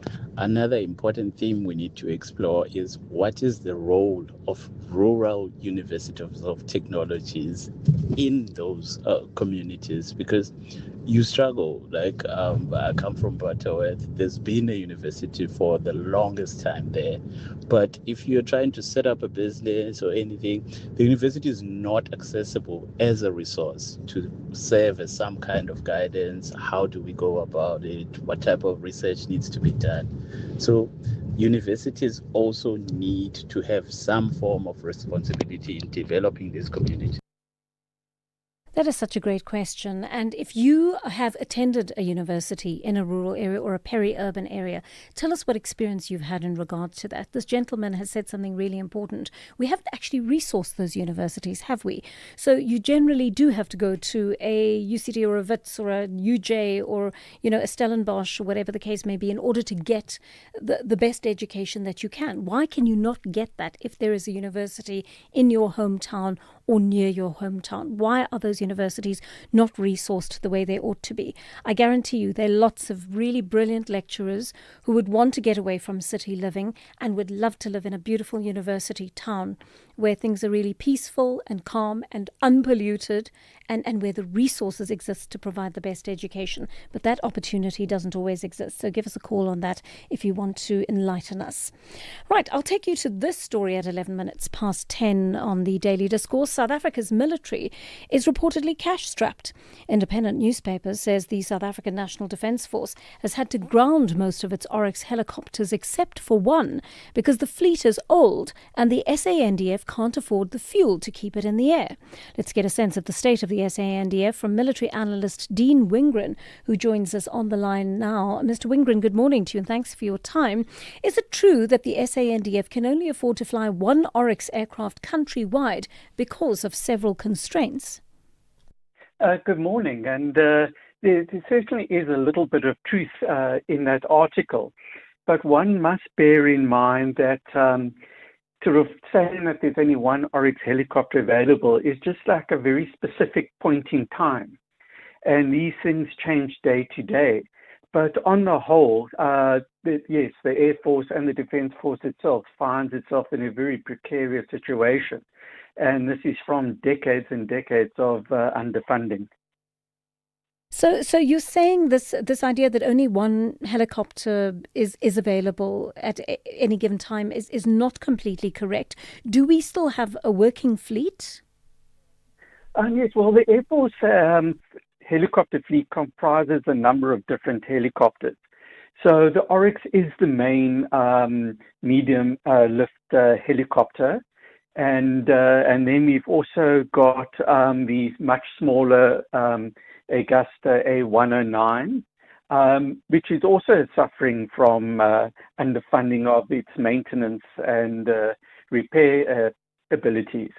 So that although there are sort of one or three still flying, and then we've got the Superlynx maritime helicopter, of which about two of the four are operational, very close to being operational. And the final helicopter that the Air Force operates is the Rooivalk attack helicopter. And that too is also suffering from years of underfunding. So not only are its systems getting very old, its weapon systems, its avionics, electronic systems, electronic warfare systems, they're all in dire need of replacement. And once again, only very, very few of those are airworthy. I hesitate to say operational because I certainly wouldn't like to go into an active war situation with the Rooivalk. So the Air Force has very few helicopters available. And we've seen this recently when we've had floods. Of course, there's one other helicopter, the BK-117, and that is mainly based in Durban and Port Elizabeth. And those have good serviceability, but there's very, very few of them. So the Air Force has very little helicopter capabilities to call upon when it comes to flood assistance, mountain fires, mountain rescues, and offshore search and rescue.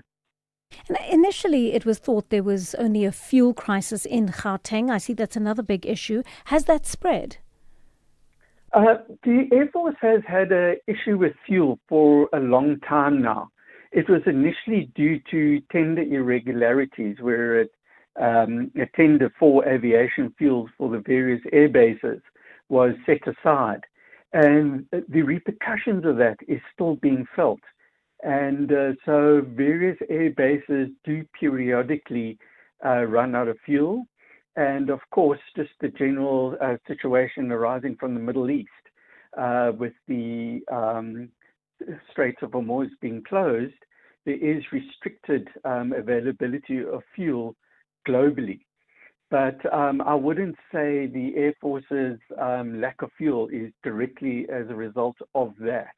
It is just, once again, poor procurement processes, lack of sufficient management, and once again, funding. As with just about everything with the Defence Force, it does come down to funding or the lack thereof.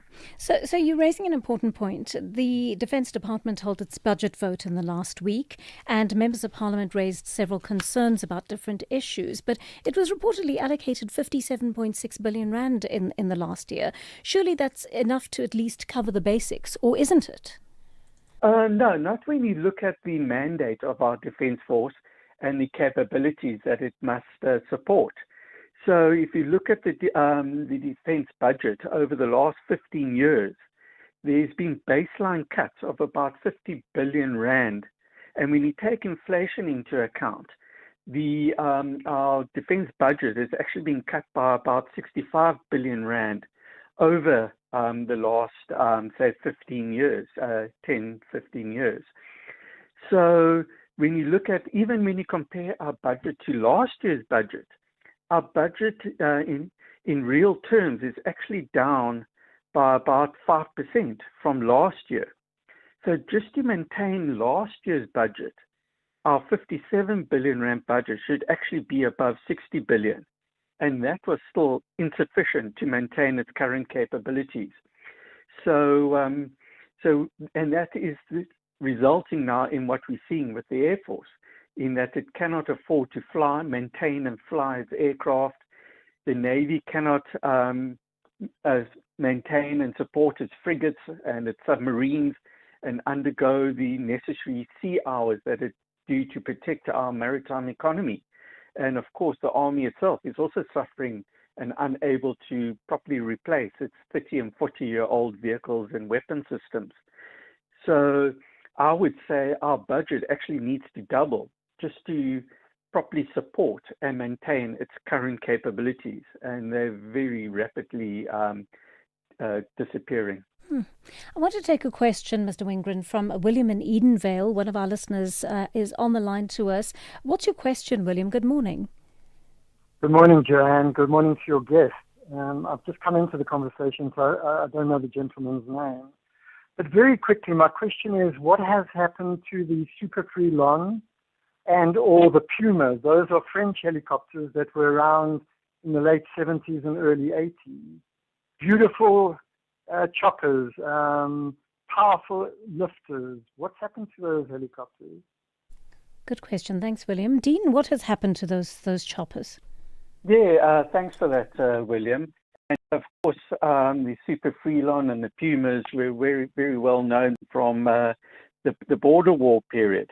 And these were helicopters that were acquired in the late 60s. So with the rundown and the so-called peace dividend after Namibia gained its independence, so the Super Freelons were retired. This was in the very early 1990s. And so the Super Freelons were a very big, heavy lift helicopter, much bigger than the Puma. And unfortunately, they were a little bit underpowered for operations sort of inland. So they were mostly in the last years of its service was based in coastal areas. So those were retired just as a cost-saving measure. And then the Pumas, which did sterling work throughout South Africa since they were required also in the late 60s. So by the 1990s, they were getting pretty old. And the Pumas were actually replaced by the Oryx. And the Oryx is based on the Puma airframe, but the Oryx was given much stronger engines, beefier gearboxes and rotor systems, and so on. So you could say that the Oryx is the descendant of the Puma, developed mostly in South Africa, and it is the Oryx is a fitting replacement for the Puma. And so although South Africa no longer has the direct replacement for the Super Freelon, the Oryx is an excellent aircraft. And although it's due for replacement as well in the near term, I don't think the Defence Force has sufficient budget to replace the Oryx. All right. I'm going to thank you for that question, William. And Mr. Wingren, Dean Wingren, military analyst, I'm going to ask you to stay with us, please. We have a couple more questions for you. It is 21 minutes past 10. We'll be back after this short break. You can become a victim of a legal problem: wrongful arrest, assault, uncontested divorce, rental disputes, maintenance matters, or labor problems. It can happen to you. Clientele Legal provides tough professional lawyers for an affordable monthly premium. Our legal team is standing by to assist you 24 hours a day. Join today. SMS SAFM to 32195. That's SAFM to 32195. Clientele General is an authorized FSP and licensed non-life insurer. T's and C's online. Standard rates apply. Missed your favorite SABC education program on SABC Radio? With SABC Plus, you can catch up on all your favorite SABC education programs anytime and anywhere. On your phone, simply open the SABC Plus app, tap on demand, select radio, find SABC Education, select the podcast of your choice and press play. Or if you're on your computer, visit the SABC Plus website, www.sabcplus.com. Click on demand, choose radio, scroll to the SABC Education podcast section, select the podcast of your choice and press play. It's simple, convenient and always available when you are. Brought to you by the SABC Education. Enriching minds, enriching lives. You are listening to Joanne Joseph on SAFM. 22 minutes past 10 here on SAFM on the Daily Discourse, and we're taking more of your calls now and your messages. Dean Wingren, military analyst, is on the line to us, speaking to us about the state of the SANDF, and he has pointed out to us, that the budget that this department receives, the defence budget, is much too low for the various tasks and missions it has to carry out. So I'm going to take a message, and here's a question for you, Mr. Wingren, from one of our listeners on the budget cut. Morning, Joanne, and your list and your guests. Thank you. I'm Soviet in King Williamstown. Kindly ask from your guests, from me, what army or a navy? What are the consequences if we don't work on our army budget? What are our possible? I would say, what would happen to us as a country, South Africa? I'm Soviet. Thank you. Soviet, good question. Thank you, Mr. Wingren. Did you hear that? Yes, I did. Thank you. And I think that's a very important question. And I wish more parliamentarians asked that question. In that, the Defence Force has a mandate arising from a constitution, which basically states that the Defence Force is there to protect the territorial integrity of the country and its citizens and residents. So, arising from that, there is a constitutional responsibility of government to not only have a defence force, but to maintain an adequate and correctly funded and capacitated defence force. And coming back to directly to the question, what happens if we don't have a funded defence force, is that the defence force is unable to carry out its constitutional duties. So not only can it not protect our country, and you say, who's going to attack South Africa? Well, in this modern world, it's very difficult to predict what's going to happen in 5 years, never mind what's going to happen in the very near short term of 1 year. The geopolitics is changing so dramatically and so quickly.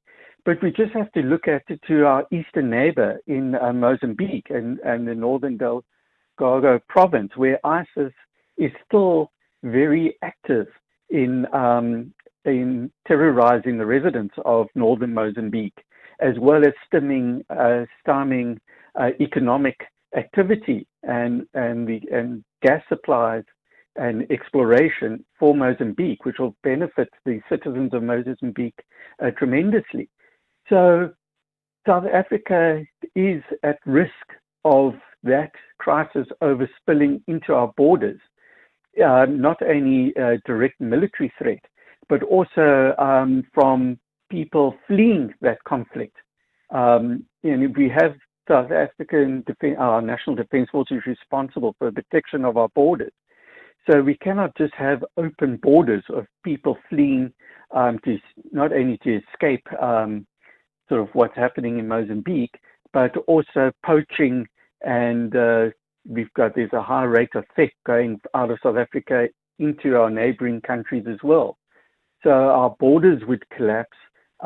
We've already got an issue with what you could say is our 10th province, the sea, the maritime economy, where we are unable to properly protect our exclusive economic zone against fishing and pilferage and drug infiltration via those routes.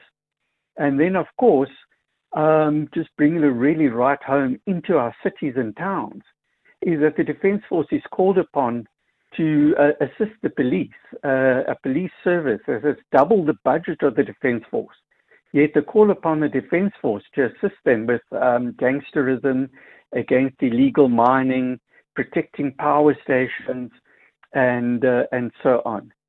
So although we don't directly see the Defence Force, and I must say the Defence Force is not very good at promoting itself of what it does for the citizens of the country, they're a vital aspect to upholding law and order internally South Africa as well, despite it not being the main mandate of the Defence Force. Interesting indeed. And Dean, we've got so many messages from our callers and from our listeners and some calls to take as well. I'm going to ask you to just respond to one question, please, and then perhaps you can stay with us for just 5 minutes after the news bulletin to answer a couple more if you are available, please. The question that we have is, hi Joanne, there are online reports to the effect that over 80% of our defence budget is gobbled by salaries. Is this because the initial budget is inadequate? That's precisely it. The Defence Force has approximately, say, about 74,000 employees. Those salaries for those people is mandated by the state salary bands. So the Defence Force doesn't have a say in how much they pay their troops. The Defence Force is down to the bare minimum number of troops that it is able to have to sustain its day-to-day activities, as well as have members go on holiday, attend training courses, and so on. So the cost of employment line, as your caller correctly states, is incredibly high at, almost 80% of the budget. If we increase the budget, that ratio of cost of employment to total budget goes down. But as you keep cutting the budget, the cost of employment ratio will continue to increase. And even that figure is slightly misleading, because our cost of employment figure within the budget is capped by Treasury. So it creates an artificial impression that 80% is what the cost of employment is. Yet every year, our cost of employment figure is actually under budgeted by between 3 and 4 billion rand. And therefore, what happens to that figure? You can't not pay your troops. So the operational budget, the maintenance budget, is actually robbed of those funds in order to pay your troops what they're owed. Right. And this is actually a figure that the Auditor General has actually flagged as irregular, precisely because of this underfunding, under-budgeting of the figure. And just very quickly, last year, the Treasury had allocated about 3 billion rand just to correct this. And then with the VAT issues, when the VAT was retained, Treasury then said, well, to pay for the non-increase in VAT, we're taking that money away from defense. That's a very interesting point you've made. Please stay with us. Dean Wingren, military analyst. We'll take a couple of questions after the news. Right now, here is Anne Musa, or is it Ondela Mbana, with your latest news headlines. Thank you, Joanne. It's Andelo on the news headlines. Good morning. The case against a captain attached to the SAP's Forensic Science Laboratory has been postponed to the 2nd of June. Captain Lawrence Makhatlue made a brief appearance in the Pretoria Magistrate Court where the matter was postponed for further investigations and possible bail application. 6 people have been shot and killed in 2 separate incidents in Khayelitsha on the Cape Flats, and the South African Human Rights Commission has convened a virtual imbizo today to discuss citizens' concerns over undocumented foreign nationals. This follows several anti-illegal immigration protests which took place across the country in recent weeks. A full update follows at the top of the hour. The Daily Discourse. More than talk, real understanding. 10:31, we continue our conversation here on the Daily Discourse with Dean Wingren, military analyst, who's talking to us about the state of the South African National Defence Force and largely the underfunding issue that has plagued it and continues to plague it right now. Ramkhadi is on the line to us from Witbank. Ramkhadi, a quick, short question for Dean Wingren, please. Ma'am, how are you? Well, thanks. Please go for it. No, I don't want to pose a question to our visitor. But I just wanted to comment about that we are not surprised of what he's saying. A lot of government-owned entities have collapsed by simply because the country is under the watchdog. United States has a Western country on it. They are militarily weak. They cannot stand against the West, and therefore the mandate is not only to make them stronger to withstand any challenge from the West. So, but here in South Africa we have to learn from the likes of Libya and Lebanon. We must learn from the experience that they have experienced under the Western countries. But what is needed here in South Africa is this: we need to elect the party which I believe in current state, the EFF. We need to elect the EFF and give them the mandate, not the mandate of 10 years. We cannot rebuild the country within 10 years, within a short space of 10 years. We can also learn from the experience of the Iranian. After 1973, after they've kicked out the United States out of their country, they were able to stand and be able to build their military after 40 something years. So it's just a lesson from South. Thank you for that, Ramkhadi. Good comment there. Colin in Cape Town is on the line to us. What's your question, Colin? Quick one, please. Good morning, Joanne, and good morning to your guest. You know something, Joanne? If I neglect my property, my house, and paint it every 25 years, and the pipe breaks or this breaks, I'll tomorrow, I'll fix it up next month. You know, if you do maintenance, which all the state-owned entities don't do, the military, they didn't do their maintenance, things like that. That is where the problem lies. If you fix up a small problem that you got, it costs you less. Yes. Don't wait till right, it's falling apart. Till it's falling apart. Yeah. And another thing too, I would... So, Colin, you're making a good point there about maintenance, but I think this comes back, doesn't it, to the issue of underfunding, right? If all your money is being diverted towards salaries, you have to pay the human beings in your employ. But that's what Dean Wingren has said, that it's just not been possible to keep up with maintenance. One last question for you, Mr. Wingren, please, because we're talking about underfunding. But Defence Web also reported last week that Defence Minister Angie Motshekga and her deputies spent 20 million rand in their first 13 months in office. Is that necessary and affordable for a department with such a limited budget? Yes, that's a difficult question to answer. It all depends on what they spent it on and how. Yes, it's certainly a requirement for traveling. But, how did they travel? Is it a private Air Force aircraft? Are you spending it going overseas first class? What type of hotels? How many people are going with you and the support staff? So it's quite a difficult question to answer without knowing the nitty-gritty details. But I'm sure the sailor, the soldier, the airman on the ground, is looking looking at that. And, they're living in dilapidated barracks. They're having to buy their own uniforms and personal protective equipment. And then they start looking at things like that of the leadership and how the leadership, is traveling and sort of what functions they're attending. And, it will raise a serious question as to what effect it has on the morale of the troops. Thank you so much for your insight into the story. We've had wonderful questions and lovely interaction with you. We appreciate your time on the program today. Dean Wingren, military analyst.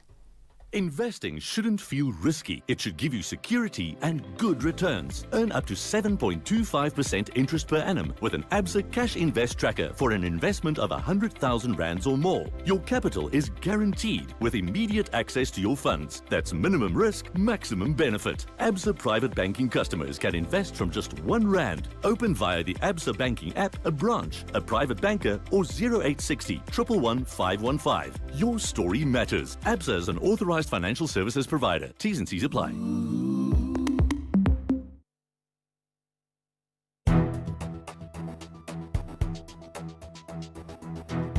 The Daily Discourse on SAFM. Weekday mornings from 9 to 12. We're starting to edge towards 20 minutes to 11 here on the Daily Discourse with me, Joanne Joseph. And of course, we're talking about a political development that happened over the weekend. When you hear Lukhona Mnguni's name mentioned on this station, you're probably expecting some kind of hardcore political analysis. After all, that's what he's been known for as an academic of many years. But this past weekend, he announced he's joining the race for Joburg Mayor under the Rise Mzansi banner.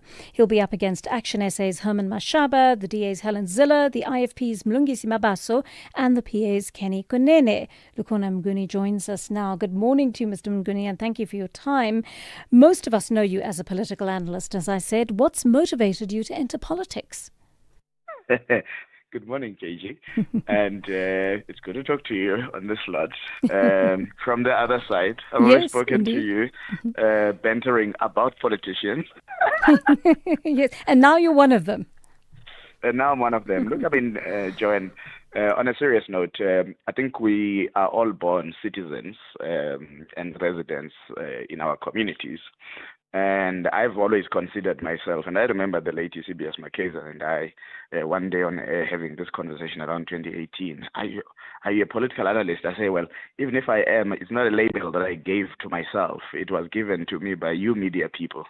You liked what I was writing and what I had to say, and you kept calling me to your stations, and then suddenly you gave me a label. So I have always considered myself an activist. When our country was adrift in around 2008 and so on, I pretty much took my first leap to be involved in a political campaign, and that was at the Congress of the People.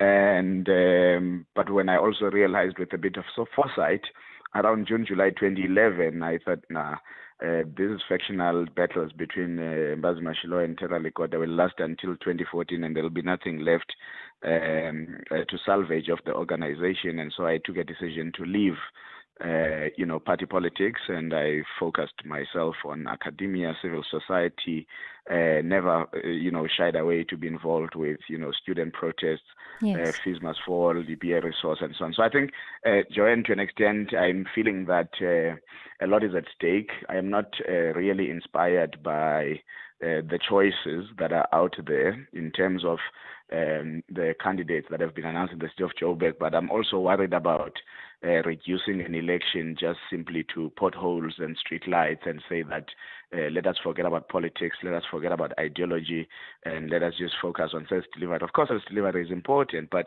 we cannot afford a campaign that takes politics out of politics, and I would like to believe that that's part of what I wish to bring back to this campaign. Mr. Mnguni, Joburg is seemingly a bankrupt city. How do you intend to turn that around if you come into power? Well, of course, and I like the fact that you say seemingly a bankrupt city. It's just a poorly managed city. The finances are there. There's a lot of leakage on two sides, both procurement and revenue collection.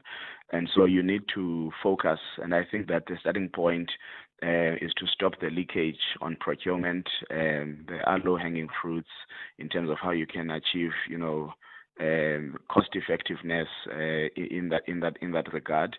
But I think also, of course, you've got to have very difficult conversations about the budget itself.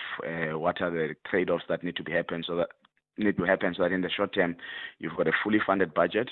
You've got to rapidly implement the financial management systems, Joanne, so that you can provide and report on finances in the city of Johannesburg on time, because there's actually material consequences of the city of Joburg from the Johannesburg Stock Exchange is a consequence of the city not being able to submit its audited financial statements to the GSE on time, which is within 7 months after the end of a financial year. And so those kinds of things are things that actually can be done, with just a dedicated desk and political leadership that gives oversight to that administrative process. Because if you don't sort out the finances, which is the budget, the reporting, you are not going to be able to gain the confidence of those who ought to invest in the city, whether they're buying bonds or whether they're trying to give you some facilities for development loan facilities. So that is an important one. Then you sort out the billing side of it, because that's where some of your revenue collection is yes. sitting. And if you're not efficient in that, then there's going to be a problem. Or if you are always being litigated that you are giving people the wrong bills, and therefore they create disputes, you are probably postponing your ability to recover funds from them. What are the main issues? Is this more than 10 billion rand in wage increases promised to workers? If you were in the hot seat, would you grant that despite the finance minister's warning that it shouldn't happen?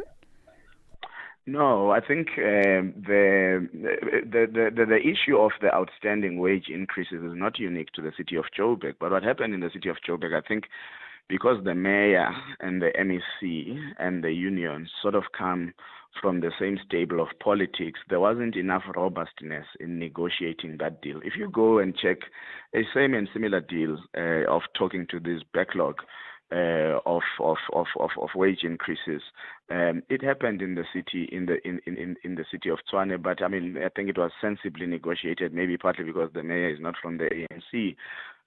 What you need is not to demonize entirely the entire process, is to say we need to renegotiate a deal. So you can't say, okay, scrap the 10 billion and then do nothing, because there's enough material evidence that workers in the city of Joburg, some of them have been on stagnant salary brackets for a very long time.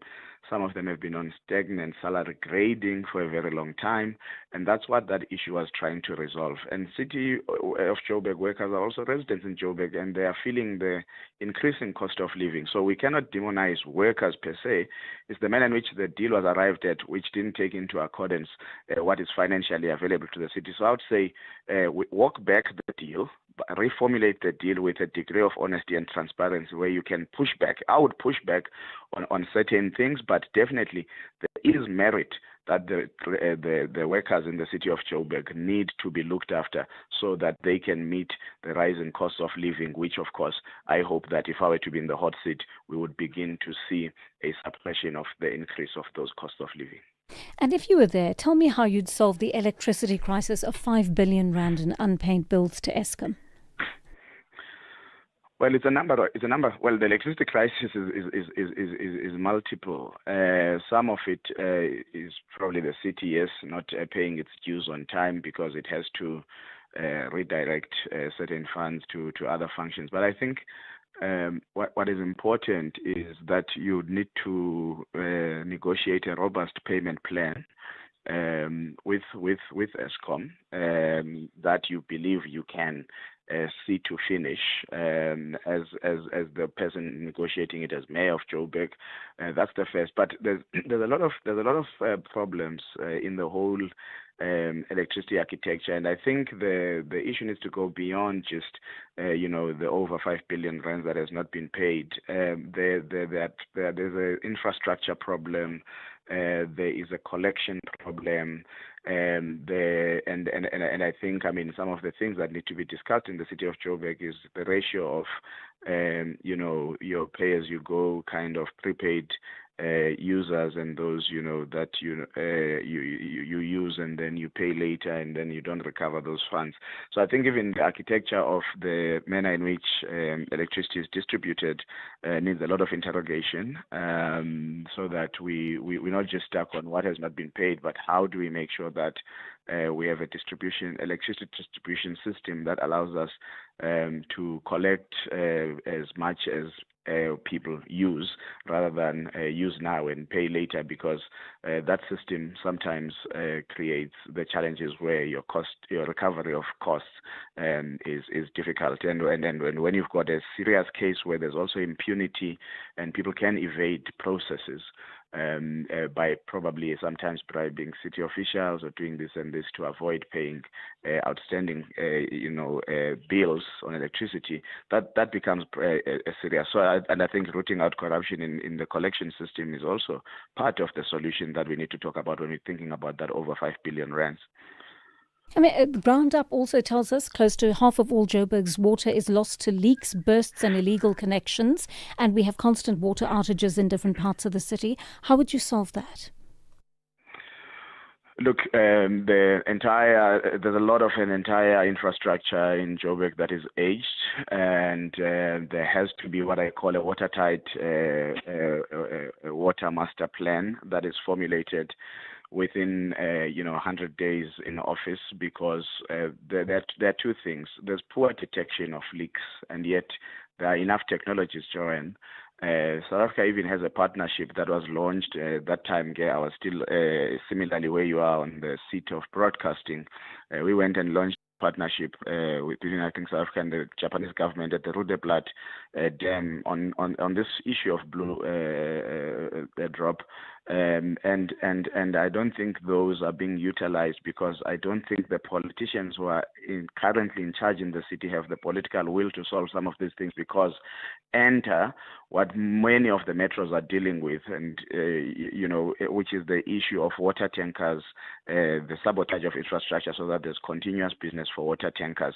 If you don't come with a mind that is incorruptible, you are not going to solve the issues of water, because you are not going to want to create a tight system in terms of safeguarding the infrastructure, detecting the leaks, but ensuring that you cannot have, for example, we need to know the corridors. I mean, I don't have the technology because I don't sit in the city, inside the city now to get the proper reports from them, but these are the reports I would demand. Where are these non-revenue water, leakages happening the most? Because then maybe you've got to find a way to close intermittently and recover that infrastructure as much as possible, with the consensus of the communities that would be involved with that. But it cannot be. It cannot be, because the city loses billions in non-revenue water. So, look, I must ask you about the practicality of governing alongside other parties. Since 2016, there have been 10 mayors, there are multiple coalitions in charge. You can hardly agree on anything. There's no continuity, only a fragmented approach to governance. How would you go about managing those relationships? Well, I think, you need to be a steady anchoring hand in coalitions where you are able to be influenced and, given trade-offs. And I must say that, part of what has happened in the city of Joburg, I mean, some of it is tragic, some of it is just palace politics. Tragic in the sense that 3 of those mayors died in office. And palace politics in the sense that then when the ANC was confronted with a problem, they then created 2 caretaker mayors from Al Jamaa, and that puts you at 5, and then you now have an ANC mayor. So I think the first one is to ensure that there is no coalition that envisages the ANC as the head of that coalition. Not to say entirely the ANC may not be, considered to be part of a coalition, but I think at first and foremost, the discussions must be about achieving a steady hand. The ANC has demonstrated that it is a poor coalition manager, and that is just an effect of what has transpired. Rise Mzansi is a small party. You'll be up against larger resourced parties fielding candidates like Helen Zille, who's used to running strong PR campaigns, which Joburg residents appear to be responding to. Can Rise Mzansi equal that level of coverage and public interaction before the election? Well, I suppose, JJ, I mean, in comparison, but I mean, at least in the city of Johannesburg, Rise Mzansi is not as small as it is perhaps at a national level. In the city of Johannesburg in 2024, Rise Mzansi was the 7th largest party, and my commitment is to take it into the top 5 in the city of Joburg, so that we've got a serious influential role in the makeup of that government. I think that it's how I elevate the conversation. So whilst Helen has been running a PR and gimmicks campaign, I think I need to run a very different campaign that will speak a language that she cannot resonate with, a campaign that will be based on substance to displace the gimmicks. So yes, we may not have the muscle of PR machinery. I mean, you've seen the political declarations in terms of, funding, political party funding in the last 2 declarations that have been published by the IEC. No doubt that the DA is getting the lion's share of funding. So we've got to run what I call a people-to-people campaign, and not just a PR campaign, where we reach out to people, where we remind them of the things that matter in the city that we would like to. I don't have the liberty to behave like a tourist in the city of Johannesburg, because I live here. I feel the pain of the issues here. I think Helen has had a chance to tour the city, and in touring that, she's had to someone who's not resident here to then do all these gimmicks to get talkativity. So it will be an interesting campaign, but I think that our strategies will differ so that we achieve a different volume and talk to different audiences. But I think for me, it's really to say, beyond swimming in potholes, what else are you offering the residents of Joburg? And I am ready to give a meaningful and sound offer, and that all talks to the restoration of the soul of Joburg, and not just the implementation of service delivery, which is important, but we also have to think about the Joburg of the future that I am invested in, because I'll still be here. So I think I'm running an election of the future, and she's looking more onto the rearview mirror in terms of how she's justifying why she had to fly from Cape Town and come to Johannesburg.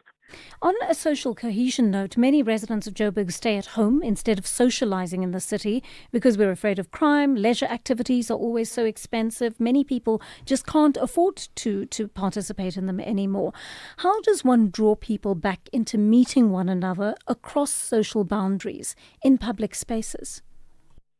Well, I'm glad you asked that, because, one of our taglines is vote Amasela out, but someone modified it and said, Amasela out, Ubumnandi in, which means that if you can restore order in the streets of Joburg, actually people of Joburg can finally have the ease of mind that they can go out, they can walk the streets, and, businesses can open longer. And you cannot have a city as large as this one, which is trying to be globally competitive, going to bed at 9 p.m. I was in Bangkok at some point last year, and I think that partly actually, that trip in October, I must say, partly motivated me to think about, would I run? Because, it's just at 11 p.m., that city comes alive.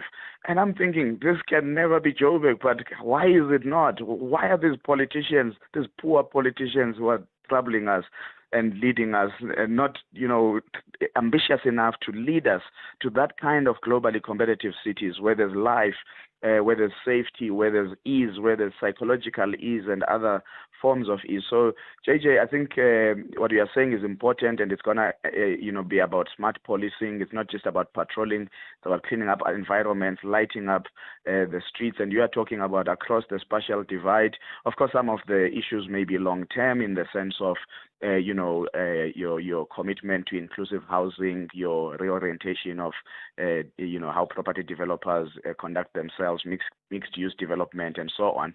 But I think, corridors for public transportation, because one of the problems that creates this lack of bridging, and I don't know if it's an incumbent issue in government thinking now, where basically public services are thought of as only for poor people. The problem when you do that is that you then almost make it seem like you should develop poor people and lock them up where they are, whereas if you think of public services as cross-cutting, then suddenly you've got public transportation systems that cut across different communities of needs, which then makes it which makes it possible that even a manager could be on the same bus as the security personnel in their company. It may not that they talk, but that's the beginning of, bridging that. And then you lower the cost of doing business, because part of the problem of insecurity is that then businesses have to, arm themselves up. Restaurants have to have security within secure already buildings and so on. If you lower the cost of doing business because the security is managed by the city and there's a degree of public safety, suddenly people can even do informal trading in the later hours of the night without worrying that somebody will come and steal or rob their goods. And that's the importance of public service, because you allow the economy to flow much easier and flow much longer into the night. Just one question from one of our listeners, or a comment. They were listening to what you were saying earlier, and they say ideology in politics is exactly what the problem is. Ideology doesn't keep the lights on. Can you contextualize for us why you think that ideology does play a role, Mr. Mnguni? Ideology certainly matters. So when Norman Mashaba says, I am a capitalist, it sends a particular message in terms of what his priorities are. When Helen says ideology in this election doesn't matter, when she knows that her political party has an ideology, ideology determines where services go, how quick they go, and how they are prioritized. Ideology matters how you create solidarity between the rich and the poor. Ideology determines the kind of municipal bylaws you put in place for the informal economy. Ideology matters in terms of whether you think you should be challenging big property developers to ensure that there's inclusive human settlements. Ideology does matter for us to ensure that we think you ultimately stand for social justice, or you pretend. Because if you're saying, let's keep the lights on and fix the potholes, of course, if you already stay in Sandton and I get to fix your lights and then I get to fix your pothole, then suddenly your life is easier because, you're already in Sandton. But I may not be interested in fixing a pothole in Alex, but more interested in making sure that some people who work in Sandton are from Alex, or work in other parts that are further from Sandton, actually can work, live, and belong to Sandton. And these are ideological debates. They're not just pure service delivery. And that's why I'm saying it's problematic in a city like Joburg to just think that you can reduce an entire election to lights. Lights must be there. These are basics. We shouldn't be fighting about potholes and lights and painting and grass cutting in 2026, Joanne. We should be fighting about, what are the best economies that should come to Johannesburg. Should we host data centers in Johannesburg? What would be the cost of doing that? What is the next economy of Joburg? So ideology is very much something that we must bring back to this election. We must not allow people to say ideology doesn't matter, so that they can then, through the back door, enter anti-transformation agents who are then going to take us back in the kind of pursuit of the future city of Johannesburg that we want to have. That's why ideology matters. You don't eat ideology, but trust me, you feel it in how you move, in how you breathe, in how you drive, and in how you walk in the streets of any city. Thank you for speaking to us today, Lukhona Mnguni, former political commentator and activist, now turned Joburg mayoral candidate for Rise Mzansi. And I appreciate his time on the program this morning, but it is also to give you as the listener an idea of what each of these candidates stand for. And over the course of the next few weeks, we want to interview them with a view to getting a real sense of how they're handling the big issues in the city, what they stand for, whether you would actually want to cast cast your vote for them or not. So I'd love to hear from feedback from you in just a short while after the news. Our studio line 086 000 2032, our WhatsApp line 0614 104 107. Tell us what you thought of that. Do you find Lukhona Mnguni's ideas workable? Do you think they were cogent? Do you think he's a very cerebral person and very intellectual? Is that going to work for or against him in a city where we've had candidates like Norman Mashaba and Helen Zille come out and run their campaigns a little bit differently? I would love to hear from you on that. Right now it is 11 o'clock, which means Ondela Mbana is standing by with your latest news bulletin.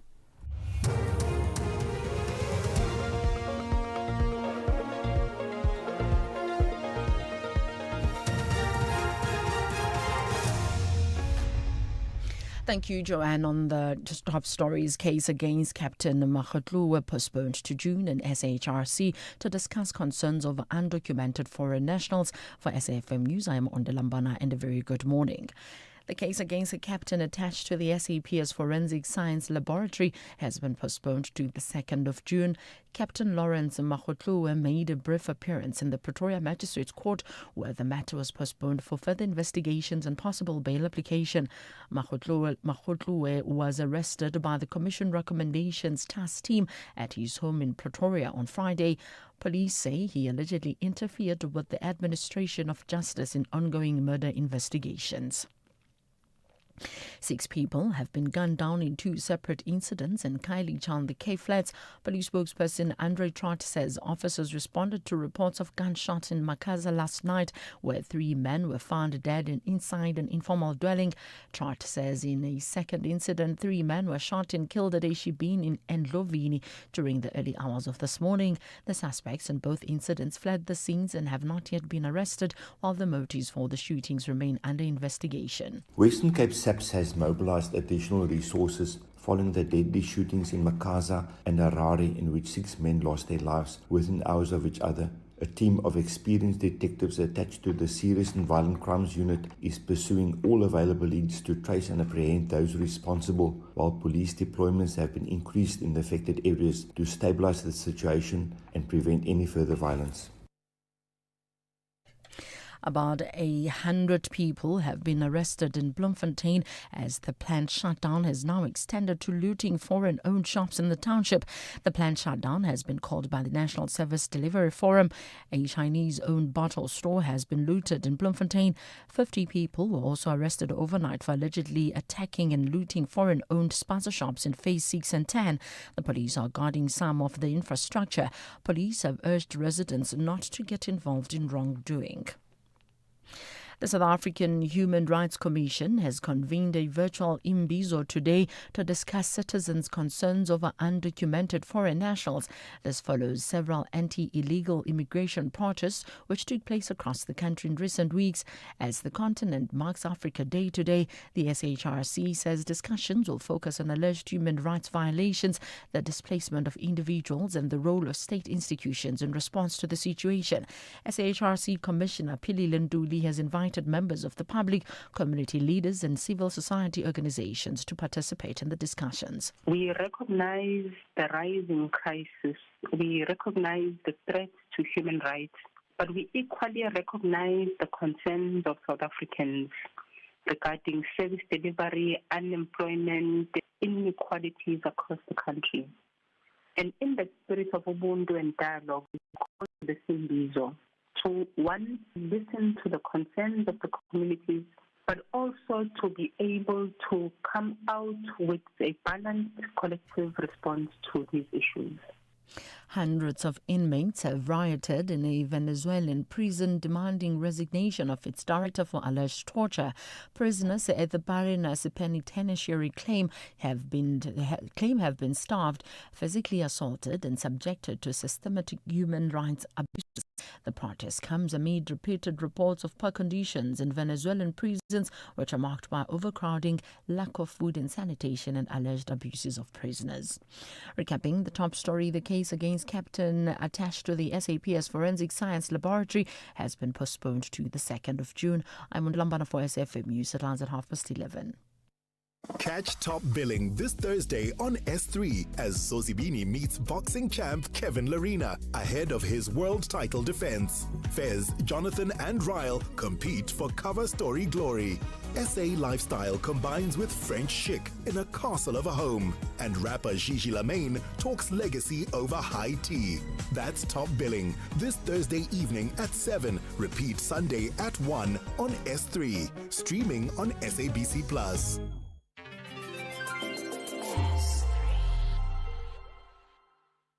As part of Africa Month, now we are profiling Tanzania, East Africa. A nation of vast landscapes, home to Mount Kilimanjaro, Africa's highest peak, and the islands of Zanzibar, where Africa meets Arabia and beyond. Over 120 ethnic groups, Swahili unites them all. A shared language, a shared identity. Bordered by Kenya, Uganda, Rwanda, Burundi, Zambia, Malawi, Mozambique, and the Indian Ocean. Their independence came in 1961, a country built on unity, guided by the philosophy of Ujamaa. Gold, tourism, and agriculture power the economy. A steady presence in a fast-changing region. Challenges remain: infrastructure, poverty, and a rapid population growth. But Tanzania moves forward calmly, steadily, together. Tanzania stands united and moves as one. In every mountain, in every island, in every voice, there is unity. Tanzania, vast, united, enduring. Africa Month on SAFM. Conversations, context, connection.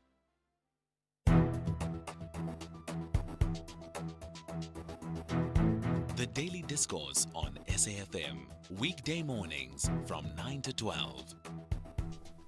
7 minutes past 11 here on the Daily Discourse. We're into the final hour of the programme on this Africa Day. I hope it's been a good one for you so far, and I hope it's got you thinking about how we can make changes on this continent that leave the coming generation with some measure of hope and the economies, the societies that we would want to see survive and thrive under the current, under the future dispensation, even if we aren't doing it right away. We can certainly start working towards that.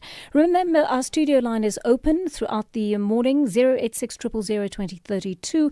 Our WhatsApp line is 0614 104 107. In a short while, we're going to be talking about a South African who went to Kenya with her family a short while ago, and she's going to talk us through how she's experienced another African country and what it's meant to be able to work there, to live there, and to start a business there.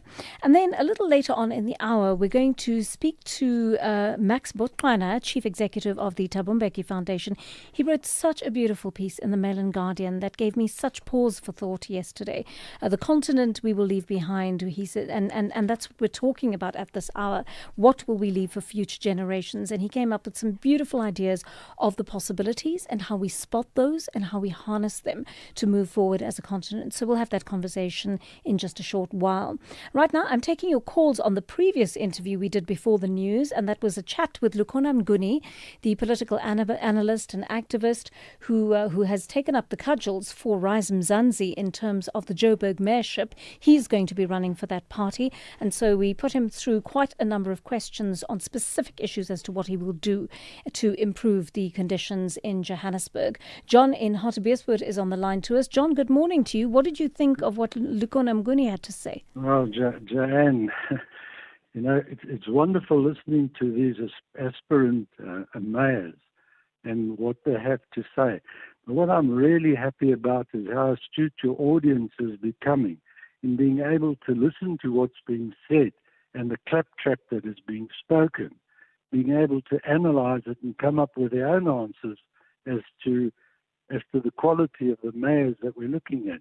And I want to congratulate you for bringing that man back to order and getting him to a point where he had to actually speak about the real problems we have here.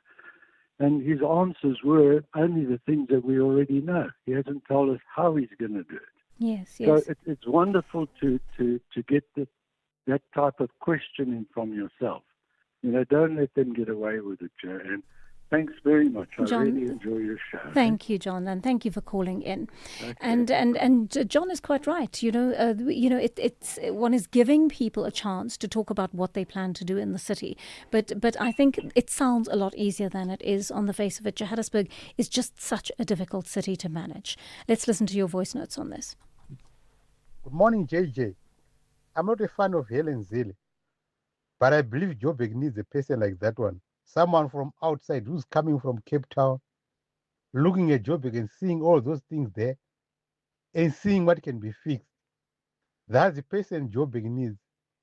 A person who has got no clouds or no skeletons in their cupboards, which someone is going to pull out if they fire them or what. That's Helen Zille. Joburg needs her. All right, thank you for that.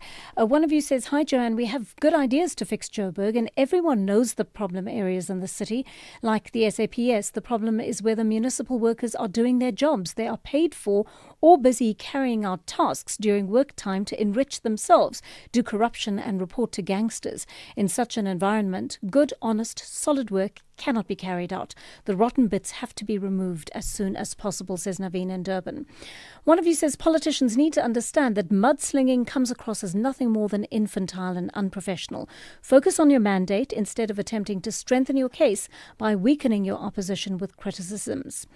Another says, well said, Rise Mzansi, about Helen Zille. Aptly explained, Joburg doesn't need dinosaurs, says Salim Adam. And someone else says, hi Joanne, if service delivery is lacking and affecting revenue, how does one justify still implementing huge wage adjustments when revenue was not collected? So many of you have responded to that, and I thank you so much for that. And we will continue to have those conversations. I want to actually, over the course of the next few weeks, actually bring in a few more of the candidates who've put themselves forward for mayor in Johannesburg, because it is a very important city. It's our commercial hub, and there's so much that needs to be done here to nurture the environment, to nurture business, to nurture social cohesion as well. I mean, in the break, Mark was talking about the issue of heritage in the city. Look at how many of our heritage buildings have been neglected. Look at our art galleries. How do we support that part of our city? Because there's also a thriving arts community here that is being completely ignored. There are brilliant people who are working on all sorts of art projects, all sorts of social cohesion projects to bring the city together across race, across class, across gender, and it says to me that if you're not letting those people do their work, if you're not creating a conducive environment for them, you're going to run into trouble. So we will listen to more of those messages in just a short while, but we are also bringing on one of our listeners, I hope she is one of our listeners, but she's also a South African. We've spoken very much, I think, in the last few weeks about fellow Africans coming into South Africa from our neighboring countries. We don't often talk about the opposite. What about people, South Africans who've been working here, who see opportunities in other African neighboring countries and decide, well, actually, we're going to move there for this purpose, whatever it may be. It may be work, it may be something else they're looking for, a different environment, could just be an adventure that they are looking for. And they move to these other countries, and then they experience other parts of Africa in ways that we have not. And these countries, although they all fall under the general umbrella of our continent, they're very different. They're very, very different in character. So I'm hoping we have her on the line now. And South Africans traveling abroad, one such person is businessman Nelisa Nqulana, who's lived in East Africa for a few years now. She's starting a business there. So on this Africa Day, we've asked her to join us to give us a taste of what it's like to live in Kenya as a South African. Thank you very much for joining us on the program today, Nelisa Nqulana, founder and CEO of Sakaza Africa. She is joining us from Nairobi, I believe. Ms. Nqulana, when did you leave for Kenya, first of all? Good morning to you and your listeners. So I started my job in 2021. So I've essentially been in Kenya since January 2022. And how different do you find it from South Africa, culturally and otherwise? Actually, I find it not that different in that even, Kiswahili is a Bantu language, which means it's very similar So isiXhosa, isiZulu, and others. So I find that there are more similarities than not in terms of how people live here than how we live at home. It's more similar. Of course, Nairobi is beautifully green. And the weather is perfect all the time. However, I find that we're more alike than not. That is great to hear. I mean, because we're talking about this notion today of brotherhood and sisterhood on the continent, and ensuring that that we're able to build those similarities and be able to build an African identity together. I understand you have 2 children, Ms. Nolana. How easily did they settle to life in Kenya? So I have 2 children who are 13 years apart. So their experiences of Kenya have also been completely different. In that my daughter had already finished matric during COVID. So she had just passed matric and was essentially on a break. So when we got here. So the experience for her was very different in that she had to sort of find her way as a young adult amongst other young adults here, and growing a community is as a younger person in a new place, perhaps not as easy, especially if you're not in university or in school. As opposed to my younger child, my son was when we arrived, would have just about to turn 6 or 7. Yeah, he was starting grade 1. So for him, it was an easier landing as well because we moved from a school in South Africa that does have a campus here in Nairobi. So being able to be in a school environment where the uniform was similar, in fact, actually it was more or less the same. The language the school uses is the same in terms of, how their values and how they approach learning and all of that. So it was a bit of a softer landing for him. And of course, being much younger, this is what he knows now, right? He's assimilated a bit better than my daughter did when we first arrived. I'm interested to know, as a South African woman, I mean, there's certain places we just won't walk in, even during broad daylight. There are others we wouldn't risk walking through at night because we're constantly looking over our shoulders. How do you feel about moving about in the city? Do you feel safe as a woman? Absolutely. I was actually thinking about this last night. My son visited a friend around the corner and I needed to drop something, a warm jersey for him in the evening. And I decided to literally just walk back from that place, from that house after 9 p.m. It was dark. I was on my own. And it didn't occur to me that anything, would happen to me. I'm looking at my phone every now and then when a message comes through. So certain parts of Nairobi, absolutely, it feels generally safer. Of course, as with any place, you need to be aware of your surroundings and all that. But there's definitely a better sense of safety around the city in Nairobi. I envy you, believe me. I think a lot of other women listening to us do too.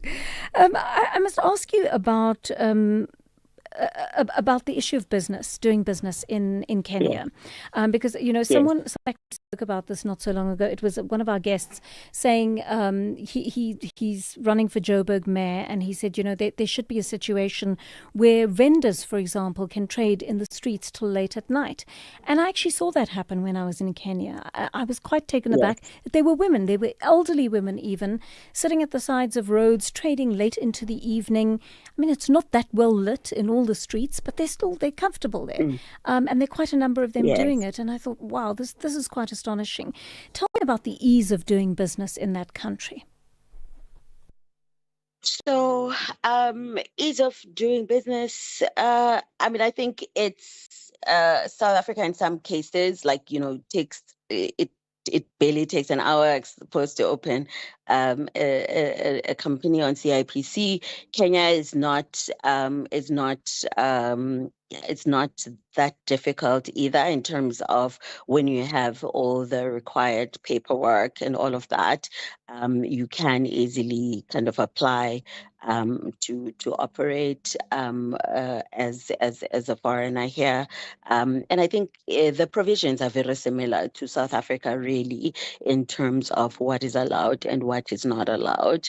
And yes, on the earlier point you made about trading late at night, even when you move outside of Nairobi in other smaller cities, people sometimes even operate around the clock, right, until well into the night.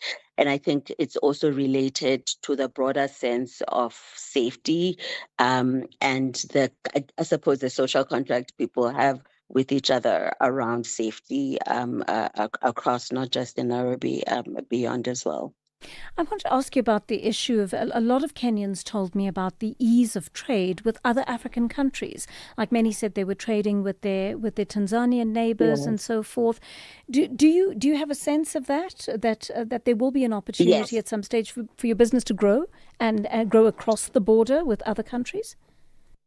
Absolutely. I think there is a certain level of ease of doing business across from Kenya. First of all, Kenya is in a strategic position in terms of just where it is. Everywhere is pretty much close, whether you're going further north or West Africa.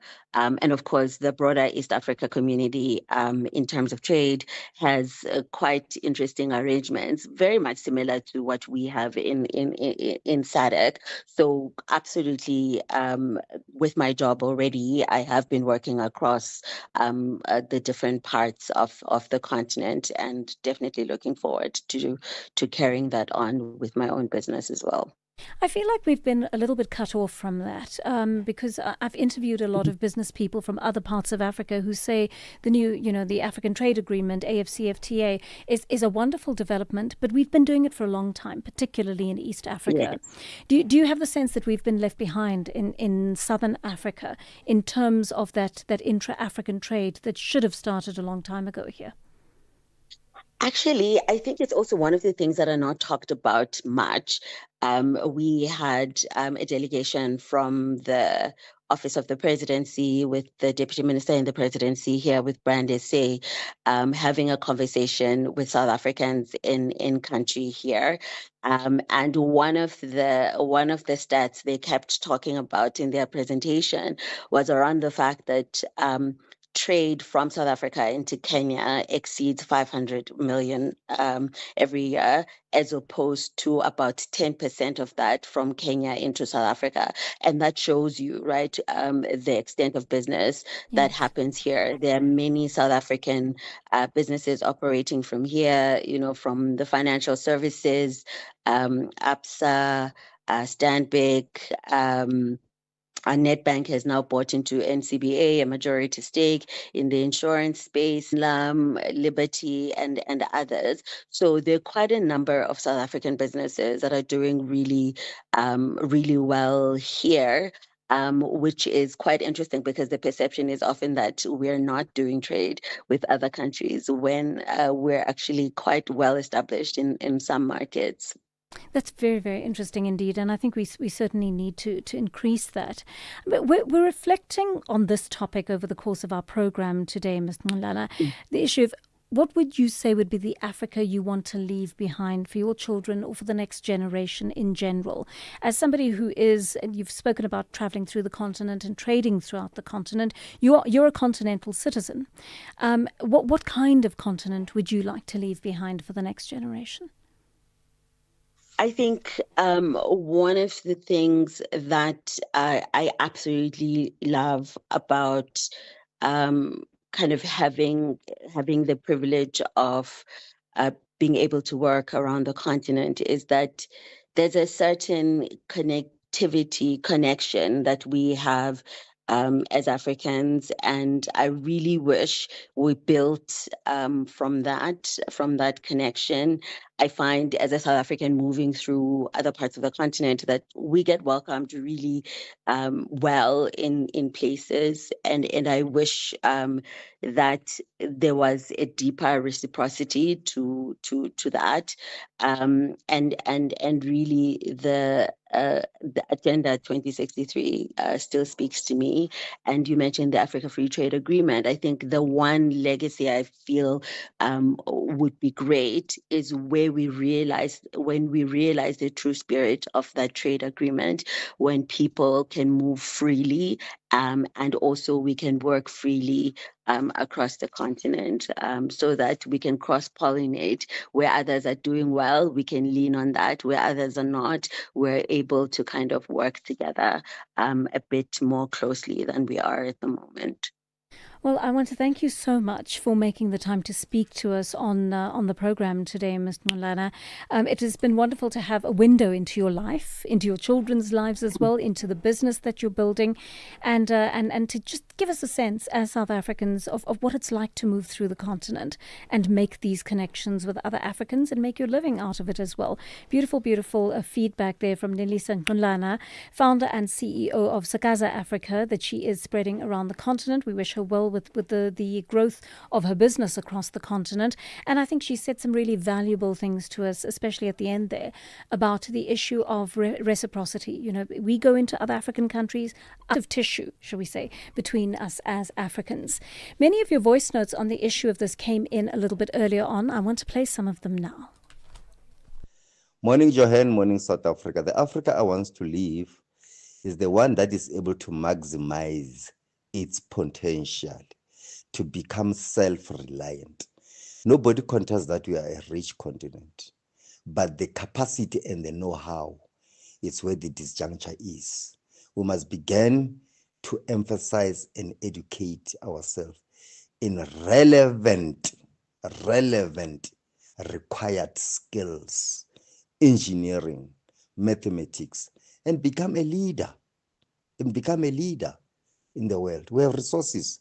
There is no excuse that we can continue to be perpetually poor and it isn't become perpetually poor, thus fighting amongst each other. That will facilitate harmony amongst ourselves. Self-reliant. Major from Katleong. Major, that was such an inspiring voice note, and I thank you for that. It made me think of this goal we have to reach. By 2050, a quarter of the year's skills are going to come from Africa. We're going to need to be ready for that. So we need to start working towards that immediately. Apart from trying to upgrade our skills within our own country, the world will be looking to us for the skills. Good morning, SAFM. Johan. Africa can be united only if the leaders are united. Johan, we fail even to take care of our neighbors. Even your neighbors, you don't know even them. But you think that you will unite Africa. Africa won't be united. It's like that.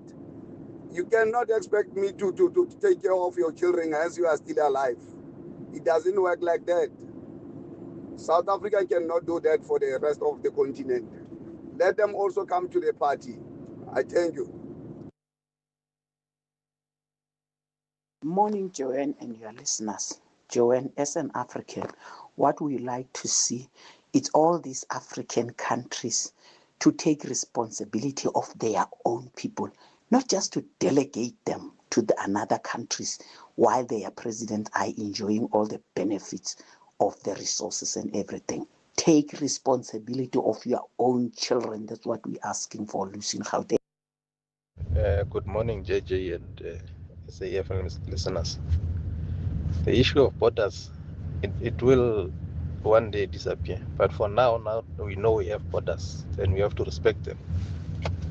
Some countries are not trying, JJ. Countries like Zimbabwe, Mozambique, they are not trying. Malawi, they are not trying. But it's very easy for South Africa to come together with countries like Lesotho, Botswana, Swaziland. They are trying. They've got reasonable economies. They've got actually good economies. But what do you do with them? The people don't care about the country. The leadership don't care about the country. Then we must carry all of them, because at some point they helped us with the passport. cannot be. Thank you.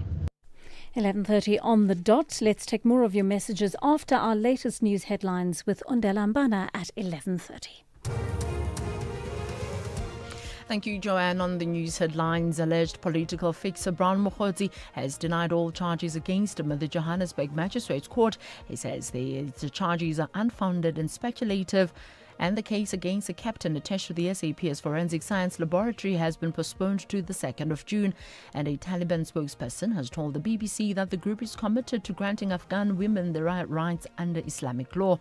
A full update follows at the top of the hour. You are listening to Joanne Joseph on SAFM. 11:30 here on the Daily Discourse, and thank you for joining us for the last half hour of the programme. We were really hoping to have the Chief Executive of the Thabo Mbeki Foundation, Max Butkana, on the programme today because he wrote a really beautiful article about meditating on what Africa has to offer to the world, and sadly he is caught up in something, so he's not able to speak to us today. But I'm taking your thoughts on this, and we've put this question out to you since the beginning of the show. What kind of Africa do we want to leave our children? That is the question we are putting out there this morning. And how do we go about it? Ideologically, we can have fantastic ideas about what we envisage Africa to be. But of course, it takes a lot of work on the part of our leaders. It takes work on our part as citizens. It takes work on the part of us as societies and neighbours to see how we can make this work, right? From the cornerstones of our homes all the way up to the highest levels, to the organisations like the African Union. We all need to be working towards the same cause in order for us to achieve that brotherhood and sisterhood that we so want on this continent. So I'd love your thoughts on how we do that as the smallest units on this continent. Let's listen into some of your voice notes on this. Hi, Joanne. Hey, how I wish we could find an ordinary citizen, because Ms. Ngulana sort of enjoys the benefits of being affluent. I wish we could find just an ordinary South African who can tell us their lived experience in a foreign country. I don't know if you are referring to someone who went to a foreign country as a refugee or something like that, but, she is an ordinary person who's worked herself up. She's obviously had access to education, which is a huge thing. Education is the one lever, right, that is going to change our future as a continent. But she's not a millionaire. She's not a millionaire's child. She's not a politician's child. She's a South African who's decided that she wants to go and she wants to take her children and she wants to try life in a different country. And as I mentioned earlier, this is considered a middle income country. So we're hearing everybody's voices as part of this, and it's not out of the realm of possibility for us as middle-class people or lower middle-class people, or even as working-class people, to think about going across the border to another country and making a living there. I think it is possible. It will be harder for some of us than others, but it certainly is possible. Some of you are talking about Helen Zille and what she would bring to Joburg after listening to that earlier conversation with Lukhona Nguni, who is now running for Joburg Mayor under the banner of Rise Mzansi. Sabelo in Cape Town is on the line to us. Sabelo, good morning. Good morning, Joanne. What's on your mind? Yes, Shane, I just want to talk about this Helen Zille, thinking that she is smart. She's living in Cape Town. Here, Cape Town in location is filthy. Water is running everywhere. Draining system can't even work proper. People are like we're walking over the dirtiness, but she can go and make the change in Joburg, while she can't even fix Cape Town here. How possible? You know, you're not the first person to say that, and I think it really often depends on what area you're in, how you've experienced the DA leadership there and Helen Zille's leadership there. Some of you call in, and it's even broken down within townships, I should say. Some people from Khayelitsha will phone us and say, no, we actually have refuse. People are collecting our refuse, we don't have running water in the streets, etc. And then others in certain different sections will phone in and tell us a completely different story, which says to us that the success has been slightly uneven based on the experience of our listeners who call into the program. Sabelo, thank you for sharing that with us. Zola in Bloemfontein is on the line to us. You want to talk about immigration, Zola? Hi. Good morning, Joanne, and good morning to our fellow listeners. Joanne, my issue is we South Africans don't hate people from Africa, but they must also understand that when they come to our country, they must behave. They must not be involved in crime. I'm not saying they are the only ones who are committing crime. But when you visit someone in his country, in his home, you behave, you don't do wrong things, and you respect the laws of that house or of the country. And the ambassadors must also, or the High Court is wrong for you to come to South Africa and illegally. That's number one. Yes. Number two, it is wrong to commit crime here. We have a relationship with South Africa. It is still growing. We need to help them to boost their economy, not through criminal activities or the other way around. Let's respect South Africa and let us not take their medications to our countries like the bus we shall found this ARVs, I think some months back, to Zimbabwe or Malawi, whereby they come, they take our medication while they're accommodating them. And they're not paying anything for those medications when they are here and they go to hospitals. We love them, but they must also love us and respect us, respect our laws so that we can live harmoniously together. Then we can jointly enjoy Africa Day. But as long as they do what they are doing now, it's going to be tough. Thank you. Thank you. That was, that call for mutual respect is an important one, I think, and a message that we can certainly want to emphasize. Sipho in Viking is on the line to us. Morning, Sipho. Morning, Joanne. Yes, go for it. Hello. Yes, Joanne. My take is that let's scrap the African Union thing. Does not work. Why do you feel it doesn't work, Sipho? Look, for instance, the African Union, it's easy for them to say South Africa this way is treating people bad. But, Joanne, African Union, some of the countries in Africa are harboring military bases of the former colonizers. What is their path to African Union if they are still harboring military bases? They are more like harboring war that is ready to take on every unit that we want to build in Africa. And as I can see now, the point there is to destabilize South Africa. And how do they destabilize South Africa? Allow chaos into that country so that the Africa can never be united. I don't think do you understand my point? Yes, you can't have military. No, I think it's interesting what you're saying about the foreign presence in existing countries. Isn't it tied, Sipho, sorry, so can I ask you a question? Don't you think it's tied to aid? Because isn't that how our colonizers have kept us living at their mercy? That they continue to give us aid, and in return, these are the sorts of things they ask for. And they are not giving us aid, to correct you, Joanne. We are taking our minerals to them, and then they come back and say it's an aid. It's not an aid. That is why I am saying this Africa thing must just be scrapped, because it's now designed to burden and destabilize South Africa. And going in the next point, please, next time when you invite someone who is doing something there abroad, in the neighboring countries, please also invite someone who's gone there illegally. We want to know how were they treated, because the contention of the problem now is the illegal foreigners. So we want to hear them. How are they treated when they are? It's very hard to find that person, because those are countries that actually safeguard their borders, unlike us, right? So it would be very, very difficult to find that person. Not impossible, but quite tricky to find them. But thank you for that. It would be interesting to have a conversation with someone who went into a neighboring African country illegally. But I think we accept that doesn't happen very often, because our country tends to be more stable than the countries from which they're fleeing. Let's listen to one of your voice notes on African unity. Joe, I just want to talk about this issue of African unity. Look at what is happening in South Africa. As we speak, I was Googling, I'm like, how many political parties are registered in South Africa? We have more than 805. 805 political parties. If you can't unite South Africa, political parties in South Africa, unite them. Where on this earth can you unite Africa? You know, you talk about people like Julius Malema. Julius Malema is just a nutcase.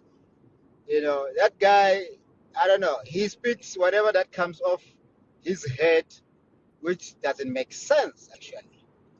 So there's no unity. There will never be unity. Thank you. I really hope you're wrong, because I would like to see an Africa that is united. And there are people who are working towards that. You've spoken of the various different political parties that exist in the country. I don't think they're the only marker and indicator of whether we can be united or not. People may be ideologically separated, but that doesn't mean that there can't be some kind of understanding that we all work towards the same sort of ideologies in terms of belonging on this continent. Right? How we might be divided about how we do it, but I think we still have a responsibility to work towards that. And to give up at this stage seems to me to be just such a disappointment, to say, and understand why. People in South Africa and other African countries feel defeated. They feel defeated by their leadership. They feel defeated by lack of opportunity. They feel defeated by the inequality in their countries. There's so many things that our people on this continent feel defeated by. But some of us have still got to keep pushing, right? Those of us who've still got the energy, and we've got to lift up those who feel they cannot achieve it. We've got to keep at it. We have to keep at it. I'm convinced. Maybe that's purely whimsical on my part and fantastical. I'm prepared to accept that it may be, but I still feel that we can somehow do it. There are doers on this continent who are actually achieving that. One of you speaking about Helen Ziller and her work in Cape Town. Morning, Joanne. What can Helen Zille do in Joburg that she cannot do in Philip, then in Nyanga, then in Khayelitsha, then in Cape Town? What is it that she's going to fix in Joburg? If she cannot fix Khayelitsha in the Philip there, what is it that? Is it about the color of the skin or about what? Anonymous. Thank you for that. And many of you sent wonderful feedback in about the conversation, or on the conversation we had about the issue of the SANDF running out of funds. There was great interest in that story, and we had some lovely conversations. Let's listen into more. Good morning, Joanne. Emmanuel Mtwara in Tepen. I think there is a mismanagement of funds within the SANDF. And I remember they spent about 800 million when they deploy soldiers in Cape Town to combat crime. And in that deployment of soldiers in Cape Town, there was no difference. You see,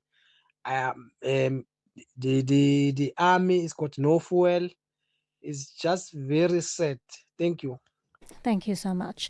One of you says, I think the ANC government wants to destroy the military so that if the army disagrees with the government, they can't fight to protect our constitution. Yeah, Joanne, one guy talked about maintenance in the defense force. You've got to maintain your property correctly so that when you get the money or being funded, then you can manage your property, and then in that regard, your property gets sustained. So defense force is very careless. They don't maintain their things.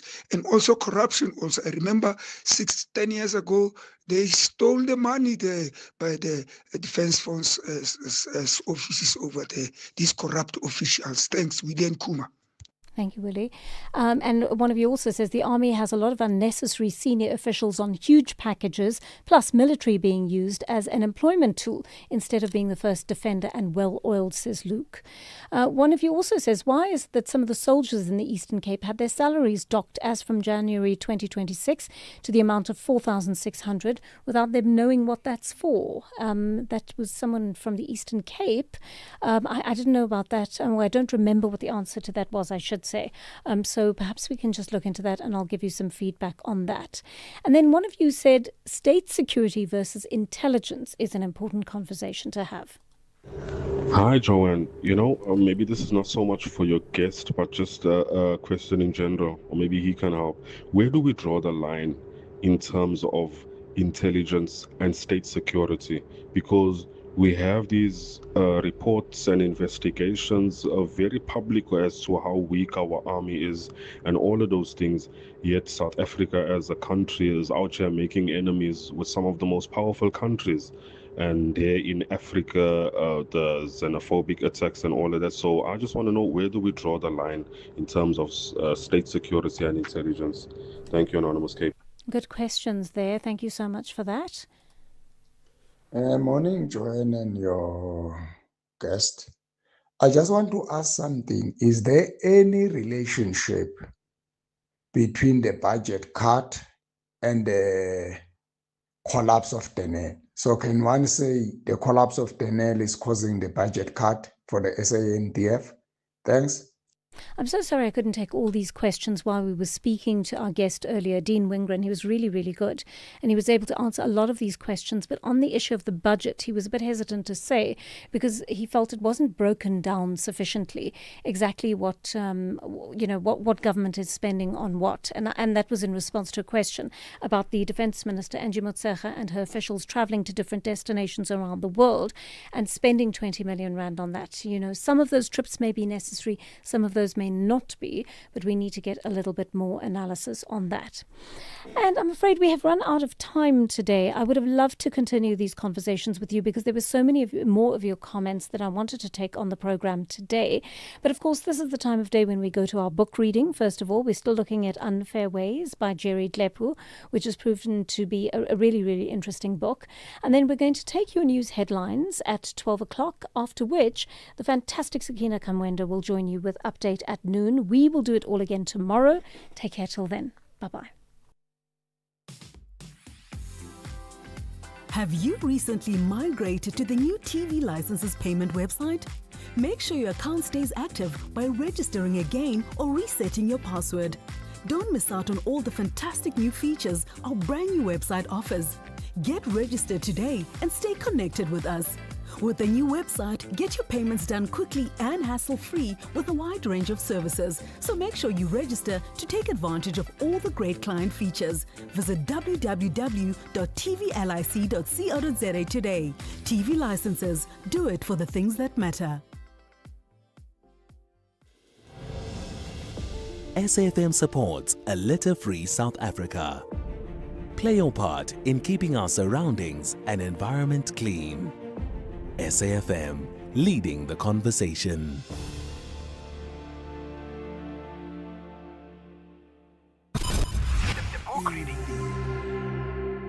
SAFM's award-winning drama department presents to you another episode of the book, The Unfair Way, The Untold History of South African Black Golf, written by Jerry Dlepu, read by Simpiwe Kwana.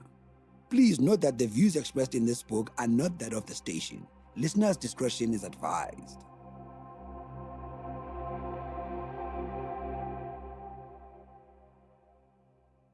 From here, together with his friends, he spent time at the fell courses and took to caddying in Diepkloof and around Soweto. He later moved to caddy at the Pimville golf course, where he started caddying before later playing. At this stage, the bug had bitten me, and I decided to give golf a try. I loved the game as a caddy, and I thought I would become a good player. Mashaba recalls. From being a caddy in Soweto, he moved to the White Kensington golf course, where his appreciation and love for the game increased. In Mashaba's own words, white golf courses were no-go areas for blacks, but golf dubbed is a gentleman's sport. As caddies, white players would sometimes allow them to play on Mondays, but this was not for free. We had to replace the votes and rake the bunkers in return. This was a favor that arose from the relationship we had with the course managers. He says, Mashaba continued to play regularly at the fell golf courses, particularly in Pimville. As the fell courses did not have bunkers, Mashaba said they had to improvise hitting out of bunker.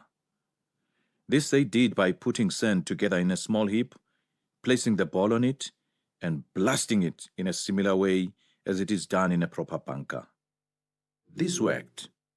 It gave us a feeling of hitting out of a bunker, he said. From the humble beginnings, starting off in an earnest as being caddy at a fell course, Norman Mashaba not only rose to become a top professional golfer since entering the professional ranks in 1982, but developed into a focused sportsman. During a Minolta Copiers match play championship that was held at Crown Mines Golf Club near Johannesburg, he beat Michael King, who was a member of the British Ryder Cup team. So significant was that win that a newspaper headline to Mashaba's singular triumph read, "Mashaba, the hero, King, the fallen after the sudden death shootout." In a career spanning over 40 years, Mashaba played in most tournaments throughout the country, an achievement later reflected upon also in his being honored in 2020 with an honorary life membership certificate of the Professional Golfers Association of South Africa. Mashaba blasting out of the bunker. A qualified PGA golf instructor, he also teaches the theory and practice of golf to both professional and amateur golfers. Mashaba is passionate about golf. This is deduced from the phrases that he uses when he talks about the sport he loves. Amongst them are the following: passion, back bit me, let me give it a try, rules and etiquette, multi-million rand industry. Reflecting on his personal and other players' experiences, but particularly black golfers, Mashaba cites that golfers who caddied at white golf courses, given the chance, would be equal in play or match the standard of their white counterparts. He points out that white golfers start on proper development programs, thus giving them an advantage. Black don't have easy access to proper courses, until recently. He said, about the lack of interest in golf by black youths, he pointed that a wrong approach was used in informing them about the game. Golf was not about birdies and eagles. It was about rules, respect, and etiquette. Youngsters who wanted to learn golf felt that they were thrown into the deep end because the strategy used was wrong. They felt frustrated and left out. A proper training of the youths must take place. They should understand the ethos of the game and that it was a lifestyle. According to Mashaba, it is wrong to portray golf as an expensive sport. By so doing, the sport was being wrongly sold. There are benefits attached to the game of golf. According to him, it is a multi-million rand industry. In addition, there are various occupations associated with golf. Amongst them is the production of golf clubs, administration of the game, teaching golf and looking after the golf course, and welfare of the golfers. It is an industry on its own, he said. Mashaba heaped praise on black golf legends of golf, Cox Slapo, Vincent Chabalala, Boyki Mokhrwane, Papa Sugulam, and David Mutati, and Ishmael Chogley, and others. These people were talented. They played under difficult circumstances, but held their heads high as they were committed to the game. They had an abundance of talent. They had a love for the game and were very competitive. They wanted to show the world that they could do it, despite the adverse conditions under which they played, he says. Another player, Obed Matlow. Together with Israel Do Huno, Obed Matlow was in charge at the Viceroy in Wynberg golf courses in Alexandra. This pair, which the well-known sports writer Phil Nyamane named the Terrible Twins, was difficult to beat. Without exaggeration, they were in a league of their own. For black golfers, Alexandra was regarded as a temple of golf in South Africa. it produced some of the best black golfers in the country.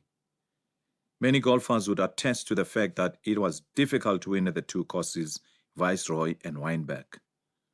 For most, the truth is that it was a challenge to play there for two particular golfers, Israel Doe Huno and Obed Matlou, who simply were in charge at the two courses in Alexandra.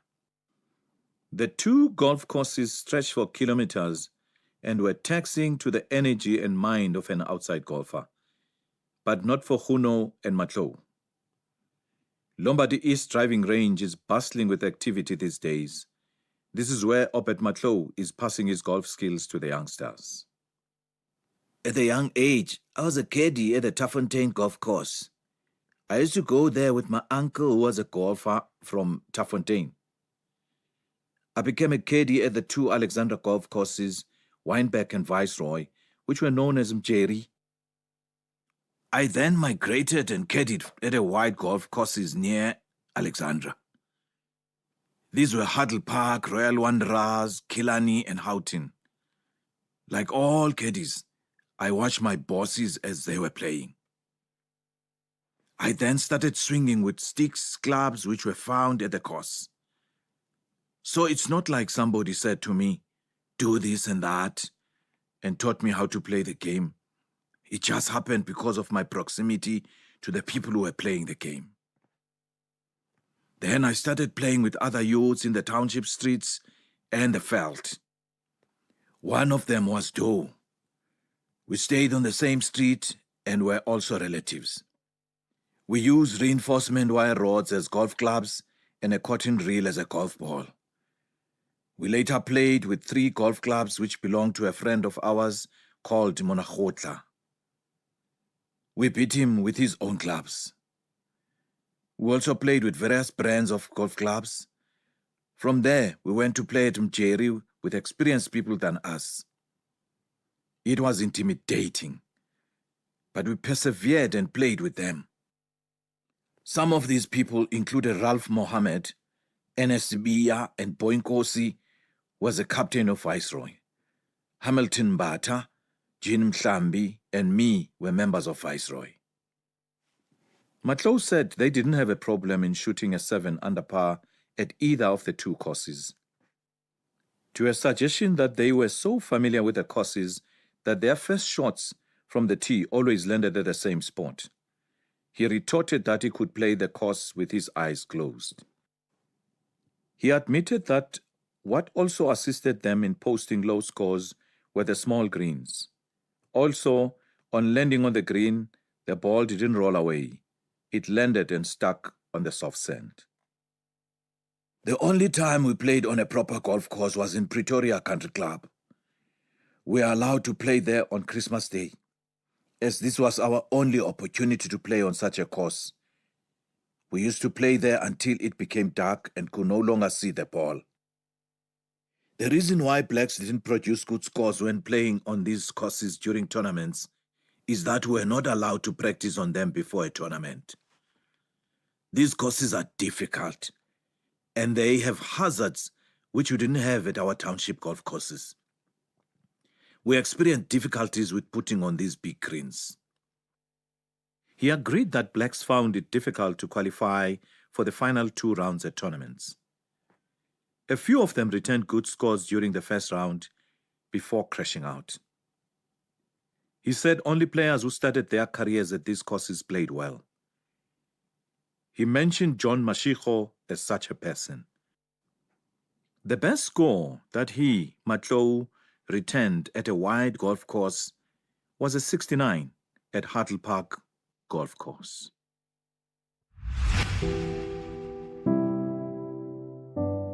There was another episode of The Unfair Way, The Untold History of South African Black Golf, written by Jerry Lepu, read by Simpiwe Kwana.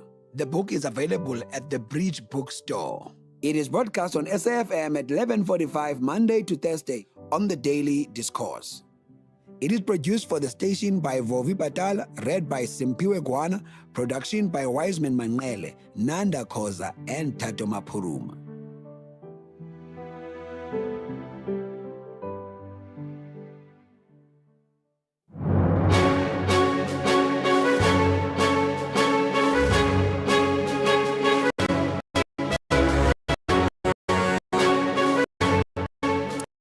Well, it's 12 o'clock on Monday, the 25th of May 2026. A very warm welcome to Update at Noon here on SAFM. Leading the conversation, I'm Sakina Kamwendo. Coming up in the next hour. There's a funding that was released for people to register so that this industry of spaza shops can be regulated as well. We want everybody to be registered so that we can be clear. If there's an illegal foreigner in our communities, they should not operate their businesses. And therefore, we accepted that we need to be regulated, all of us. National Service Delivery Forum staging protests in Bloemfontein that have turned chaotic and... African from other countries, there must be a law infect virus. And it's quite very important that today we are showing unity as Africans, as we are working here not only as South Africans, but also with other Africans in a spirit of social cohesion. The Premier of KwaZulu-Natal, Thabo Mbeki, is today leading an Africa Day celebration in Durban, with hundreds taking part in a colourful parade from King Dinuzulu Park to Durban Playhouse. Coming up in sport. Well, Sundowns are the champions of Africa. Yay. That's what we're celebrating. Yes. Also going to celebrate Arsenal and Yes. Pirates, and there's plenty other sport to tell you about as well. Yeah, it's a happy day. John Gericke with all the happy news in the second half of the show. Please share your views with us, 41391. That's the SMS line number. You can also write to us via X, our handle at SABC News_radio, or you can send us a voice note on 082-692-3909. Well, these and more stories coming up on this Africa Day edition of Update at Noon. First, though, here's the latest news with Onde Lambana.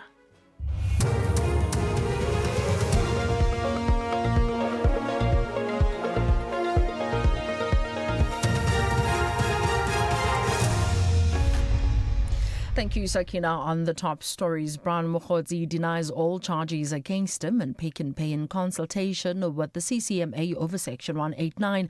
For SAFM News, I am Onde Lambana, and a very good day. Alleged political fixer Brian Mokhodzi has denied all charges against him at the Johannesburg Magistrates Court. He says the charges are unfounded and speculative. Mokhodzi is applying for bail after his arrest about 2 weeks ago. He faces charges of unlawful possession of a firearm and ammunition, discharging a firearm in a built-up area, defeating the ends of justice, and perjury for allegedly staging a hit on his life in November last year. Mokhodzi told the court that he can afford 10,000 rand bail. The case continues. The KwaZulu-Natal Human Settlements Department has called on residents who have been illegally evicted from the RDP homes to come forward and claim their title deeds. This follows investigations by the department, which uncovered a criminal syndicate involved in the illegal sale of RDP houses to undocumented foreign nationals. Investigations have so far found that residents living in municipalities such as Alfred Duma, KwaDukuza, Inkosi Mtuba, and the eThekwini have been affected. Investigations are still ongoing. Spokesperson to the MEC, Ndabezinhle Sibiya. Well, MEC Duma has mandated the head of the Department of Human Settlements to work with speed together with the elite unit within Human Settlements and district directors, officials in various district municipalities, just to ensure that we start the process of calling on the beneficiaries that were removed from housing to actually come forward. And if they don't come forward, these houses will then be headed over to the beneficiaries who are in the waiting list.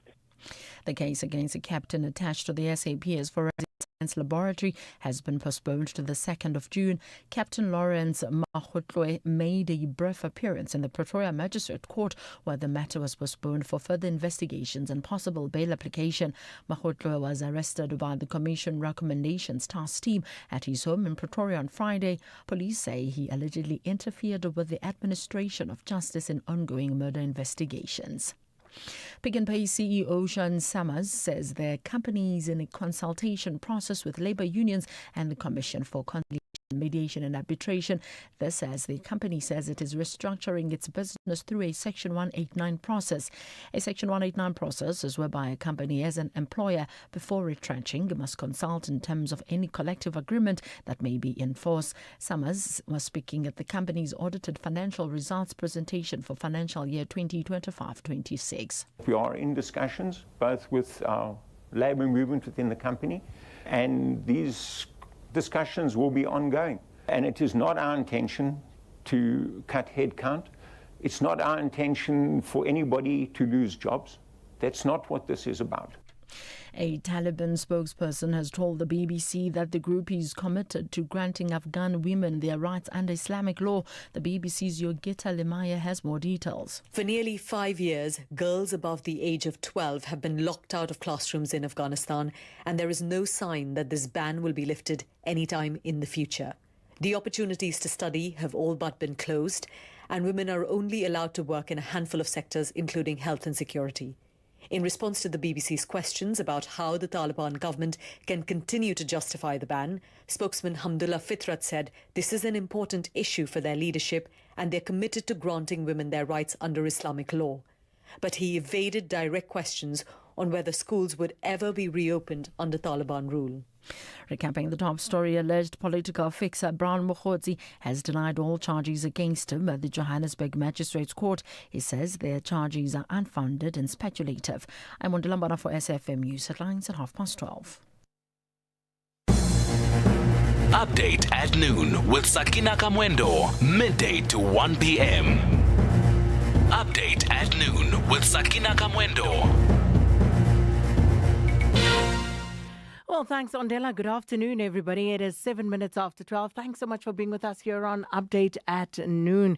Well, some stories that we need to update you on. Of course, what's been happening around the country with protest action against illegal immigration. And, of course, just taking a look at what's happening in Bloemfontein today, where there is a march that's scheduled. But, of course, we will check in with our reporter and also check in with community activists regarding the rationale and whether that shutdown has been heeded by the people of the city. And then also in KZN, we have the Premier Tami Ntuli there leading a march in terms of Africa Day celebrations. And speaking of the National Department of Sports, Arts and Culture, also hosting an Africa Day celebration in Rustenburg in the Northwest Province. The day is celebrated under the theme Sports, Arts and Culture, Catalysts for Climate Action. So the Minister, of course, there, and we'll try and see if we can get our reporter just to give us an update on what's been happening there. And this, of course, happening against a backdrop where there have been reports over the weekend about African ambassadors snubbing Africa Day events in South Africa, citing safety concerns and marches targeting African immigrants. So a whole a mesh of things happening there.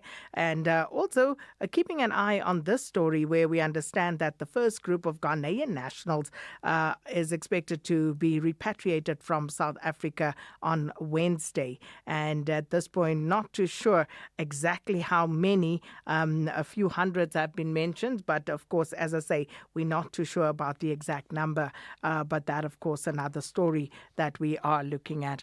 Also, a tragedy in the Kruger National Park where there has been a couple that was murdered and their vehicle has disappeared. But we're checking in with the authorities there to find out exactly what may have happened. And the last time we heard, it was said that the vehicle is thought to have been taken over the border, across the border into Mozambique. So we're trying to follow up on that story. And a few court stories as well. Northwest businessman and alleged political fixer Brown Mokgotsi back in the Johannesburg Magistrates Courts for a bail application. And also a police captain attached to the SAPS Forensic Science Laboratory expected to appear in the Pretoria Magistrates Court today. So those are some of the stories, and we'll hope to bring you updates on most of them. Update at noon with Sakina Kamwendo, midday to 1 p.m. Update at noon with Sakina Kamwendo. 10 minutes after 12 now. About 100 people, we understand, may have been arrested in Bloemfontein after a planned shutdown or protest escalated into alleged looting of foreign-owned shops in Rocklands Township. Now, police say that several suspects were arrested during ongoing demonstrations where a bottle store and other businesses were targeted. The protests are led by the National Service Delivery Forum, which is demanding an end to outsourcing and privatization, action against corruption and irregular procurement, as well as the closure of drug dens and illegal businesses across the metro. Community activist and organizer Putso Motoko joins us on the line. Thank you so much for your time and welcome to Update at Noon. No, thanks for having me. Thanks. Mr. Motoko, firstly, you called for a total shutdown of Bloemfontein today. The community, of course, were supposed to come out in their numbers. Did they heed your call? Yes, of course. Our shutdown went successfully. So we are even on our way again to do it. We said we're going to do a peaceful shutdown. That simply means we are not allowing any looting. And some criminal elements took advantage of our struggle, and then they took advantage and do what they did. We condemn that, and we also going to investigate and see who are doing this, because it is not what we intended to do. Our intention with the shutdown was that we want our provincial government and Mangaung municipality to account on issues of corruption. There's no roads in Mangaung. We don't have roads. And also the provincial government failed the tax industry. They are not regulating it properly. They don't give people the permits. They give the temporary permits. Whereas all our cars, including the private ones, they get broken. We repair cars every day. And also the corruption that is taking our service delivery money. We don't want that. So we cannot allow this to go on, and the strike is not going to end today. We're going to push for a massive shutdown moving forward. But this one of looting, we condemn it, and we're not going to allow it. It has unfortunately happened, and obviously there will be those who say that this is the problem with a shutdown such as today's. So just in terms of your response to concerns that may be raised around criminality overshadowing your service delivery demands? We don't tolerate such acts. We are against all this thuggery and crime that has been committed. And we urge the police to make sure that they took perpetrators to court. And however, we are also blaming our government because these things, like the money that was supposed to benefit the spaza shops people, our local people, it is not reaching to them. But there was 500 million that was allocated to support spaza shops. But till now, I can tell you, there is no impact. The money is not where it's supposed to be, and our people are struggling. So the fact that we are doing shutdown is not to say we are asking for people to do crime. Crime is something else. Shutting down our municipality and our provincial government, demanding administration accountability is something different from looting, and we don't condemn it. We do condemn it. Mr. Motoko, you're also calling for the eradication of drug dens and illegal businesses. How widespread are these two problems in Mangaung? We have a very serious situation. We don't have rehabilitation centers enough to accommodate our children who are now becoming drug addicts. We do report these places where drugs are sold, but there's nothing that we see authorities doing about this. They will arrest today, or they will inform them that they're going to search their areas. And this, we believe, is something from the inside the police or the officials. And our children becomes zombies in our communities. They now steal because want to feed this thing of drugs. So we want our government to take responsibility and listen to us as the community members on what can be done to address these challenges. They don't do that because they want to loot this money that is supposed to assist in addressing these challenges. So we have a very serious problem of drugs in our communities, and also there are illegal foreigners whom we know some of them are pushing this illegal business to go on in our communities. And they will laugh at us when we report them because they know that they will come back again. And they promise us always they will come back. And it does happen, they come back. So how are we going to address the issue of drugs if we suspect there are police or the officials or even the politicians who are benefiting from this business of destroying our future? So if you know that there are people, as you say, police, even politicians who are benefiting from this, if you are aware of that, what have you done about it? Have you tried to report it? Have you tried to raise it elsewhere if you are perhaps scared that it won't be taken seriously in Mangaung? Have you tried to escalate it? Yes, we did. We did our best. We're trying to even engage intelligence police to assist us in this because we can see we were one day in Tabanchu, and there was a place that we are sure someone went there, get a piece of drugs, paid 50 rand and come out. Then we have evidence. We go there with the police. When we got there, they said to us, no, we've got a call. This will need a proper process to be followed. We'll do it later. All the stories that you can see, there's somebody who's protecting what is happening. So it's not only in Tabanchu. I can take you to places that we reported, but they continue to operate. This is what I'm telling you now, is what we did. We have tried to report all this. So what would you like to see as a result of these protests that you are staging? You said it won't end today, but ultimately, what would you like the outcome to be?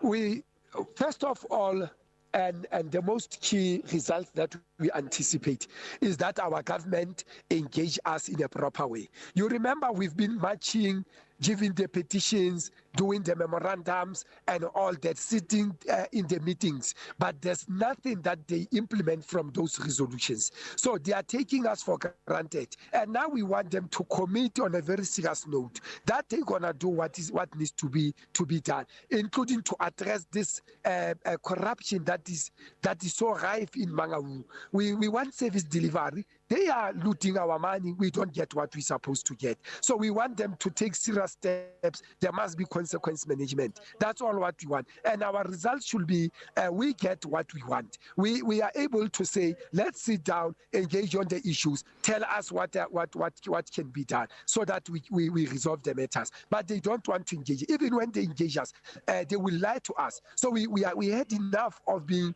told things will happen this way, but that did not happen.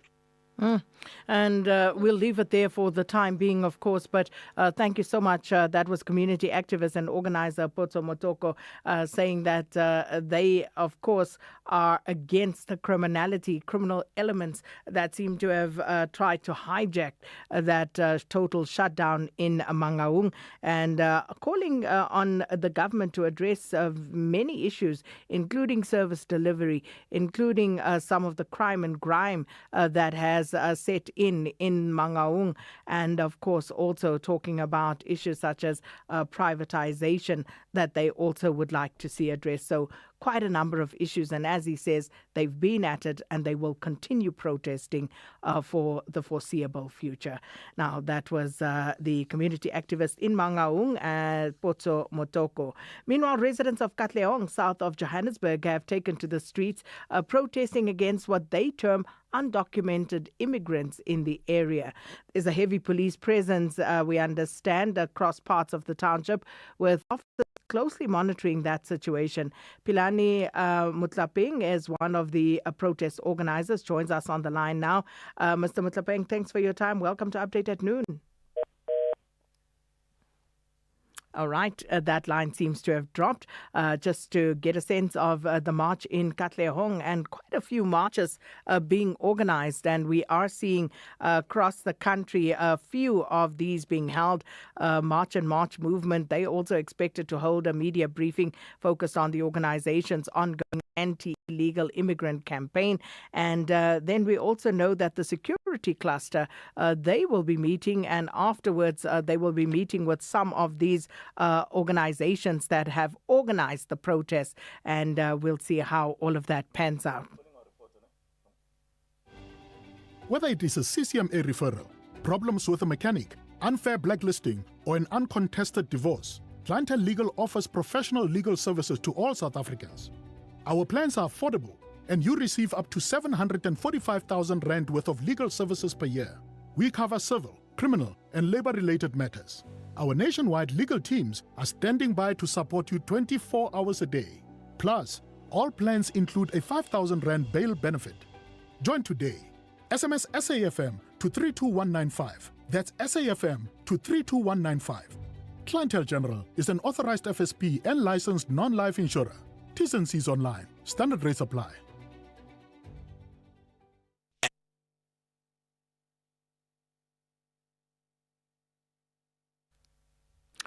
20 minutes after 12, and as I had indicated, quite a few protests taking place across the country, and just trying to dial up our reporters, whoever is available, to just update us on wherever they may be across the country. Also a few court cases that we are keeping an eye on. But let's take you now to Katleong. And no, apparently not. Our reporter Ditaba Tsotetsi is online for us, and the Justice, Crime Prevention and Security Ministers, as I'd indicated, are also meeting today to address escalating protests linked to immigration and undocumented foreign nationals. Ditaba, good afternoon. So firstly, the urgency behind today's ministerial meeting, and what are the specific issues to be discussed?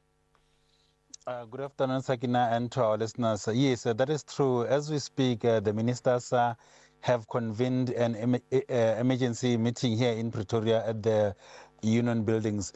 This follows the protest, Sakina, in the country where locals are complaining about illegal immigrants in South Africa, where they are saying they commit crimes, they take their jobs, and all those issues that are affecting our communities. You remember also, Sakina, in most of our townships, we have so many tuck shops. So the locals are saying these tuck shops, many of them are owned by foreign nationals. Some of them are illegally operated. So this meeting is, follows those events that are happening in the country. We saw the protests around the country, especially in Durban, where foreign nationals were also attacked. But what is said about this situation again is that even those who are legal in the country are also affected. As long as you are not a South African, they don't want to know. Even if you have documents, they attack you. So that is why the government has decided to take a stand to address this issue. But also President Cyril Ramaphosa, remember, when he was in Botswana on a state visit, he also confirmed or reaffirmed that South Africa doesn't allow or agree to what is happening now in terms of the violence attacking illegal immigrants. He said the government will address this issue and calling on local citizens not to take the law into their own hands, but wait until the government addresses this issue. So that is why today there is this emergency meeting where all ministers, especially security, justice and cluster ministers, are convening here to see and how they can address this issue. Of course, very interesting, because in as much as the president has said what he did, the reality is that today we see marches in so many areas across the country. But in terms of immediate security interventions, do we know of any that are being considered in order to prevent further escalation on the ground, Ditaba? Yes, Sakina, as this meeting has been convened here, we are waiting to hear from these ministers the approach that has been taken in terms of dealing with the protests, especially violence, because people are being attacked, innocent people are being attacked, and also these foreign nationals we saw in Durban, they are also retaliating on what's happening against them. So it becomes a huge problem, especially for government. So we are waiting to hear after this meeting what is the approach the government is taking to address all these problems. Ditaba Tsotetsi, of course, we'll wait to hear from you as soon as there's any feedback. SABC News reporter Ditaba Tsotetsi watching that security cluster meeting for us, the Justice, Crime Prevention and Security Ministers all meeting today to address the escalating protests linked to immigration and undocumented foreign nationals across the country. Update at noon with Sakina Kamwendo, midday to 1 p.m. Now, Rise Mzansi has officially announced the political commentator and governance researcher Lukhona Mnguni as its mayoral candidate for the city of Johannesburg ahead of the 2026 local government elections. And this announcement was made during a gathering of party supporters and political leaders in Johannesburg this weekend. The party says that Mnguni's candidacy forms part of its campaign to rebuild governance, to restore public trust, and to tackle corruption in the city of Johannesburg. Luyanda Danka has more. Lukhanya Mnguni, who was born in Flagstaff in the Eastern Cape, is an academic, governance researcher and a former civil society leader.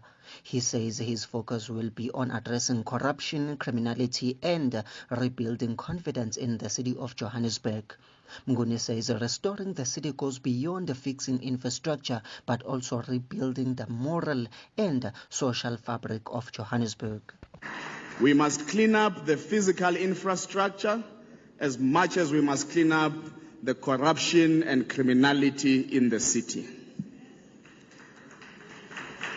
But we must also clean up the soul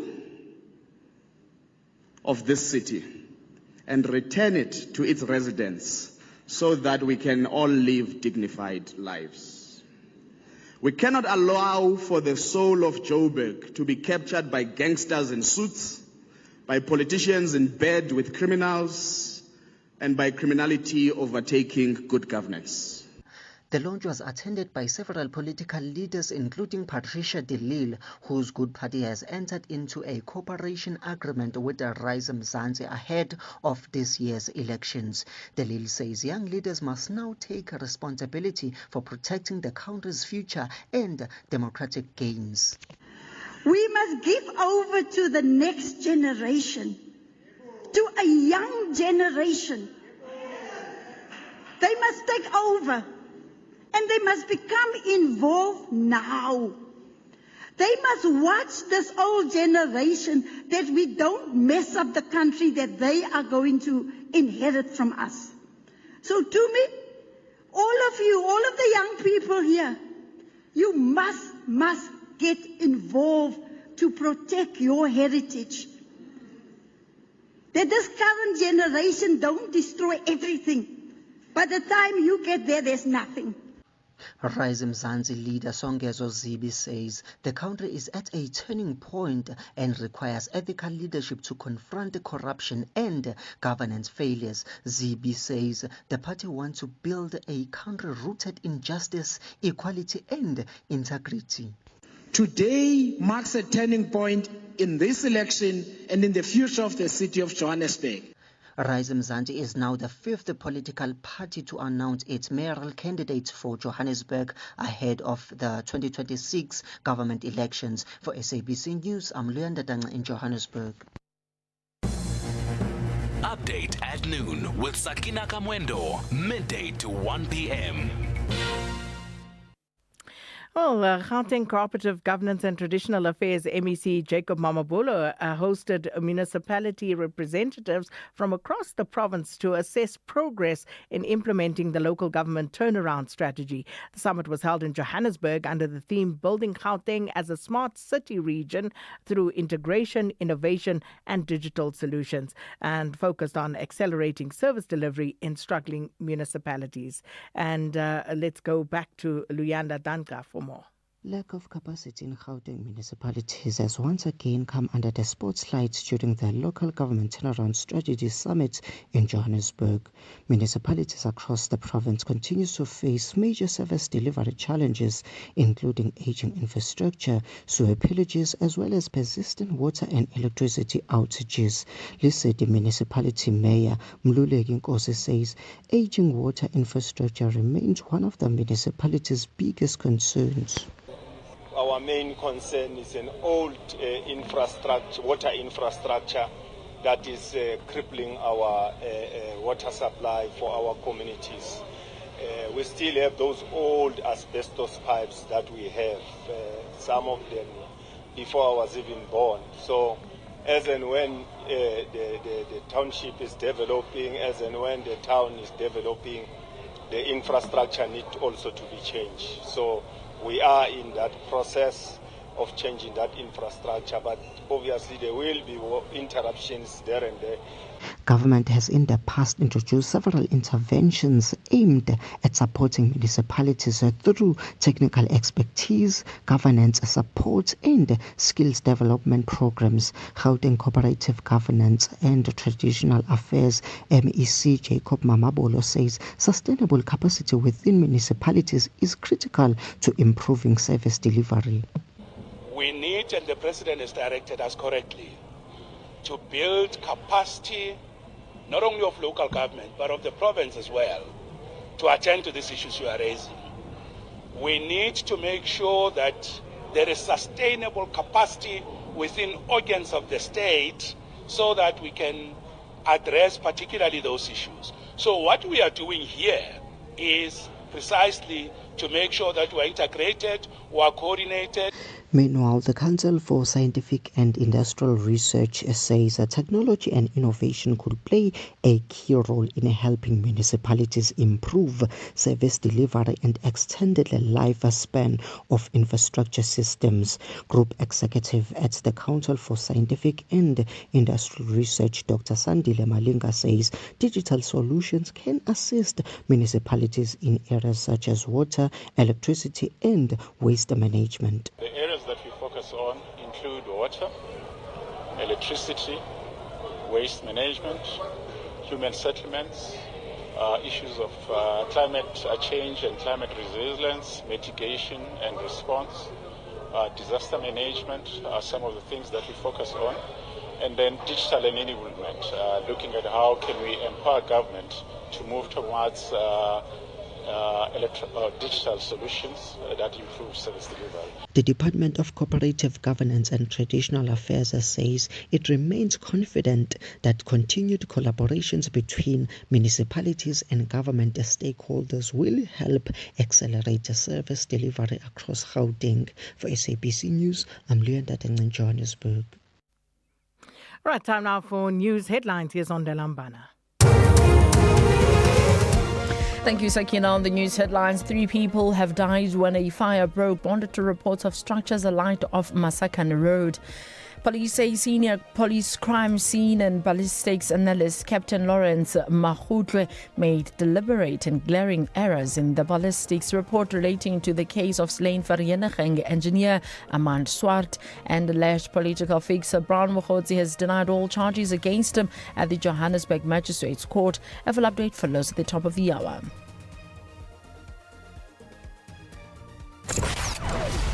Economic news on SAFM. Facts and figures you can count on. Right, a quick update on some of the indicators. The rand currently trading at 16 rand 35 cents to the US dollar, 22 rand 2 cents to the pound sterling, and 19 rand 3 cents to the euro. Asian markets ended in positive territory today. The JSE higher during the mid-morning trade, and European markets have also extended gains.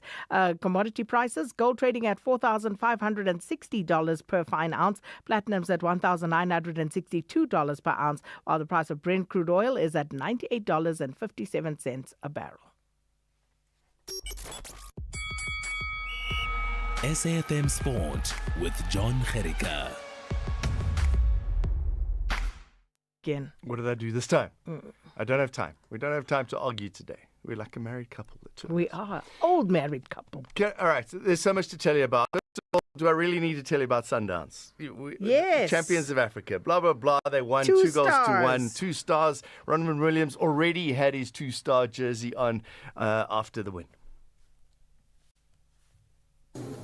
Amazing. I'm so proud of the entire team, the Municipal family, the Masandawana, the players, the technical team. So many years, we kept knocking, we kept going. We fell short so many times, semi-finals back to back, lost in the finals. It's not easy. It's so difficult to motivate yourself, to go again, to fight again. And we know how difficult it is to win the CAF Champions League. It's not for everyone. It's difficult. And for us to go back to back speaks volumes of the character that we have as a team. So I'm so proud to be one of the players associated with this club. Because we know how badly they wanted the second star. It's there, so we couldn't wait. So we know how badly we wanted it.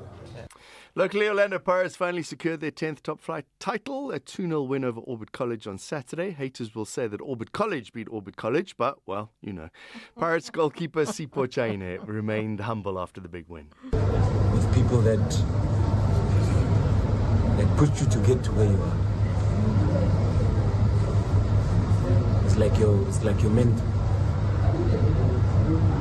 Someone you look up to, no matter how much you can achieve.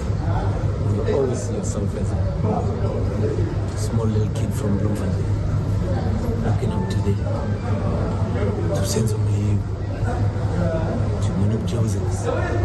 And for you to be in those type of shoes is something that you can't refuse. For me, hearing that throughout this season was quite special. Now, if you know Sakina, you'll know she's a bit of an Arsenal fan. So I didn't even write a story about Arsenal securing the Premier League title. I just thought I'd let Bukayo Saka speak. Yeah, no, it's crazy. I don't know how to describe it, It's like when you're that age, you look at the players in the first team as like heroes, like untouchable, You don't actually believe you can get there.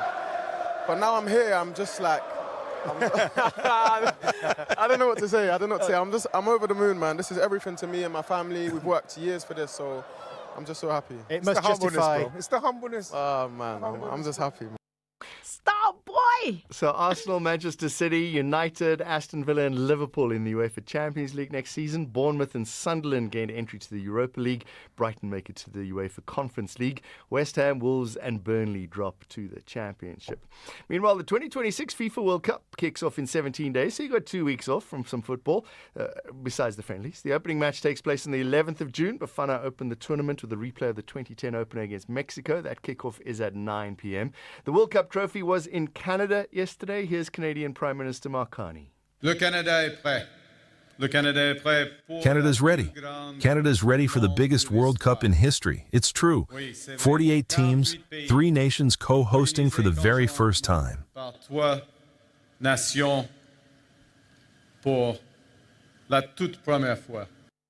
Roland Garros today. Emerson Jones up against Iga Swiatek starts things off. Veronika Rečević against Elena Rybakina. So that's the second seed and the third seed on court today. For the men, Ugo Humbert takes on Adriano Manarino. And Hugo Gaston, a wild card, up against Gael Monfils, who was given a wild card as well. It's his last appearance, Monfils' appearance at Roland Garros. He's missed just 3 years in Paris since 2005.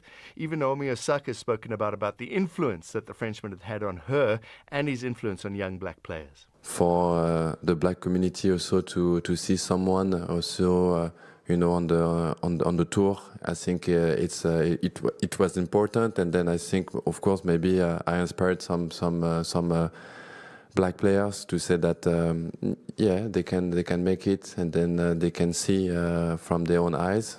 In golfing news, Richard Sterney secured a comeback for the ages. His win at the Soudal Open. It's his first triumph on the DP World Tour in 13 years.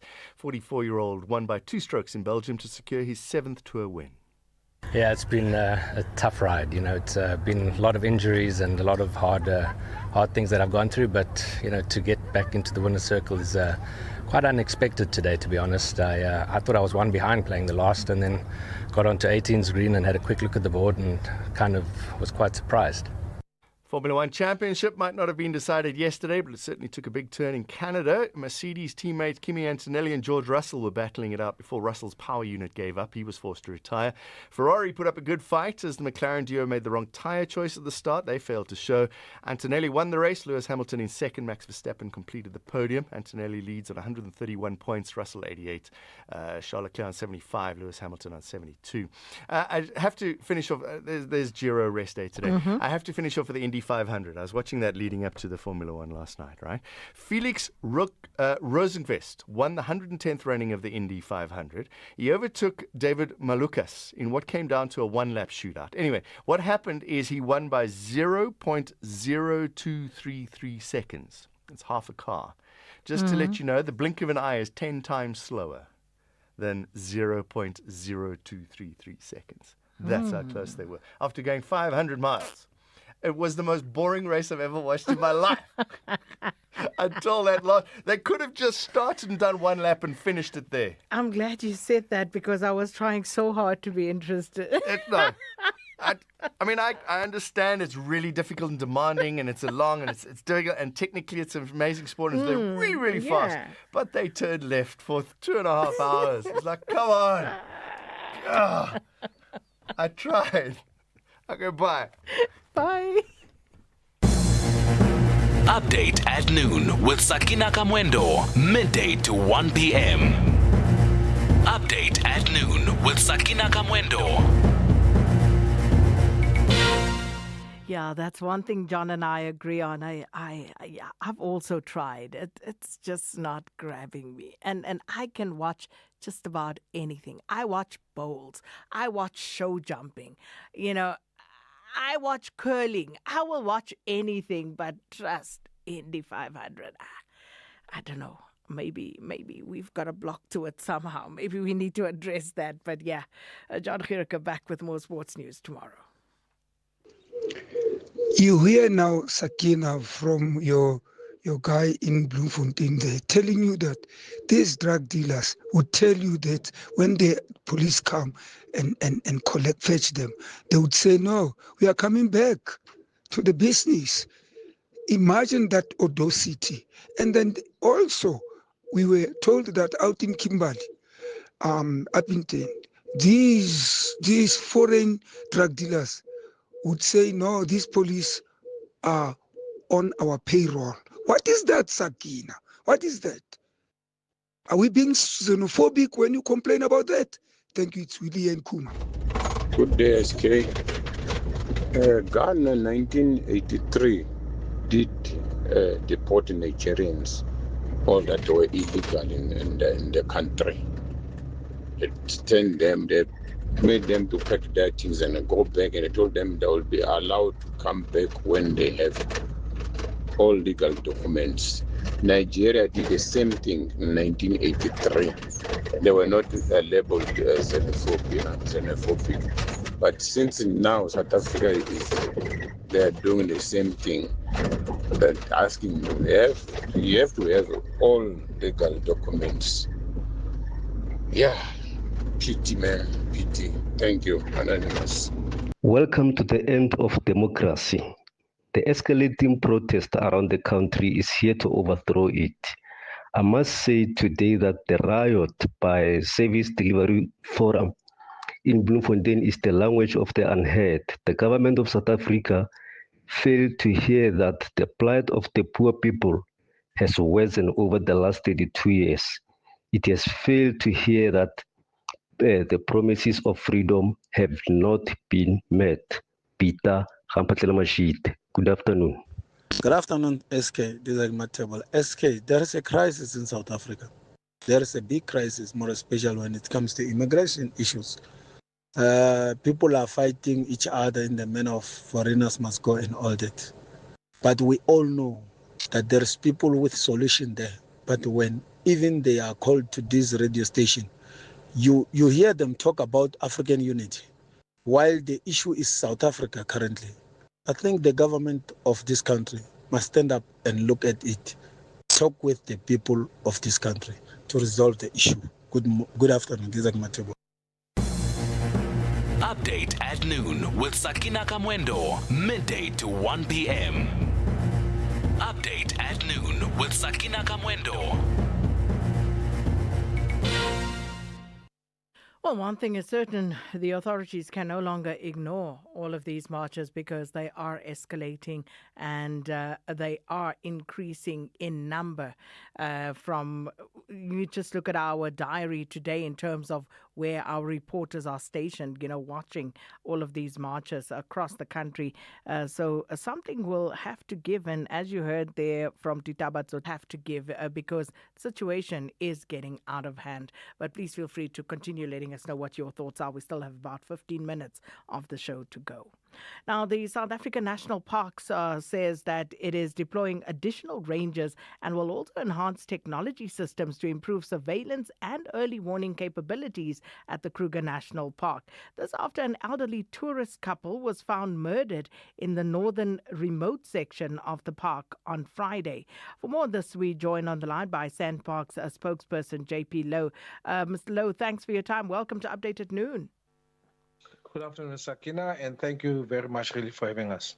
Mr. Lowe, perhaps if we can start by just bringing us up to speed with exactly what happened, and as far as you know, as far as you've been able to establish as SANParks, what happened to the elderly couple?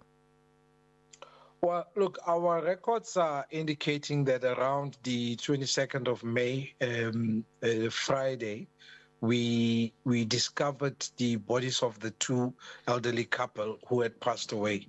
And the search for them had started from the previous day, the evening, in fact, when it was realized that they were not at the camp where they were booked to be at. And really, in a very a twist of fate, sort of in a way, other tourists found their remains in a little river, and the irony of that as well is that it's a place that tourists normally don't really walk in. So really that is what has transpired. And from that time, of course, the police were brought on board to help with the investigation. And we also, our rangers saw some tire tracks that led them over the border into Zimbabwe. But we can't really say that those are the tracks of the vehicle itself, because we are not really at that point where any of those details can be confirmed right now. Mr. Smith, with regard to the sort of surveillance that you have and the capability technologically that you have within the park, are you able to maybe track back on some of that to try and establish a clearer picture? Well, look, Sakina, when you go to Kruger National Park, as you enter the park, at various points throughout the park, we are able to locate your car, your vehicle, the registration from the gate itself, from all of our 9 gates that you are able to come through the park, as well, of course, the 2 border posts that goes into Mozambique. So in that respect, I'm quite comfortable to say to you that our investment in technology has shown quite a lot of positive signs. Some of the positive stories we're telling around rhino poaching, all of that is just possible, both because of the kind of human capital we have, but also of our investment in technology. And we even have plans, multi-year plan that's looking at a further upgrade and expansion of our technology. We're able to tell you when the couples came into the park. We're able to tell you that they never used any of our gates to exit, precisely thanks to technology.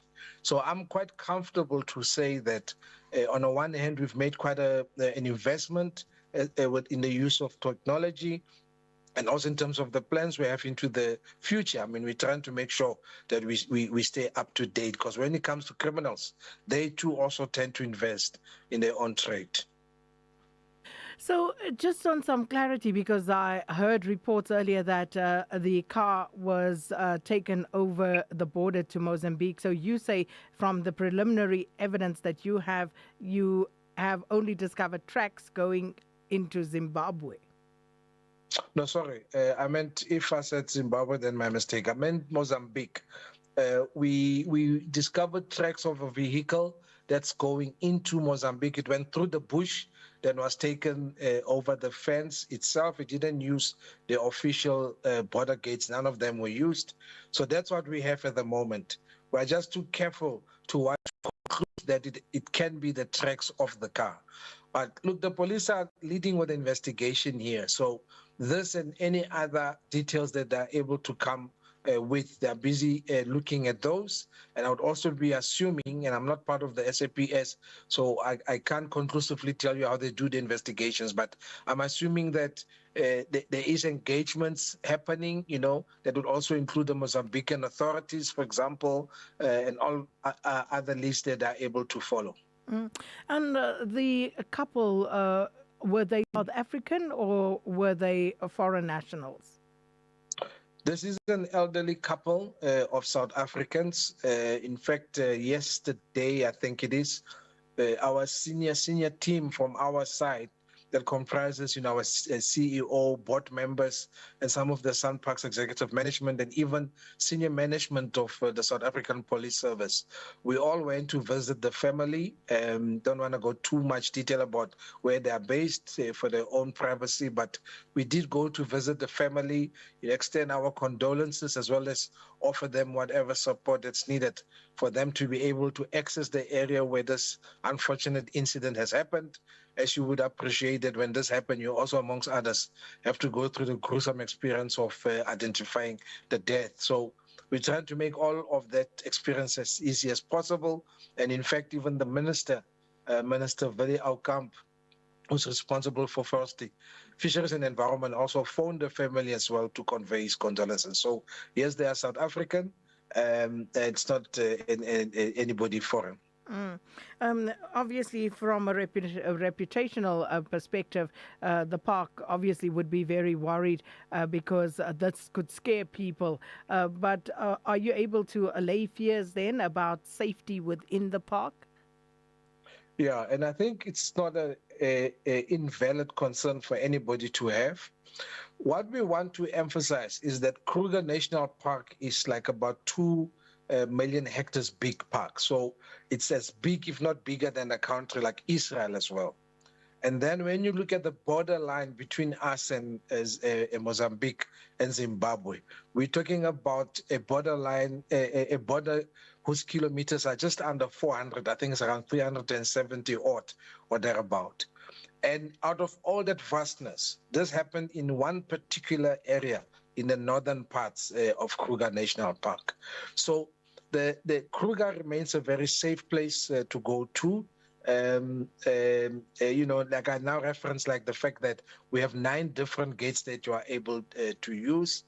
It's the first time we've come through an experience like this since the park's existence, over 100-year history. So this is not a commonality at the moment, but we are determined to nip it in the bud, right? That notwithstanding, we are investing in making sure that this kind of occasion cannot occur again, making sure that the human resources, our team rangers, we increasing capacity there, and also, like yourself has said, with the technology that we're investing, it must help us both to strengthen our surveillance. It must also help us with warning capabilities. Well, we'll leave it there. Thank you so much. That was SANPark spokesperson JP Lowe. You are listening to The Full Circle, a space where generations come together in conversation that seek to spark curiosity, inspire innovation, and feed the curious mind. For arts, culture, and robust conversations, join me every weekday between 1 and 3 p.m. on The Full Circle with Bridget Masinga as we explore the stories, lessons, and conversations that guide us back to self. Update at noon with Sakina Kamwendo, midday to 1 p.m. Update at noon with Sakina Kamwendo. Well, Let's take you to the courts now. Alleged political fixer Brown Mokgotsi has denied all charges against him in the Johannesburg Magistrates Court. Mokgotsi faces charges of unlawful possession of a firearm and ammunition, discharging a firearm in a built-up area, defeating the ends of justice, and perjury for allegedly staging a hit on his own life in November last year. Our reporter Refilwe Mekwa joins us on the line now for more. Refilwe, good afternoon. So just take us through the proceedings and, of course, what came out of court today.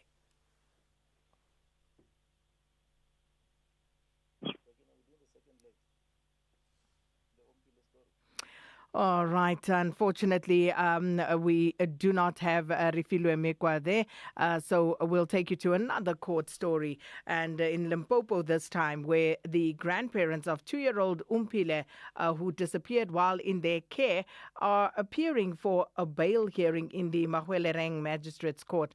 Our reporter Katleong on this story for us. Katleong, good afternoon. So the grandparents, we understand these to be the paternal grandparents of Umpile Sithole, appearing for a bail application today.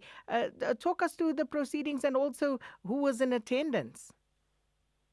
Good afternoon there, Sakina, as well as to our listeners. Most certainly, the paternal grandparents of the missing 2-year-old Umpile Sithole indeed returned back to the Mahwelereng Magistrates Court. This was for a bail application. Their first appearance was postponed last week to today, where we expected the pair to then make an official bail application. However, Sakina, we're expecting to also get the granular details of exactly what is the main reason for the state's opposition for bail of the two. However, the court could not get into the details today as the matter was immediately then postponed to the 27th of May on Wednesday. This in order for a verification of an address as part of the ongoing investigation. The state mentioning there that the two, for now, they prefer that they remain in custody for fear of, one, their safety, and secondly, Sakina, the intimidation of some of the potential witnesses, because investigations are still ongoing since the disappearance of young Umpile on the 2nd of May. There is a process to still gather enough evidence, and that also includes, Sakina, witnesses. So they have then been remanded in custody. They were arrested 2 weeks ago, Sakina. Initially, they were taken in for questioning. However, police then opted to turn that into an arrest, and they face a charge of child neglect. So they will then go back to the Mahwelereng Magistrates Court this on Wednesday, and the side investigations into kidnapping as well as housebreaking are still continuing, because last year there was an outstanding statement, in fact 2 outstanding statements, one from the forensic investigator who was in charge of gathering evidence around the window that Umpile's grandmother said they had discovered to be opened on that particular morning at 6 a.m., as well as the owner of an early childhood development center at Gamabuela village where young Umpile Sithole was last seen. Sakina? Well, rather curious because we spoke about this last week, Katleong, trying to understand why the grandparents were taken in for custody when it seemed as though the child was kidnapped for all intents and purposes, given how they described the scene. And now it's starting to get very curious, isn't it? It certainly is starting to get curious and murky as well, because young Umpile Sithole stayed with her grandparents at Gamabuela village.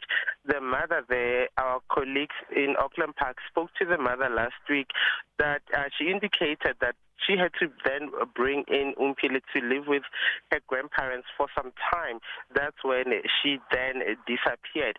So what we understand is that according to then the charge sheet, this allegations of child neglect against the grandparents started in January, between January as well as right to the day of her disappearance. and the mother indicated that she had then sent Umpile to stay with her grandparents between December. She made that decision in December. So the charge sheet indicates that this alleged abuse started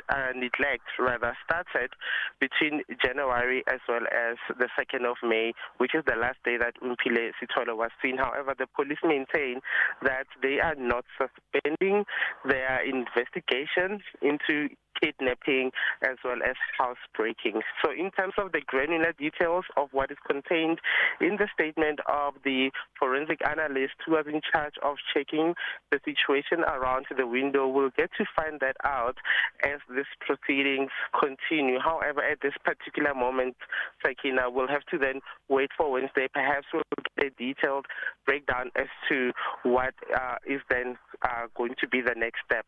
Sakina. Well, certainly can't wait. But thanks so much for that update. Our reporter Katleong on the line, and that's the latest in that case of 2-year-old Umpile Sithole who went missing. And she still hasn't been found. And in a bizarre turn of events, the paternal grandparents were then arrested, and they've been in custody for over a week now. And of course, we'll be back in that court with Katleong on Wednesday to find out exactly what the state has discovered, because it seems to be taking quite an interesting turn. All right, that's where we'll have to leave it for today. Thanks so much to the production team. Thanks everybody for tuning in this afternoon. It's 1 o'clock. Here's Onde Lambana with your latest news.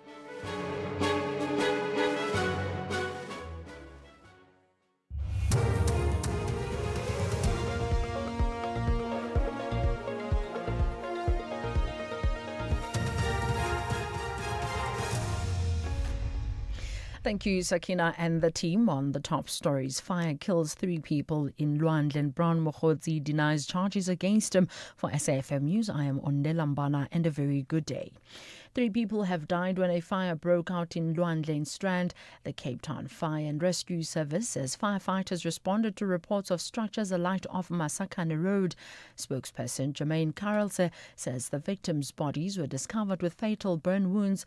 Carlse says 2 informal structures were destroyed in the blaze, leaving 5 people displaced. The fire has since been extinguished and the cause is under investigation. Police say senior police crime scene and ballistics analyst Captain Lawrence Mahotloe made deliberate and glaring errors in the ballistics report relating to the case of slain Vereniging engineer Aman Swart, and that these could have resulted in the murder case being thrown out of court. The case against Mahotloe, who's attached to the SAP's forensic laboratory, has been postponed to the 2nd of June. Mahotloe made a brief appearance in the Pretoria Magistrates Court. He was arrested by the Commission Recommendations Task Team at his home in Pretoria on Friday.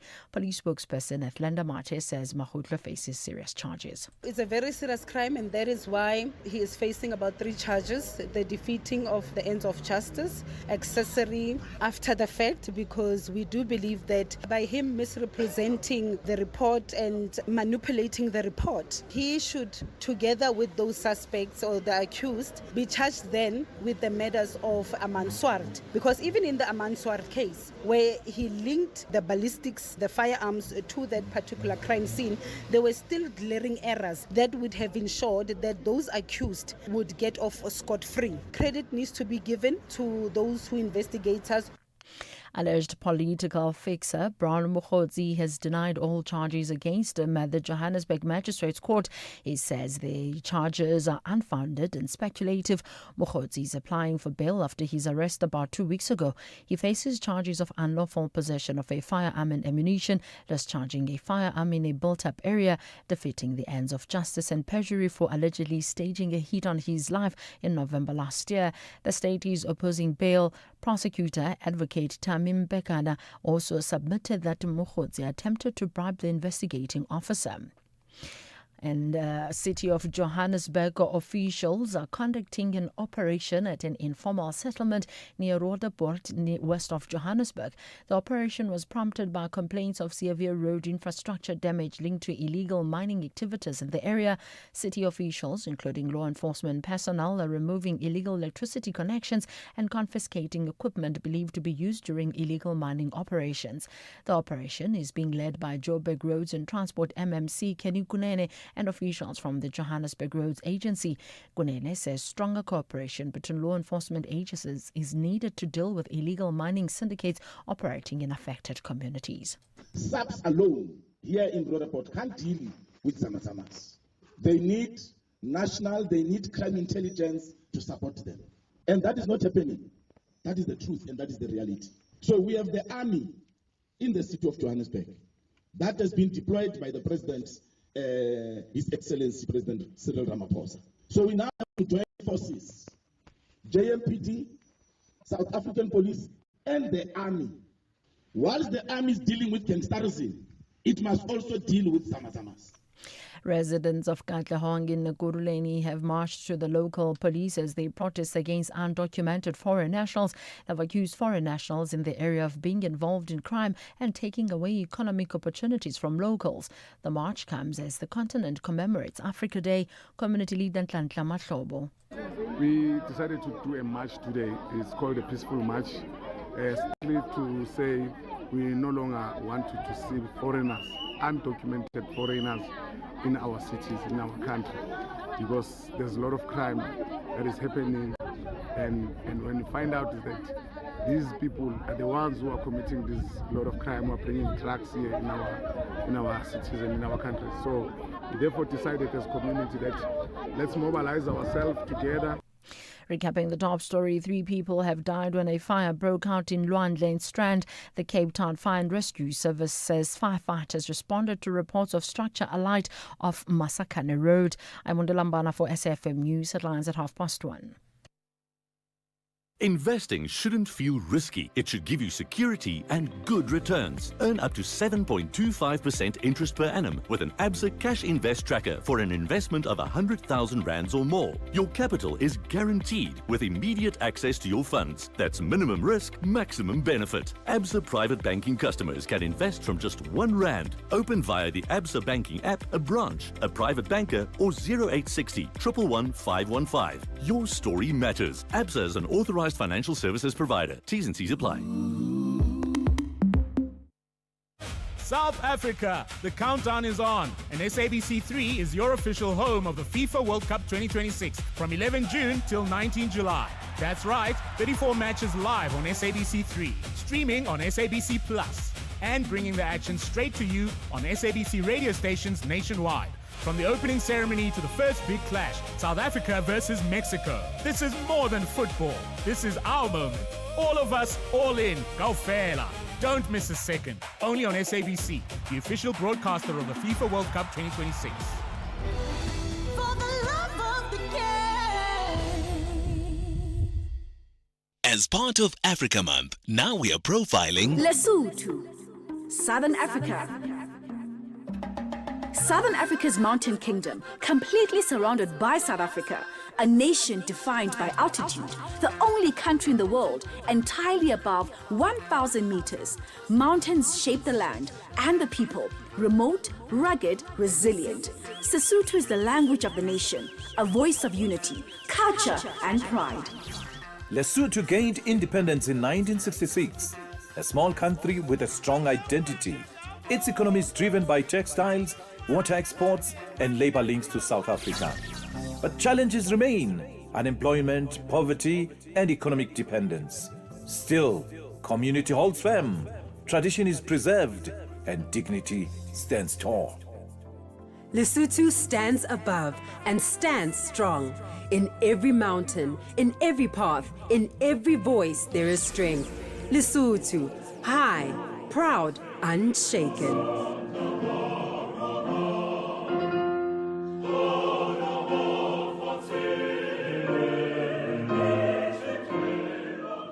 Africa Month on SAFM. Conversations, context, connection. The Full Circle with Bridget Masinga, Monday to Friday, 1 to 3 p.m. Africa, Africa, Africa. Africa minha, Africa nossa. Africa, Africa, Africa. Africa minha, Africa nossa. Seu já clarear, consciência já desanuviar.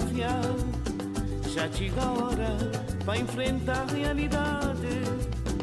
Povo sofredor, já calma cedor. Para viver na paz e na progresso.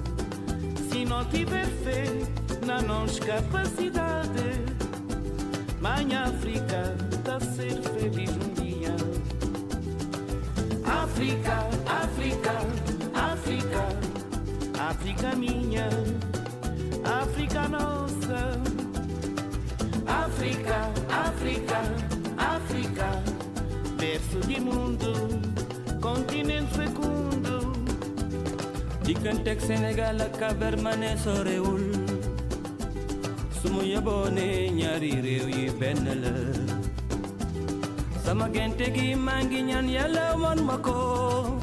Afrika doon benn réew ndax yaa di suñu yaay. Afrika, Afrika, Afrika, jàmm nga yelloo, jàmm ngay fanaan. Afrika, Afrika, Afrika, jàmm nga yelloo, te jàmm ngay fanaan.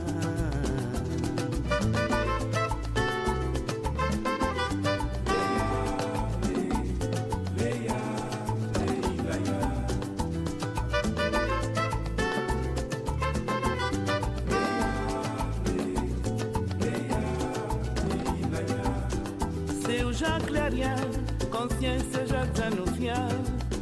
Já chega a hora para enfrentar a realidade. Povo sofredor, já calma cedor. Para viver na paz e na progresso. África, África, África, África minha, África nossa. África, África, África, berço de mundo, continente fecundo. Doomu Afrika nañu booloo te jàppante, bu ñu jàppante gën a am doole. Kon sama gente gi maa ngi ñaan Yàlla wan ma ko. Afrika doon benn réew ndax moo di suñu yaay. Africa, Africa, Africa, jàmm nga yelloo, jàmm ngay fanaan. Africa, Africa, Africa, jàmm nga yelloo, te jàmm ngay fanaan.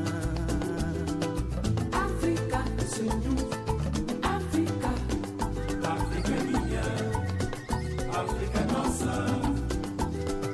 Africa, suñu, Africa, Africa minha, Africa nossa. Africa, suñu, Africa, Africa minha, Africa nossa. Africa, suñu, Africa, Africa minha. It is the Barefoot Contessa, the late great Cesaria Ivoria, Cape Verdean, coming through right there, singing in her native Portuguese-based Creole, and of course teaming up with Senegalese Ishmael Lowe for that particular one. Born to a Senegalese father and a Nigerian mother, not as in Nigeria, but Nigerian. A Nigerian mother from Niger, but grew up in Senegal, truly exemplifying the essence and the spirit of Pan-Africanism, that particular song called Africanosa, and that is how we kick off the show this afternoon. Good afternoon to you, Apsheni Sanbonani, Goeiedag, Jambo, Ndimasieri, bonjour, bon dia. I guess they count as African, right? We have borrowed them from colonial masters.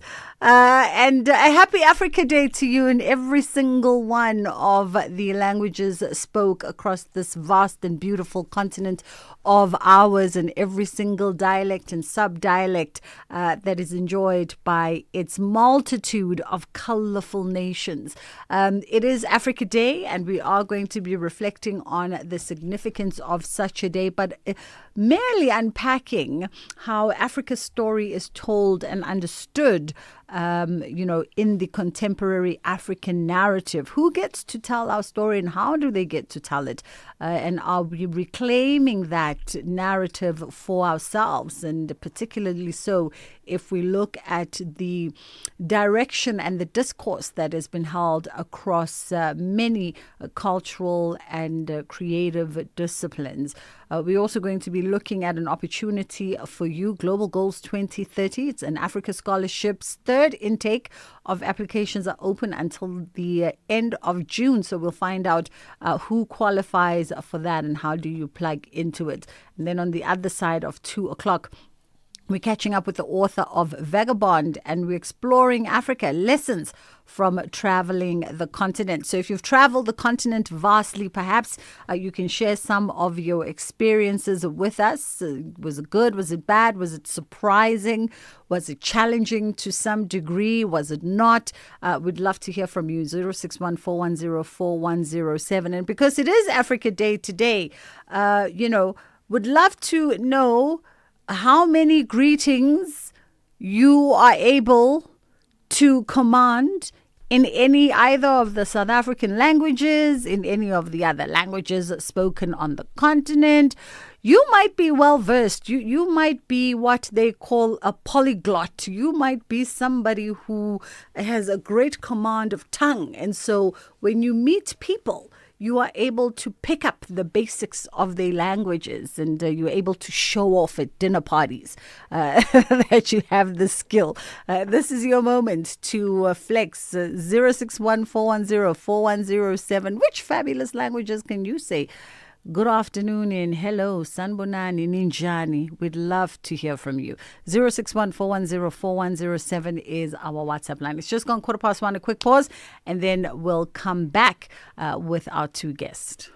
Investing shouldn't feel risky. It should give you security and good returns. Earn up to 7.25% interest per annum with an ABSA Cash Invest Tracker for an investment of 100,000 rands or more. Your capital is guaranteed with immediate access to your funds. That's minimum risk, maximum benefit. ABSA Private Banking customers can invest from just R1. Open via the ABSA Banking app, a branch, a private banker, or 0860 111 515. Your story matters. ABSA is an authorized financial services provider. T's and C's apply. No challenge is bigger than a willing nation. There is undoubtedly a solution for every problem. Get in touch with Lifeline South Africa on a variety of critical matters that affect our nation, such as mental and emotional health, gender-based violence, HIV and AIDS, and HIV testing services. For assistance, contact Lifeline Trauma and Crisis Line on 0861 322 322. Stop Gender Violence free call or WhatsApp number 0800 150 150. AIDS Helpline toll-free number is 0800 012 322 or WhatsApp on 084 922 8808. Lifeline South Africa, mental and emotional health for all. This is an SABC supported initiative.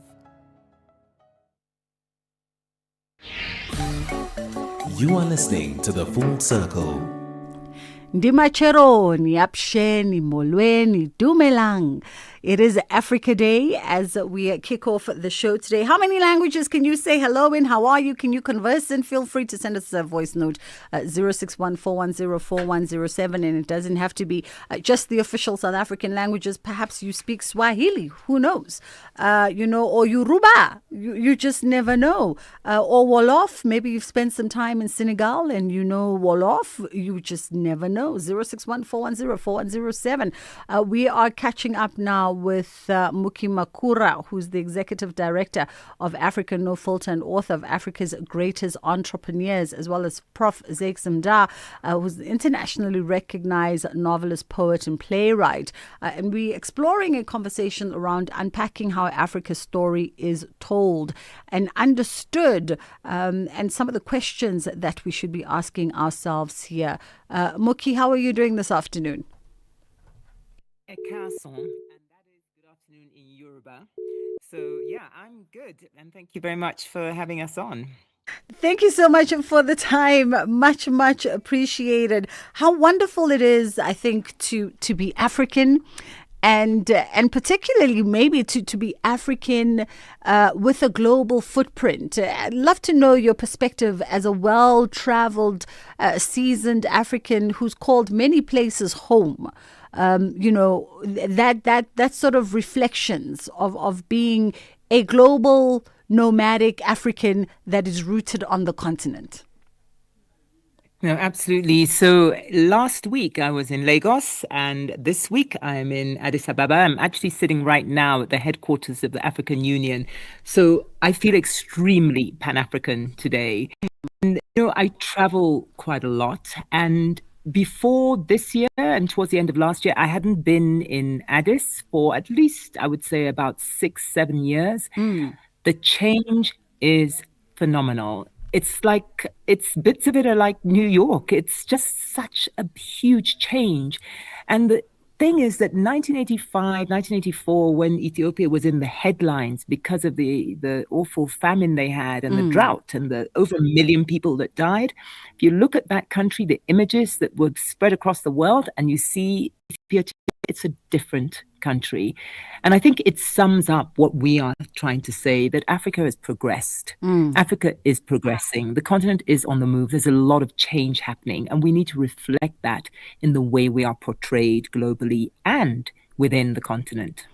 Absolutely. And I think also part of that reflection, Morki, comes in our understanding as Africans. I had the benefit of traveling the continent, not extensively as you have, but a decent fair amount in my previous life. And the one thing I realized as a South African traveling the continent is that my perceptions also of what other countries are like, what they feel like, what they sound like, what the people are, was very limited. And at times, if one must also say, how are we perceived globally? We should perhaps looking at how we perceive ourselves domestically if we have to look at Africa as one continent with multiple people. Well, absolutely. And you are not alone at all about thinking that you don't know a lot, because we've done some research around how African media covers the rest of Africa. And what we found is that if you are sitting in Ghana reading about Ethiopia, or sitting in, Nigeria reading about Kenya, you're reading exactly the same content that somebody sitting in Paris or London or New York is reading, in that the stories that the local media is covering about the rest of Africa, it's global news, and global news does not do us any favors. It's always about the crises. It's always about, political conflict, or, violent elections, or famine or war, and that's not who we are entirely. And it's not to say that there isn't conflict, there isn't, there aren't problems, they're not challenges in Africa. There are challenges everywhere. And I think the world is showing that to us right now. But the point is, it has become the single story that everybody knows about Africa, that, we're full of corruption and conflict. We lack the agency. We're dependent, and, we don't have the means to solve our challenges. And what I see when I come and I travel through the continent is that we have young people who are doing so much more. But the problem is we're not seeing that. We tend to see the challenges and we don't see the progress. We don't see the initiatives, the policies, the places that are making this continent and their countries move forward. And that's what we've launched today. We've launched a campaign called Not Waiting, #NotWaiting. It's really aimed at, I guess, young people to help them become visible. Whatever contribution, even if you've just gotten out of university, you've just, set up your first little business, we see you. It's a contribution to the economy of your country, and you are making a difference. I want us to just pause here for a second, Moki. We'll come back on the other side and jump in, Prof. Mda, on the conversation. We are reflecting on Africa Day, unpacking Africa's story, how it's told and perceived globally, and moving forward, and even in the now, who gets to be custodian of that, and should it just be solely Africans? We know who we are, and we know best how we'd like to be portrayed. We know the truth and the essence of who we are. And are we taking control and taking charge of that? It's gone 20 past. 0614104107 is our WhatsApp line. Oh, we've got the Prof on the line. Okay, great. So you can send through your WhatsApp voice notes as well if you want to be part of this conversation. Prof. Mda, good afternoon to you. Hello, Bridget. Thank you so much for taking the time. We much appreciate it indeed, as we are in conversation with Moki Makura, as well, Executive Director of Africa No Filter and author of Africa's Greatest Entrepreneurs. We've just explored just set the ground for the conversation, Prof, in terms of the telling of Africa's story today. The burning question is, who gets to tell the African story? Well, obviously, is the African himself or herself the one who's directly affected by that story, and who's able to tell it from the inside. That's who gets to tell it. But we know that, of course, there are no restrictions. Anybody can tell any story that you want to tell from whatever region of the world, or even from space, from the moon, and so on. But of course, whenever you are telling a story based in a particular culture, particular instance, and you are not well versed, the story itself will show you out. The people who interact with that story will see immediately that it lacks that authenticity, is told from a point of view that is not African. And I wonder, in terms of that sentiment, are we still in need to some degree of the global media to amplify our stories in the literal and the figurative? Are we still in need of the global media, to almost give credence, credibility to the essence of Africanness? Or perhaps we are not, and we need to start prying that back? Well, we are part of the global media. Yes, we are part of the whole global society. When we tell our stories, we are telling them for us. We are telling them for Africa, for the Africans, first and foremost. But we are not an island. We share those stories with the world through the very global media systems. To give you an example, when I've written a novel, it is very important for me that it is published in South Africa first. Then only then do I sell the rights to world publishers. Then it will be published in America, in England, in Australia, and so on. It will be translated into other languages. It will be read in Estonian, and quite recently, 3 of my novels are in Mandarin. In other words, 30 different languages you will read my novels, which means that even though initially my target audience was the African, first and foremost in South Africa and then in Africa, but at the end of the day, I'm also writing for the world, to share the world to share with the world about myself, my community, my culture, and so on. My politics, because that also is important, Absolutely. Moki, from your perspective here, and I know one of our previous conversations that we had, your organization was agitating around some of these perceptions as peddled by global media around Africa. In fact, we were talking, you were galvanizing last on support to can the concert. Oh, what was it again? Let's correct the map. We were doing the correct the map. That was one, to get the right projection of the map.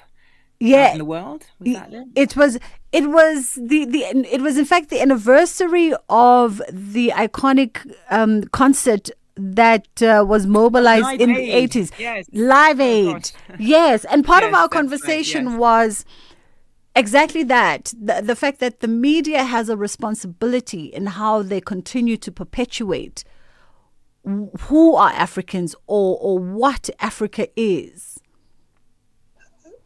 That you are not asking me, me, are you? Hard to tell media what they should be doing. But the one thing I know for sure is that media should be reflecting society. And that means the good and the bad. Because I think right now there is a focus on everything that ever goes wrong on the continent. And we're not tracking what is working. And that's a lot to do with how we are as human beings.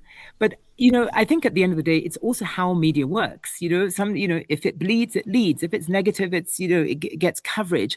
So we have to get into the habit of profiling what is working with media. We're actually working with storytellers across the board, and we're actually asking individuals, corporates, brands, institutions to join this campaign that we've just launched, which is #NotWaiting. We have a website. It's called notwaiting.africa. We're asking people to sign a manifesto to show their allegiance to spotlighting what is working. Not Waiting is a platform that people who, whatever it is you're doing, if you've got a new campaign, a new initiative, a new product, something that you know that is good for your country, good for the continent, put it on the platform, use the hashtag, because all it's doing is shining a spotlight on what you're doing. And what we're asking media, global and local media, to do, track that hashtag, follow the hashtag, and you will see the progress we're making. You will see the people. You will discover new stories, because that's what media complain about. Can we pause it for a second just to take the headline news? We'll come back on the other side and continue our conversations. Gone 1:30. Onde Lambana is standing by. Thank you, Bridget. On the news headlines, government has used Africa Day to call for unity while reminding everyone living in South Africa to comply with the country's laws. Corruption Watch says it has received a total of 2,222 complaints, of which 91% were corruption related, and 3 people have died when a fire broke out in Luandle in Strand. A full update follows the top of the hour. Bridget Masinga on SAFM.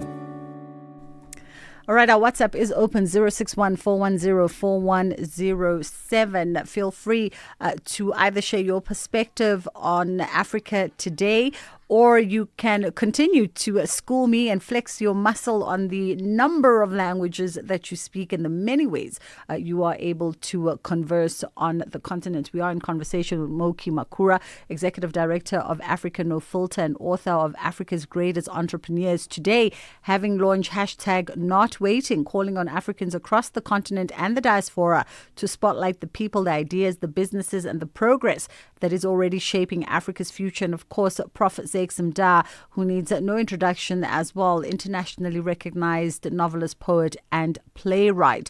And Prof, let's continue exploring this idea of African creatives. African creatives and their ability to really proclaim to the world what is a contemporary African idea, or reinforce even who Africans are and the future that they want for themselves. When you think of young writers on the one hand, you think of, young creatives, young designers, people like Rich Mnisi, like Sarah Diop in Senegal. When you think of a Trevor Stearman, bringing it closer to home, these are a crop of young, creative, cultural ambassadors who have really shown that there is not a gap between what is perceived as Western and what is perceived as African.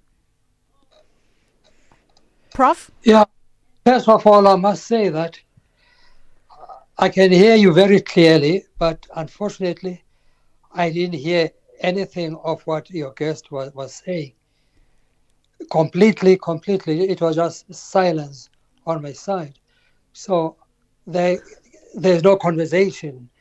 I'm talking in a silo. Excuse, Prof. I think it's just the technicalities of the studio not being our usual studio. But perhaps we'll just direct that question to you, and then we can. Oh, and Moki went offline. We disconnected there for a second, so we're trying to get her back. But just the essence of that question, Prof. I'm saying that, first of all, also, I think I should have been told who the guest was. That there's going to be a guest, even at the time when I'm being invited to the program, so that I know that I'll be in conversation with so and so. Yeah. What is the question then? Prof, the question was the role of the creative, the current crop of young creatives in telling that contemporary, or in shaping the contemporary African narrative. When you look at young authors, when you look at young designers, young photographers, South Africans, Senegalese, and from every corner of this continent, how important is it for creatives to becoming that significant global influence on the voice of Africa? Oh, yes. In fact, it is happening more so now Sorry, is that a question for than ever before. You see, what has been happening before, you'll find that even then when, Africans had a platform, looking, for instance, at some of the stories that, the world was exposed to, stories from Africa, you would find that in many instances, they would reflect Western perspectives of Africa, in some instances thinking that in fact they are talking back to the West, when in fact when you read them or you listen to them, you'll find that they were reinforcing some of those perspectives. But what we find now is that many creatives, as you call them, are creating art from their own perspective, their own African perspective, and have various means, new technologies through which they are able to distribute these stories and these perspectives, from their own point of view. In many instances, we see that, for instance, in music. There's a lot of the kind of music that emanates, say, from South Africa or from Nigeria. You talk of Afrobeat, you talk of Amapiano from South Africa, which in many instances, this music has captured the dance floors of the world. You go to Japan, you see young Japanese people dancing to Amapiano. You go to New York, they're dancing to Afrobeats and so on. And it is the same with the other media as well. Whether we are talking of fiction, whether you have mentioned, fashion design, for instance, we see our top designers now jostling with the Western world and with the African world as well, exposing the world to their products. Many people now no longer say, Versace or whatever, and so on. They also have Amaxhosa, they also have the designers you have mentioned, for instance, from Senegal, from Nigeria. Oh, not Nigeria. I mean, that's very, very, some of the most brilliant designers there, and their products are found all over the world. So it is different from how things used to be. You find that now African creatives have taken over or are in the process of, you still find that, I mean, you still find the dominance of Western products, even here in South Africa. But gradually you see African creators also, having a voice and taking over here and there and so on. Absolutely. And that can only be encouraged because, the more it happens, the better. Absolutely, Prof. That was Prof. Zakes Mda, internationally recognized novelist, poet, and playwright. It's approaching 22. We're going to take a quick pause. We come back. We've reconnected with Moki Makura. We'll take a quick pause and we'll come back and continue the conversation. Catch Top Billing this Thursday on S3 as Zozibini meets boxing champ Kevin Larina ahead of his world title defense. Fez, Jonathan and Ryle compete for cover story glory. SA lifestyle combines with French chic in a castle of a home. And rapper Gigi Lamaine talks legacy over high tea. That's Top Billing this Thursday evening at 7. Repeat Sunday at 1 on S3. Streaming on SABC+.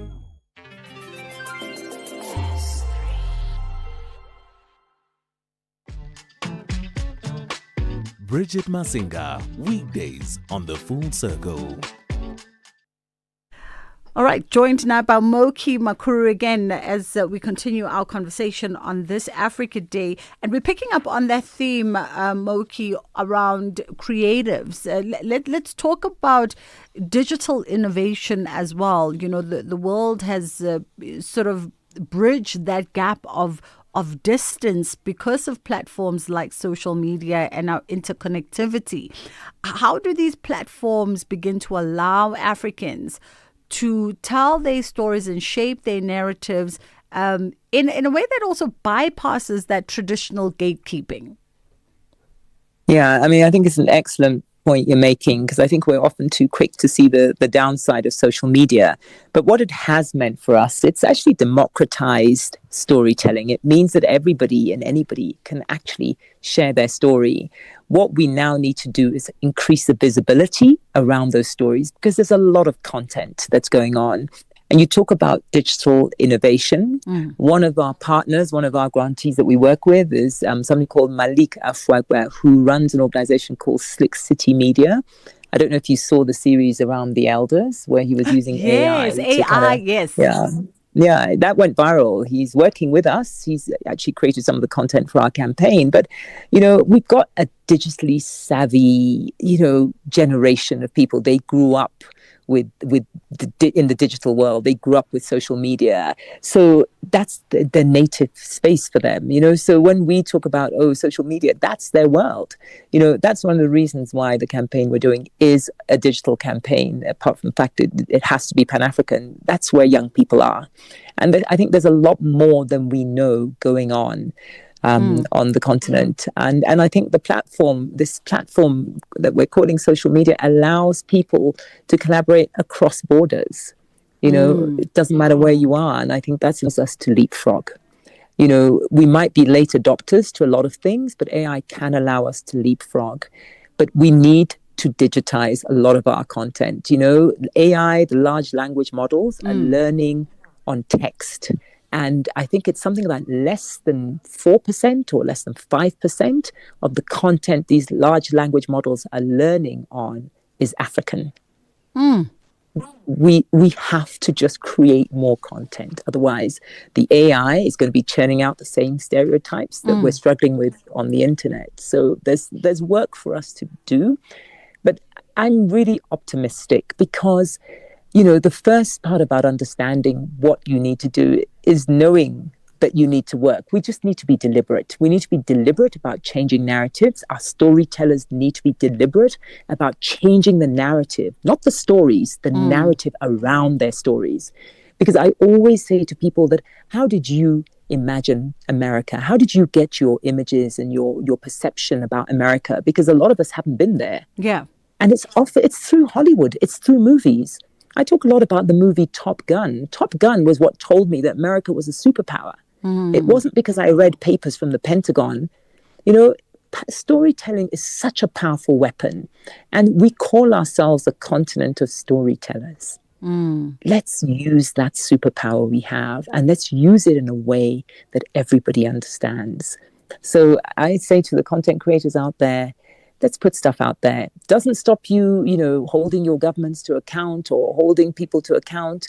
But don't forget that the platform you have and the opportunity to make that visible by using this not waiting hashtag, which we are deliberately shining a spotlight on, and we're asking media to track that hashtag so you can see what's actually going on the continent. That's what we're asking storytellers to do. Are we also seeing, it's interesting, the data that you share on AI, and I guess a lot of us, will not be aware and conscientize to such. And then I wonder, because there are a lot of African youth who are digitally savvy, born in this digitally immersed world and completely have moved with that time. And then there's also a handful of African nations that really do have a strong penetration. I'm thinking around nations like Kenya, for instance, that are amongst the forerunners when we come to tech innovation on the continent. What more needs to be done around our youth not working in silos? And because they are so fully integrated into these systems and understand them, the ability for them to not work in silos so that they can actually, as a collective, begin to agitate on a grander scale. If I'm doing something in my little corner in South Africa and you're doing something in your little corner in Nigeria, it might take us a little bit longer to achieve what we need to achieve. Whereas if we can find a way to get together and start having common conversation, we'll probably get there a lot sooner. Bridget, you need to come and work for Africa No Filter, because you have hit the nail right on the head. We need to collaborate. We need to join forces. And I think one of the biggest challenges we have is that we are all individually working in silos. And that's what we have realized, that this, and I don't want to keep going on about this hashtag, but it's actually doing that. It's that whatever you're posting individually, you're escalating it, you're elevating it to a point where everybody is posting using that hashtag. So it shows there's a common theme in what we're doing. It shows that we're coming together as a continent to tell a better story. Because right now, there's a handful of organizations doing it deliberately, like Africa No Filter, and there's others. There's the continent. I mean, there's probably you, because you've got us on air now talking about, the better image about Africa. But we're too siloed in our approach. We're too individual. Right now, today, I can tell you that personally, I know of at about 15 different campaigns that are launching on Africa Day to celebrate Africa. Sure. And we're not saying don't do them. We're saying connect them. And we can connect them digitally in a very simple way. Use one common hashtag to show that they're all connected. We're not working independently. We're not working in silos. We know what we're doing. And that's what we're asking people to do. And it starts with committing to doing it. That starts with the manifesto. But yeah, if you honestly, Bridget, when you finish with SAFM, come to Africa No Filter. Come and spread the word. Come and help us spread the word. I mean, you never know, Amoki. There's plenty of room to evolve in life. I appreciate the time that you've carved out for us today. I know you've been very busy on the ground. Moki is in Addis Ababa in Ethiopia, one of my favorite locations, launching hashtag not waiting, and of course ensuring that she continues this message in the relevant rooms that will go on to shape policy and shape how we move forward as Africans. That was Executive Director of Africa No Filter and author of Africa's Greatest Entrepreneurs. A quick pause on our end. We'll come back on the other side and we look at an opportunity. Global Goals 2030 Africa Scholarship. It's the third intake of applications and they open until the 30th of June. So we'll find out what could be a potential avenue for you to maximize on that one. With the ever-changing financial landscape, it can be difficult to make sense of all the moves at times. Join me, Jimmy Moyaha, on the SAFM Market Update with MoneyWeb, Mondays to Thursdays, 6 to 7 p.m, as we break down the key market trends, top financial stories, and smart investment insights, all in one place. It's everything you need to stay financially informed and ahead of the curve.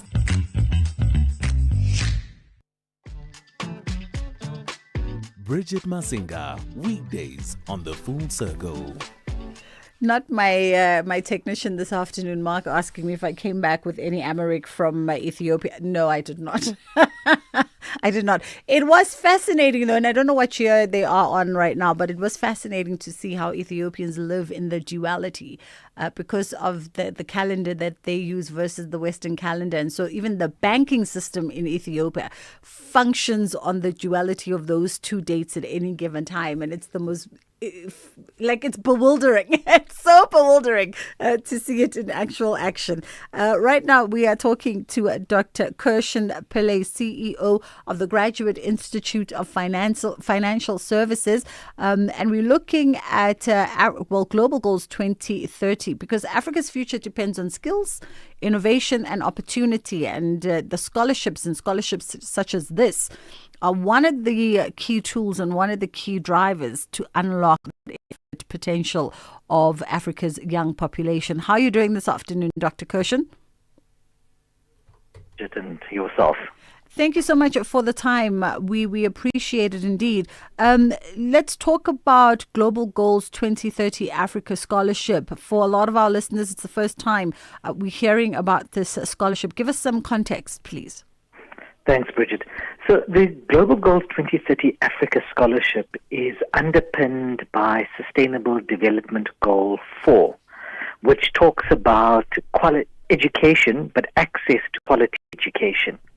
And I couldn't help but really enjoy the conversation that took place earlier about how artificial intelligence is so important in AI and technology, and how students and our youth are so used to it.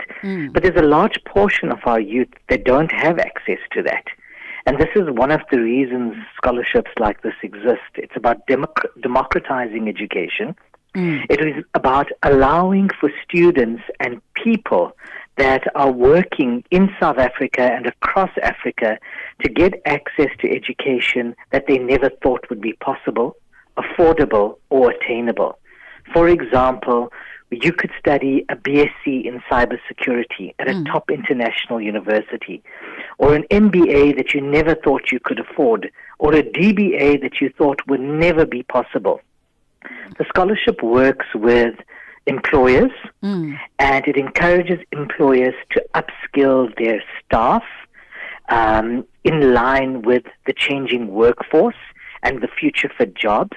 It also encourages employers to help unemployed youth in the most disadvantaged areas to participate in this particular scholarship. You've been quoted as saying, and as you've just alluded to as well, that the Global Goals 2030 Africa Scholarship is more than just financial aid. It's a deliberate movement to democratize education. I mean, let's look at that a little bit, because it is, in essence, a top priority when we look at sustainable goals, and it makes up a broad part of South African conversation and even continental conversation.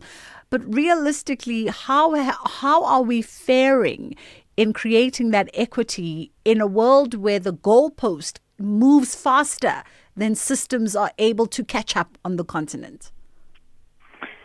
So, to give you an example, more than 69% of our youth are under the age of 25, but only 6% of them have access to tertiary universities. If we look at South Africa and Africa holistically, leadership is one of our biggest challenges. But how much are we expending in leadership education? If I could give you an example, an executive that wants to study a master's qualification in South Africa, to study at a local institution, you would need somewhere in the region of R500,000. That's not easy to come by. If you want to study at an international institution, it starts at R1 million, and it goes to between R1 million to R2 million.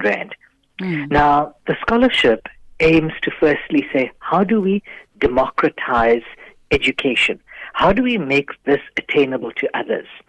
So the scholarship, for example, if I would use a live example, if you want to study your MBA as an example, the scholarship would cover 95% of the cost, which is 950,000 rand, and you would cover 50,000 rand in order for you to graduate and get your MBA. More than that, you would be given special dispensation in line with your region so that you are accepted onto these international MBA programs. And these programs focus on ideas such as artificial intelligence, cybersecurity, informatics, subjects that is required in Africa because we need to create more job creators and not job seekers. So true. So those are some of the examples. And Bridget, we speak about artificial intelligence becoming the new way of work. But what happens if we have to step back, if a child has never grown up with a tablet or an iPhone or an iPad, and there's children that grow up with the iPhones, the iPads, etc., we're already widening the gap. And here's an opportunity for employers to plug in and say, what we can do is we can upskill our own employees. We can run programs through the scholarship to upskill their kids. We can also take these scholarships to the most rural parts of Africa and upskill those most vulnerable, and thereby democratizing education. Prof, as you're talking, I'm thinking around. My brain instinctively went to an organization that was answering that question at the basic level of how do we make education equitable from a grassroots level. And my mind was just trying to scan who they were, who were leading the charge to galvanize corporate South Africa to raise 100,000 iPads, laptops, tablets, in order to distribute those to identified schools that most need them in rural communities, underprivileged and marginalized communities across the length and breadth of South Africa. Because it really starts there, as you say, in order for someone to be able to leverage on the scholarship, they need to have started on a good foundation and a good base. For them to be able, years down the line, to see and seize the opportunity of going full Monty for an MBA or a PhD or whatever it might be. That's correct. And if you have to look at it, it comes back. Technology and the advancement of technology, it's so great. It is going to be the great equalizer. But it is also going to be the great unequalizer. And as you know, in a country like South Africa, where we have such a high Gini coefficient, where the rich get richer and the poorer get poorer, democratization of education is our inoculation against poverty. And when you educate someone, they know better. And, as I speak about the more higher-end programs like your PhDs, your MBAs, etc., there are also micro-credentials where you are able to do small stackable courses for that is covered by the scholarship that will allow a person to start with a higher certificate in communications, take it to an advanced certificate, then to a diploma. And every year that they complete, it's one credential, one certificate, to hopefully where we could inspire more youngsters to be the next Bridget, where we could hear them on radio waves around the world. So that's in essence what the program is geared towards. And one of the major wins for the scholarship was, and which I love the most, is think about traditional universities now, especially in line with what's happening with the National Student Financial Aid Scheme and the CETA's collapsing and corruption around that. If you have a student that has studied 5 years of medicine and need one more year to complete that medical degree, and because their funding is pulled out, the learner loses everything. This qualification this scholarship works with portability. That means every year of study, you exit with a qualification, you exit with a program.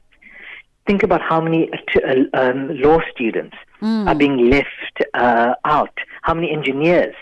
But they studied for 3 years and they left with nothing, at the end of year one, they have a higher certificate. They can use that higher certificate to find some level of employment. Or they have the advanced certificate or the diploma. So that's the innovative ways in which we are trying to make education equitable in South Africa. Absolutely. So the scholarship, in our last minute, the scholarship opened on the 15th of May. Applications for the scholarship opened on the 15th of May and they close on the 30th of June. Maybe just highlights of the criteria for those that are aspiring to apply. Sure. For the scholarship, it is for all employers that are seeking to educate their staff and employees. They can go to www.globalgoals-2030.com to put in an application. Or if they would like more information, they can respond by emailing info, that's INFO, at gifs.africa. That's info at gifs.africa. Lovely stuff. Thank you so much for the time this afternoon. That was Dr. Kirshen Pillay, CEO of the Graduate Institute of Financial Sciences, and of course, together with the Dr. Phumzile Mlambo Ngcuka Umlambo Foundation, they are fs.africa is where you can go for more information. 2 o'clock, Ondela is standing by.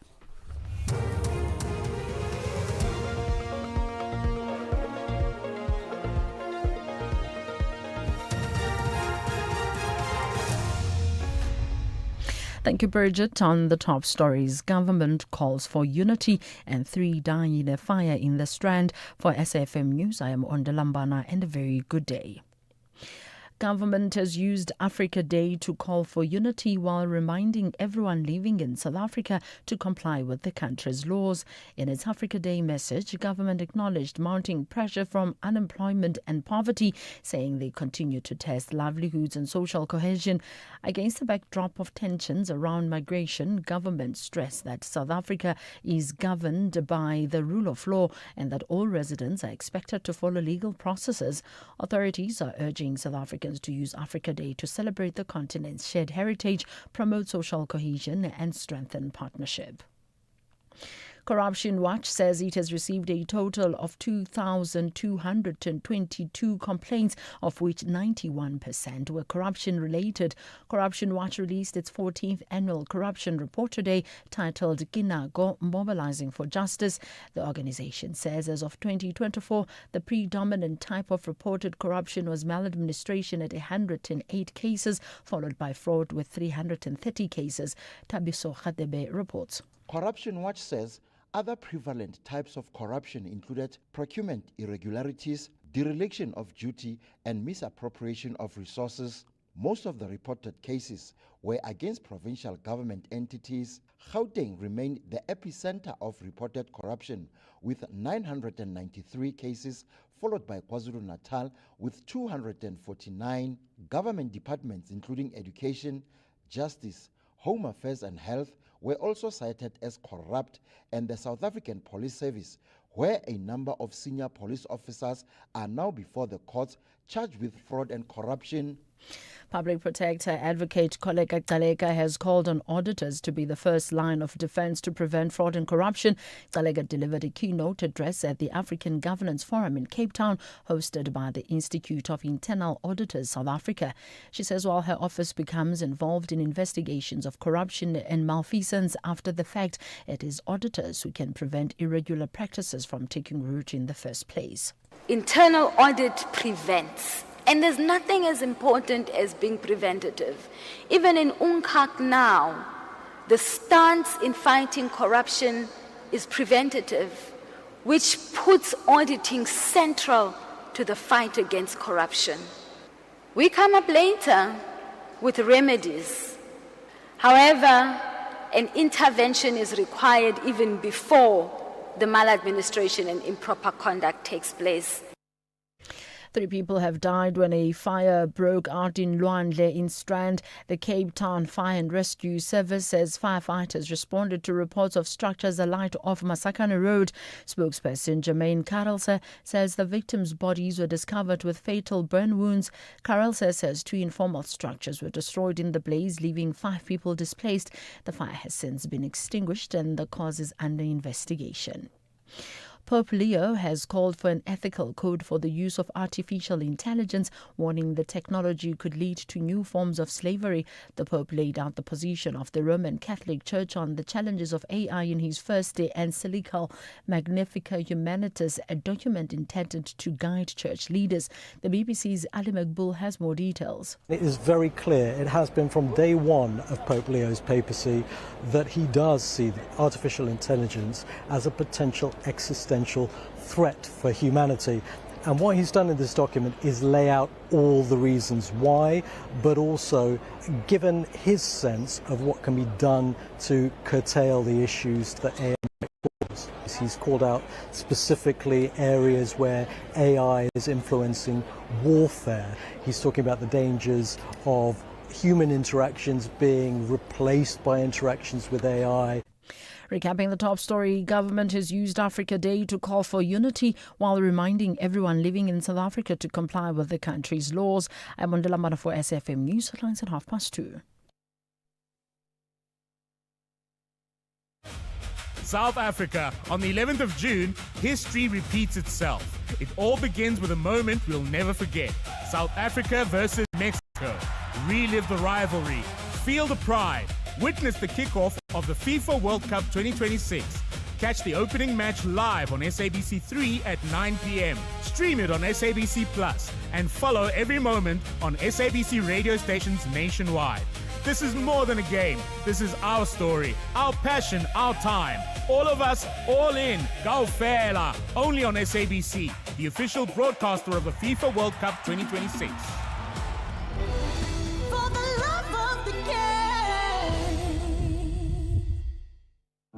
Protecting your family means staying one step ahead. And that starts with knowing the facts about human papillomavirus. HPV is linked to over 99% of cervical cancer cases and claims the lives of more than 5,000 women in South Africa every year. HPV doesn't discriminate and will at some point affect both men and women, young and old. Protect yourself and your loved ones. Ask your healthcare provider about vaccination. This message was brought to you by MSD. As part of Africa Month, now we are profiling Kenya, East Africa. With a coastline that opens to the Indian Ocean, bordered by Tanzania, Uganda, South Sudan, Ethiopia, and Somalia, connecting Africa to the world. From the Great Rift Valley to the Masai Mara, this is land alive with movement, wildlife, migration, and natural wonder on a global stage. Over 40 ethnic groups, Swahili and English, unite a nation of many voices. A culture where tradition and modern identity move side by side. Kenya gained independence in 1963, a nation shaped by resistance and built through resilience. Agriculture, tourism, and technology drive the economy. Nairobi, a continental tech hub, Silicon Savannah. But the journey is not without challenge: inequality, youth unemployment, and climate pressure. Still, Kenya adapts, Kenya innovates, Kenya rises.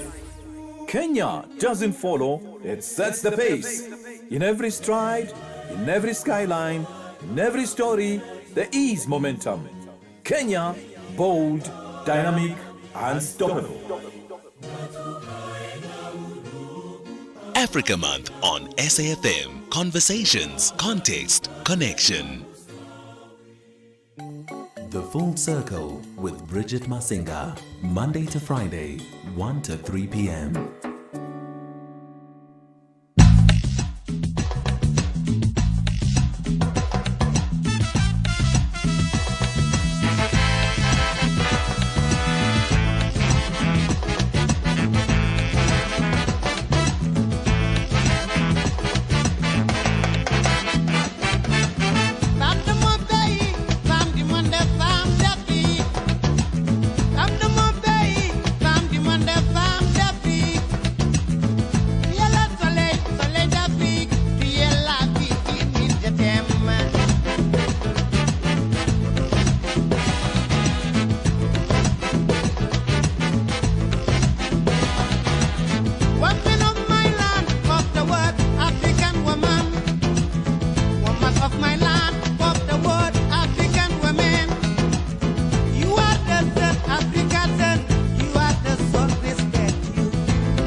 All right, it's gone 10 past 2 o'clock. Baba Mal coming through all the way from Senegal with African Woman. That is how we kick off 2 o'clock for Africa Day. 061-410-4107 is our WhatsApp line. You can also find us on social media at SAfmRadio and at Bridget Masinga, hashtag The Full Circle. Remember, we're still keeping on our Africa Day theme today, wondering how many fabulous languages, whether domestic languages or continental languages as well. If you want to flex, you are more than welcome to do so. In fact, a lot of you sent me WhatsApp. So let's go to WhatsApp right now and see how many ways you can say hello, how are you? Dumelang, apsheni, ligay. Yo, maningi, man. I wish I could. That's all we know as South Africans is Jambo. I feel like we need to learn more. We need to learn more. Let's go to WhatsApp. Hello, in the studio and everyone listening to SAFM. I just want to say VP, Nangadev, Sava Trebe, Moroi Magadi. Yeah, one of the two foreign languages that I'm quite able to say hello to. It's all of spoken in Senegal and Swahili, a bit of Swahili. Yeah, goeiemiddag and the Pan Afrikaans probeer. Yeah, that's a very good one. That's Andile from Stax Trade in the Eastern Cape, Nelson to Borders. Happy Africa Day. Good afternoon, my sister. Good afternoon. Bongani Ngubane, DJ Shosho here. All right, I'm Zulu. I'm originally from eThekwini, Durban, Mzinto kahle kahle.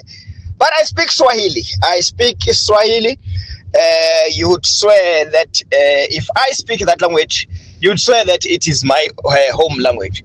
But it's not. Ninasema Kiswahili kama lugha yangu ya nyumbani. Ngikhuluma isiSwahili njengolimi lwami lwasekhaya. Tunakushukuru sana.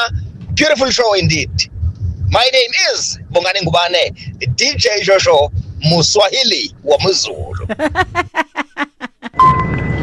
Hi, good afternoon there. It's SAFM. Happy African Day. Yeah, well, we have Chinese people in South Africa. Some were born here, at least I'm bearing Chinese. It's ni hao ma, hoi hao. That means hi, how are you and how are you doing? Ni hao ma, hoi hao. Sheshe, it's thank you. Yeah, I know Sheshe, it's thank you very much. Hola. Isaac speaking here. Thank you. Molweni, Dumelang, good afternoon and goeiemiddag. From Mosotho speaking, born and raised Ekukuletu, Cape Town. And I'm proud to say I can read, write, speak isiSotho and isiXhosa. Happy Africa Day to all my fellow South Africans. That's a proper flex when you can speak, write, read. In a you are properly fluent in that language, I tell you not. It's Isaac there coming through with his Mandarin, with his ni hao. Okay, I know the shosha, that's all also that I picked up from my trip to Beijing many years ago, was sheshe. So that's how I flex for my local Chinese shop retailer when I go buy my noodles. Then I always catch him with my sheshe at the end. You must see how he blushes. He completely blushes. Let's catch up with our guest now. Kevin Friedman, founder and lead publicist at Plot Twist. And we're looking at Africa's films on YouTube. So Africa's best films are on YouTube, says Kevin and the team. And the end of Showmax coincided with the start of Africa Month in Africa. And Kevin, rather, had worked with the streamer since its first original Tully's Wedding Diary. And when he found himself with time on his hands for the first time in a decade, he challenged himself to explore Africa. A film a day in May. What a lot of films to be consuming. How are you doing, Kevin? I'm good, thank you, Bridget. Thanks for having me. It's a pleasure. Thank you so much for making time. Geez, okay, before we even get to some of the content and some of the stories that are shaping Africa's narrative and the perception of Africa, a film a day, it's a lot of films to be watching. When do we do other things? I admit I cheated a little bit, and some days were music videos and some days were short films because life happens. But it's been really fun. It hasn't felt like work at all. Absolutely. I mean, what a novel idea, I think, as well, besides it being part and parcel of the work that you do, but also just as Africans, if we had to challenge ourselves to consume one piece of digital content created by an African, I think would be a great way to widen our own perceptions around ourselves, and also start plugging into a broader conversation that speaks to the collective. Yeah, I think growing up in Cape Town, you're exposed more to London and New York than you are to Nairobi or Lagos. And I think I've just been very lucky in my career that I've got to work with film festivals and I've got to work with Al Jazeera and Showmax, and I've been exposed to stories because you almost feel, I think a lot of South Africans have this built-in resistance to content from the rest of the continent. But when you watch it, you go, well, that was amazing. And why is it so hard to find and why is it so hard to watch? And interestingly, as you say that, well, two-prong, right? Because let's answer the why is the content so hard to find? And one would think that with the penetration of all these streaming services, it should be a lot easier, right? To find our own voices. But as you allude, it's hard to find. Yeah, and I mean, I think when streaming started, we all hoped it was going to be like Spotify with music, where you could find anything you wanted.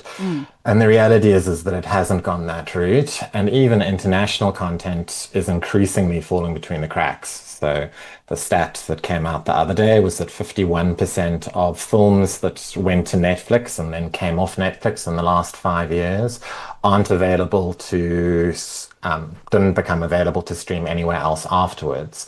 So you're very much seeing that the way streamers are approaching things is that they're trying to make sure that everything that's up is earning its space. So yeah, because that's your best discovery is with a smaller library, not a bigger one. But at the same time, it's just been very sad that it's so hard right now to find these African films, and particularly things that don't fit into where the algorithm leads you, which seems to be towards telenovelas and reality TV and true crime. And I mean, I think shows that there's a place for that. And I've looked at the graphs and I've watched, and I mean, we are that country. We love our reality TV and we love our telenovelas. But the things in between, there's a lot of really amazing content that isn't being made and that isn't being screened. And I think part of the challenge is that, again, the economics dictate that, like, if you've got limited money to spend on Africa, you're going to spend it on South Africa to try and attract the audience here. You're going to spend it on Nigerian content to try and attract the audience there. But that's two countries, and everything else really just isn't a priority for business right now. There's some exceptions to that, but that's certainly, there's a lot falling through the cracks at the moment. Absolutely. We're just going to take a quick pause, Kevin. We'll come back on the other side and continue exploring this conversation. 061-410-4107. Our WhatsApp line is still open. Jumbo Africa, feel free to send me your flex on the abilities to speak a multitude of African languages. You're more than welcome to do so. Or 086 000 2032 is the number that you can call us on. It's just gone 20 past 2 o'clock.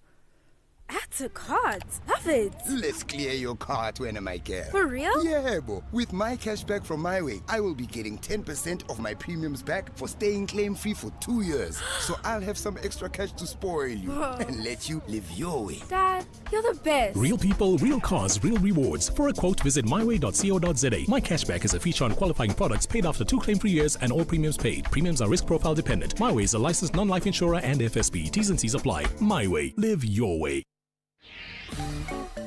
You are listening to The Full Circle.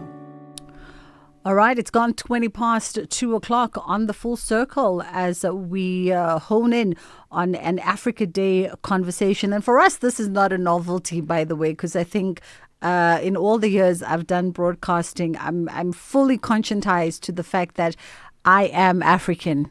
I live on the continent. I'm born of the continent. I carry her dreams and her hopes and her ancestry with me wherever I go. And just because I'm on the southernmost tip of the continent, I am no more special than any other African that I encounter. As we have a conversation with Kevin Creedman, founder and lead publicist at Plot Twist, and we're looking at Africa's films on the digital web, on the World Wide Web, if we're to show one's age. And you say, Kevin, these aren't just African films. These aren't good African films. These are just good films, period. Absolutely. I mean, I think so far this month I've watched 4 Oscar nominees. I've watched films that won at Berlin, at Cannes, at Sundance, at Edinburgh, at Tribeca. These are the biggest festivals in the world. And I've watched shorts from Short of the Week and Vimeo Staff Picks, which are, again, kind of the 2 places in the world that you want to be featured if you're a short filmmaker. So these aren't kind of good African films. These are films that are being recognized at the highest levels you can imagine. Absolutely. Let's talk about some of the films, and in particular, I know that you've indulged in some documentary stories. So important to also, I think, when we talk about our previous conversation around who gets to tell the African story and what does that story look like when it's told when it's authored by the actual characters that are living the experience. Versus someone else coming in to tell us our own history. And docuseries do that very, very well. Yeah, absolutely. And I mean, I always find it helpful when I take a tourist around Cape Town to see things with fresh eyes. So there's a place for that. But at the same time, it shouldn't be the dominant gaze that I view Cape Town through. And I think for a long time, we've had a foreign gaze as kind of the main view of Africa, and that's distorted our picture a fair amount. But a lot of the political documentaries that I'm seeing isn't that. You've got directors like Sam Soko in Kenya, who's made this wonderful political documentary called Softy, which won an editing award at Sundance. And it's the story of a photojournalist who's running for kind of just a regional political post, but in running the election, you see all of the pressure that puts on his family, and he's convinced that what is good for the country is good for his family in the long term, but you can see in the short term that's not necessarily the case. And you also just see his idealism being challenged at every step as he meets these very disillusioned voters who just are quite happy to take a t-shirt in exchange for their vote. And he's so frustrated with them, but they're like, well, we're not going to vote with you because we're not getting anything. And we know the other person's not going to give us anything long term. But right now, in this moment, we're getting something. So we're going to take it. So it's these lovely kind of on the ground, quirky looks. There's an incredible Ugandan documentary about Bobi Wine, who was a pop star who ran against Museveni to try and stop his 35-year presidential reign. And again, co-directed by a Ugandan, who's really risking his life to tell that story. So beautiful work told from the ground. Absolutely. And while we're on that Bobi Wine story, we have that short trailer just to entice our listeners as well, because now I'm thinking, let's set the challenge for ourselves to see how many of these films we can at least get through before the end of this month. Let's jump to that trailer. This is a message to the government. I met Bobby at university. I didn't know he was a musician. He was different. We are fighting for freedom. I didn't have so many dreams. She impacted my life. She made me realize we had to impact other lives. I've come to Parliament and taken an oath to protect the Constitution of Uganda. Somebody had to speak for us. People thought I had the loudest voice. We are fighting for freedom. Again, one more confident time. This year's presidential election could see 71-year-old President Museveni serve a 5th term in office. No leader has ever handed over power peacefully. This is a military regime dressed in a civil facade. We have the Honorable Bobi Wine with us. As a matter of fact, now I'm doing All right, I'm adding it to my list. Bobby Wine, the People's President. And this one is a docuseries that tells that very important Ugandan political story. As we begin to wind down on our conversation with Kevin, you were preoccupied with a whole host of genre of film, like you said, from short story to music videos, who in essence are films themselves, 4-minute films. I'm interested in maybe one or two of the films that stuck out for you, the titles that stuck out for you in the film category, because I really am going to go watch. Yeah, I mean, I think for me it's important for people to know that Africa is not a genre, and there's such a mix of stuff out there and such a mix of tones. I think we often think African content is earnest and serious, but I think some of my favorites have been the films. So Kenya does this particularly well. So I've actually featured 2 films from them this month, and the one was Nairobi Half-Life, which is just a great crime story. It won Best Director at AFI, and it's the story of an actor coming from a small town who wants to get his break in the big city, in this case Nairobi. But pretty much just to survive, he realizes very quickly that he's going to have to act like a gangster while waiting for his big break. And it's a proper crime story. It's lots of twists and turns, and it's just really fun and escapist. And then they also made a film called Supermoto that I adore, which is basically the story of a little girl who's terminally ill. She's got a very protective mother, but she's obsessed with kind of martial arts films and superhero films. And she's got a brother who wants to kind of help her get out and have adventures. And it's the story of how her whole village comes together to try and make her feel like a superhero. And it's just a very novel take on the superhero genre. It's kind of this ode to escapism and why sometimes it's really important to be able to just take your mind somewhere else. And it's really funny and sweet, but you're also going to cry by the end of it. It's quite the comprehensive and considered list of films.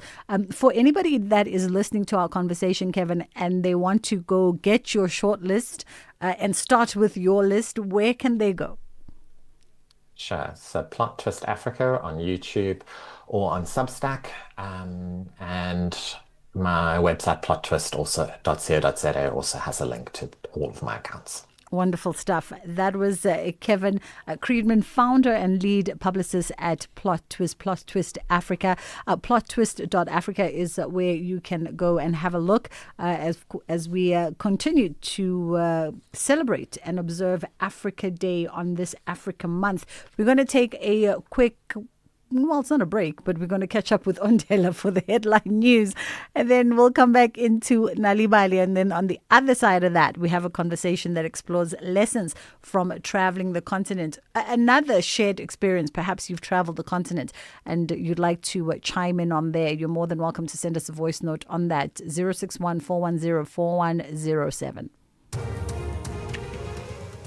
Thank you, Bridget. On the news headlines, the chairperson of the Portfolio Committee on Social Development, Bridget Masango, says the next steps that Parliament will take against former Minister of Social Development, Sisisi Tolashe, will be informed by the outcome of investigations that are currently underway. Government has used Africa Day to call for unity while reminding everyone living in South Africa to comply with the country's laws. And a Taliban spokesperson in Afghanistan has refused to answer a BBC question on when or whether girls and women will be allowed to go back to school. A full update follows at the top of the hour.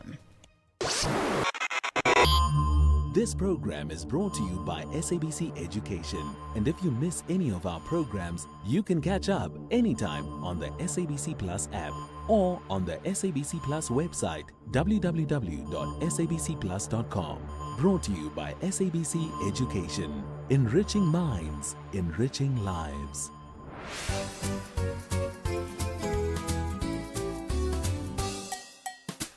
Hello, friends, and happy Monday. Welcome to another exciting episode of Kids Corner. Today is Africa Day.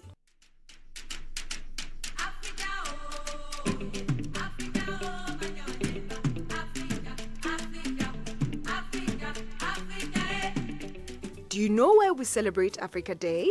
How are you celebrating Africa Day today? If you could show the world one amazing thing about Africa, what would it be? Which African country would you love to visit one day and why? And how can children like you and me help make Africa even better in the future? Alright friends, let's hear from some of our friends while you share your answers with the people next to you. My name is Tendo Abeani. I'm 10 years old and I go to Nigerian primary school. Today is Africa Day and I don't know why it's celebrated. I didn't know that Africa was celebrated, but when I first saw it in my school diary, I was very surprised.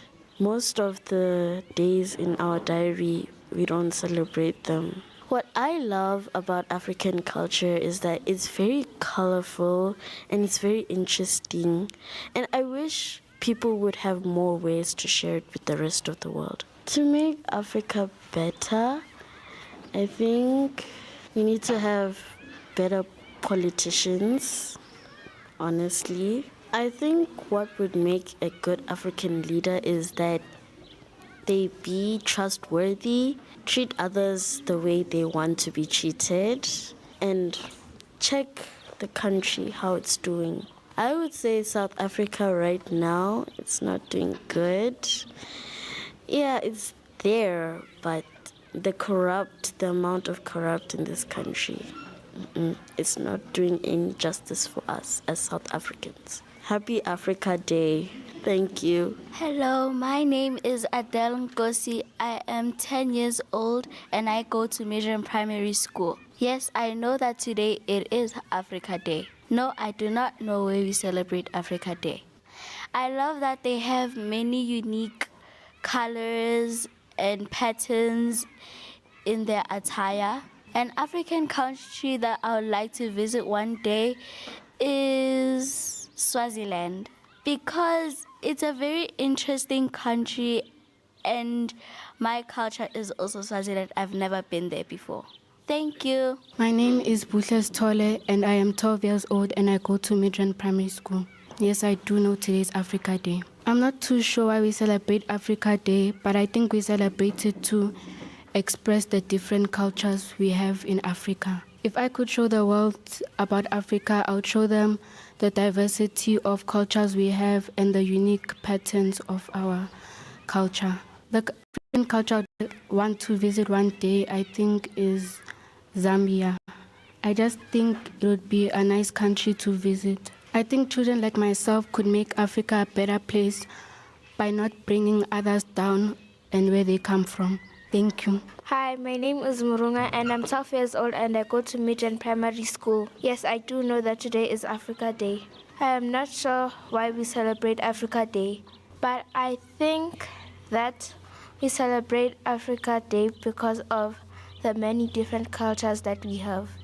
If I could show one amazing thing about Africa, there's a lot of languages, more than 20 languages in this continent. A language that I would like to learn out of South Africa is, I'm not too sure of the name. An African country that I would like to visit one day is Nigeria. As children, we can make Africa better by getting more jail cells because the things that are happening in South Africa are very scary. Hi, my name is Pimelo Kiratile Mukwena. I am 11 years old, turning 12, and I go to Midrand Primary School. Yes, I do know that today is Africa Day. What I love most about African culture is that the attire we wear on Heritage Day is beautiful with the patterns and the unique colors. I would love to visit Lesotho one day because it is a very beautiful place. I think children like me could help stop the pollution that is going on in Africa. Thank you. My name is Luthando Ntsele. I'm 10 years old and I'm in Midrand Primary School. Oh yes, I do know that it's Africa Day today. I'm not sure why we celebrate Africa Day, but I think we celebrate Africa Day to express our culture. I would love to visit Egypt because if I'm being real, I really like pyramids and I want to know more about the country because it seems interesting with their types of buildings. Thank you. Hello, my name is Phala Phala and I am 10 years and I am in Midrand Primary School. Yes, I do know today is Africa Day. I'm not sure why, but I think it's because we can show our beautiful culture and the unique patterns and colors. If I could show one amazing thing about Africa, I would show the food. The food is really good and tasty. I would like to visit Mauritius because I would want to learn more about their culture and I would want to see how nice it is. Thank you. Hi, my name is Akonawa Mamuliki. I'm in grade 5, I'm 10 years old, and I go to Midrand Primary School. Yes, I do know today is Africa Day. I'm not quite sure, but I think it's to show the culture, our creativity, and our diversity in Africa. What I love most about African culture is the fact that we are proud of our culture, we love being creative, and we love expressing the fact that we are from Africa in our culture. The African country that I would like to visit is Lesotho because I would love a peaceful place to stay in and to discover more about their culture. My name is Babalelo Mogoto. I am in grade 7. I am 12 years old and I go to Midrand Primary School. Yes, I do know today that is Africa Day.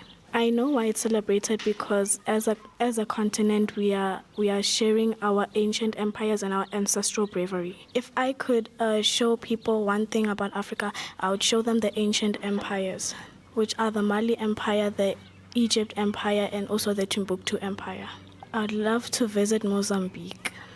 I like to visit Mozambique because of the language and their culture and the beach side. So we as children can do encouraging posters. We can share how we love Africa, and we can also say how we can stop the bad things as one. We can not let other people down. We should support them even through the bad things. Hello, my name is Takajo Poto and I am 11 years old and I'm in grade 6.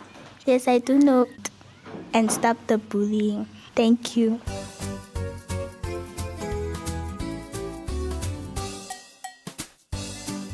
Thank you, friends. It's always great to hear from you. And to our friends listening, I hope you shared your answers with the people next to you. Today is Africa Day, a special day celebrated across the continent to honor the founding of the Organization of African Unity in 1963, which later became the African Union. We celebrate Africa Day to recognize African history, cultures, achievements, unity, and the progress made by African countries working together. Africa Day is also a time to feel proud of being African and to celebrate everything that makes the continent unique and beautiful. Africa is home to 54 countries, thousands of languages, beautiful wildlife, famous landmarks, deserts, mountains, rivers, and rich traditions. African music styles like Amapiano and Afrobeats bring people together, while foods like pap, jollof rice, bunny chow, and injera show the continent's rich cultural diversity. There are many amazing African countries to visit one day, such as Kenya for its wildlife, Egypt for its pyramids, Ghana for its history, or South Africa for its beautiful landscapes and cultures. Every African country has something unique to offer. As children, we can help make Africa even better in future by working hard at school, respecting others, protecting the environment, helping other communities, and being proud of who we are. We are the future leaders, teachers, doctors, artists, and innovators of the continent. Small positive actions today can help build a stronger, safer, and more united Africa tomorrow. By celebrating our cultures, respecting one another, and believing in ourselves, we can help Africa continue to grow and shine. That's it for today, friends. See you next time! And happy Africa Day!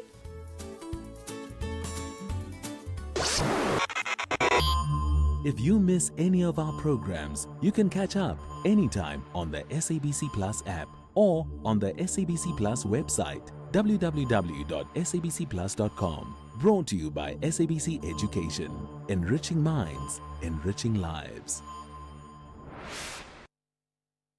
OutSurance can't improve your record for leg day, but they could improve the car insurance premium you currently pay. Get a quote today, and if OutSurance can't save you money on your car insurance premium, ask for 500 Rand cash. Make that 1,500 Rand if you've been claim-free and with the same insurer for 3 years. Get a quote and get savings or cash. Either way, you win. SMS out to 30754. That's out to 30754. OutSurance. Licensed insurer and FSP. T's and C's online. South Africa, history repeats itself. It all begins with a moment we'll never forget. South Africa versus Mexico on the 11th of June. Relive this rivalry, feel the pride, and witness the kickoff of the FIFA World Cup 2026. You can catch the opening match live on SABC3 at 9 p.m. Stream it on SABC Plus and follow every moment on SABC radio stations nationwide. This is more than a game. It's our story. It's our passion. It's our time. All of us, all in. Phala Phala, only on SABC, the official broadcaster of the FIFA World Cup 2026. Bridget Masinga, weekdays on The Full Circle. All right, as we continue our Africa Day focus on the Full Circle with myself, Bridget Masinga, we are catching up with a friend to the station, Lerato Mokgwatle. Definitely friend. Oh, yes. No, we're going to get to our voice notes as well. We've got the voice notes on WhatsApp. In fact, maybe let's start with one of your voice notes as we hear you flex around your ability to speak all kinds of languages. Happy Africa Day. Sawubona Bridget. Dumela. Molo, Absheng, Jambo, Amahora. Amahora, it's a language I've learned when I was in Burundi and Rwanda. Thank you for the great show as always. Imana Guhezegere, meaning God bless you. Thank you very much. 007 from the Karoo. Sawubona, Molo, Dagse, Tubela, hello. Dumilang, Lumela, Avuteni, Ndumileso, Sakubona, Mro, Moni, Bomdia, Alau. 007, you said Dumela 3 times, so doesn't count. But wait, I heard Dumiliso. Is that a dialect of some place in the Northern Cape or something? I wonder. Well, I mean, you just never know because language evolves, you know. So it's like if you go to Durban and we fanagaloz some words, put in a little bit of English, a little bit of Zulu, a little bit of, and then, you know, speaking of Durban, what would be interesting, we have the second largest Indian population outside of India in South Africa, concentrated in Durban. Others were first or second generation Indian South Africans, and they still very much in households spoke Tamil and Hindi. And I wonder if there's, you know, anybody who speaks Tamil and Hindi. Because then that becomes the other question. If we are saying that we are multiple generations into the Indian population being South African Indians, shouldn't Tamil and Hindi also be part of our official languages? Just throwing it out there. Anyway, Lerato joins us on the line now. How are you doing this afternoon? Lerato's got me on mute. How are you? Good, thanks to you, Bridget. I'm good. It is Lerato Mokgwatle joining us now, author of Vagabond, Wandering Through Africa on Faith. We're going to be just exploring some of the lessons, Lerato. I mean, we touch base with you almost every African month. And today we thought, let's talk about the lessons from traveling the continent, because there's so many lessons about life, about perceptions, you know, even I guess just lessons in terms of traveling and that experience. For you, when we throw out that theme of lessons, what instinctively comes to mind? The very first thing that comes to mind is that izandla ziyagezana, you know, muthu ke muthu ka batho. And the biggest lesson from my travels around Africa is our kindness and generosity, and how much they always keep coming up for me and showing up for me, whether I have a crisis or not, just by arriving and existing as an African. anywhere on this continent, I'm really held with love, with kindness. I'm extended so much generosity. And I also know that this is not unique to me because I have other friends who travel the continent. We have traveled the continent. We have shared stories around the generosity and the kindness that we meet along the way. When you talk about izandla ziyagezana, Lerato, I'm almost wondering if also that speaks to the energy that one brings. Because as much as if we are to look at the continent as a neighborhood, right? You leave your house to go to Gamakhelwane. When you go to Gamakhelwane, you must still understand that you are in Makhelwane's home. And so you've got to bring a certain energy, as much as they can be warm and welcoming and beautiful, but you too have to observe a certain energy. And do you think that also speaks to that in part? Because I ask this because sometimes I think the ignorance of us not being so worldly attitude to our experiences, and then we wonder why we receive negativity. Absolutely, Bridget. I'm so glad you asked this because it reminded me of the question you asked earlier on about languages and which languages from the continent do you speak.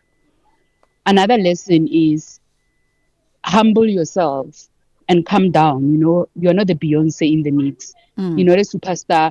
Just calm down and learn a few things. Everyone is receptive to being respected in any engagement. Everyone loves being seen. So it's so important that just try a little bit to learn how to greet in the language of the country you're going to, even if all you can say is bonjour, ça va. People will not, after you've said bonjour and ça va, and they speak in French and they realize you don't speak in French, they'll still laugh and feel that you have connected with them. So that is very important. Another one is be open-minded. We come from different countries and different regions, different existences, really. So it becomes very important that when you go to any country, I always say, leave your core identity, the thing that you exist as at home, leave it at the border, leave it at OR Tambo. Because the moment you arrive as a clean slate, then you are curious, you are open-minded, and you understand that you are now in someone else's territory. Be nice, be kind, mirror the best of what you get. As a trick, what I usually do is I always have a gift because I know that someone will want to gift me. Someone will do me a favor. Someone will meet me at a restaurant and change their day and their weekend just to take me around because I asked one question. I always arrive with gifts. I have textiles, I have beads, I have biltong, I have rooibos, I have things that I know people appreciate from South Africa. And again, the reason I do these things is that, you can travel and go somewhere and that would be perfectly fine. But I would rather travel and not feel that I only had a touristic experience. I want to collect stories of home. I want every trip to give me something richer about the continent. Yeah. So because of that, I always arrive prepared to mirror the same dynamic that I have with my mom, that I have with my neighbors, that I have with my friends and my family. Yeah, such an interesting note then, and I'm definitely archiving that point. A quick pause, Lerato, just to get the commercial out of the way, and then we'll come back on the other side. Babe, I'm getting extra cash from my insurance. I was thinking romantic getaway or a treat for the kids. You're getting money from your insurer? Yes, my cash back from my way. I'll get back 10% of my monthly premiums for staying claim-free for 2 years. I'm getting 5,680 Rand. Now that's real cash. Real people, real cars, real rewards. For a quote, visit myway.co.za. My cashback is a feature on qualifying products paid after 2 claim-free years and all premiums paid. Premiums are risk profile dependent. MyWay is a licensed non-life insurer and FSP. T's and C's apply. MyWay. Live your way. You are listening to The Full Circle. It is lessons from traveling the continent, and we are chatting to Lerato Mokwatle, who's the author of Vagabond, Wandering Through Africa on Faith. She's a journalist, she's a writer, and a wanderer as we explore conversations around being African and the African experience on this Africa Day. One of the lessons for me traveling, Lerato, and I have not even hit the nail on all countries like you have. She's even doubled back to some 2, 3, 4 times. But one of the things that I realize that speaks to perception is also how much our perceptions at times can be negative but shaped with a non-understanding. I remember saying to myself, and this happened the first time I came out. I remember saying to myself, and this happened the first time I came out the country and I was going to Mozambique many, many years ago. And I said, I made an observation. So many houses that are, renovated, double stories, triple stories. You can see people are building homes, but I'm like, but why is no one painting? Where's that finishing touch? And it came from a very, Western veneered observation that was also laced in judgment. And I will admit this about myself. And it was only in conversation many years later in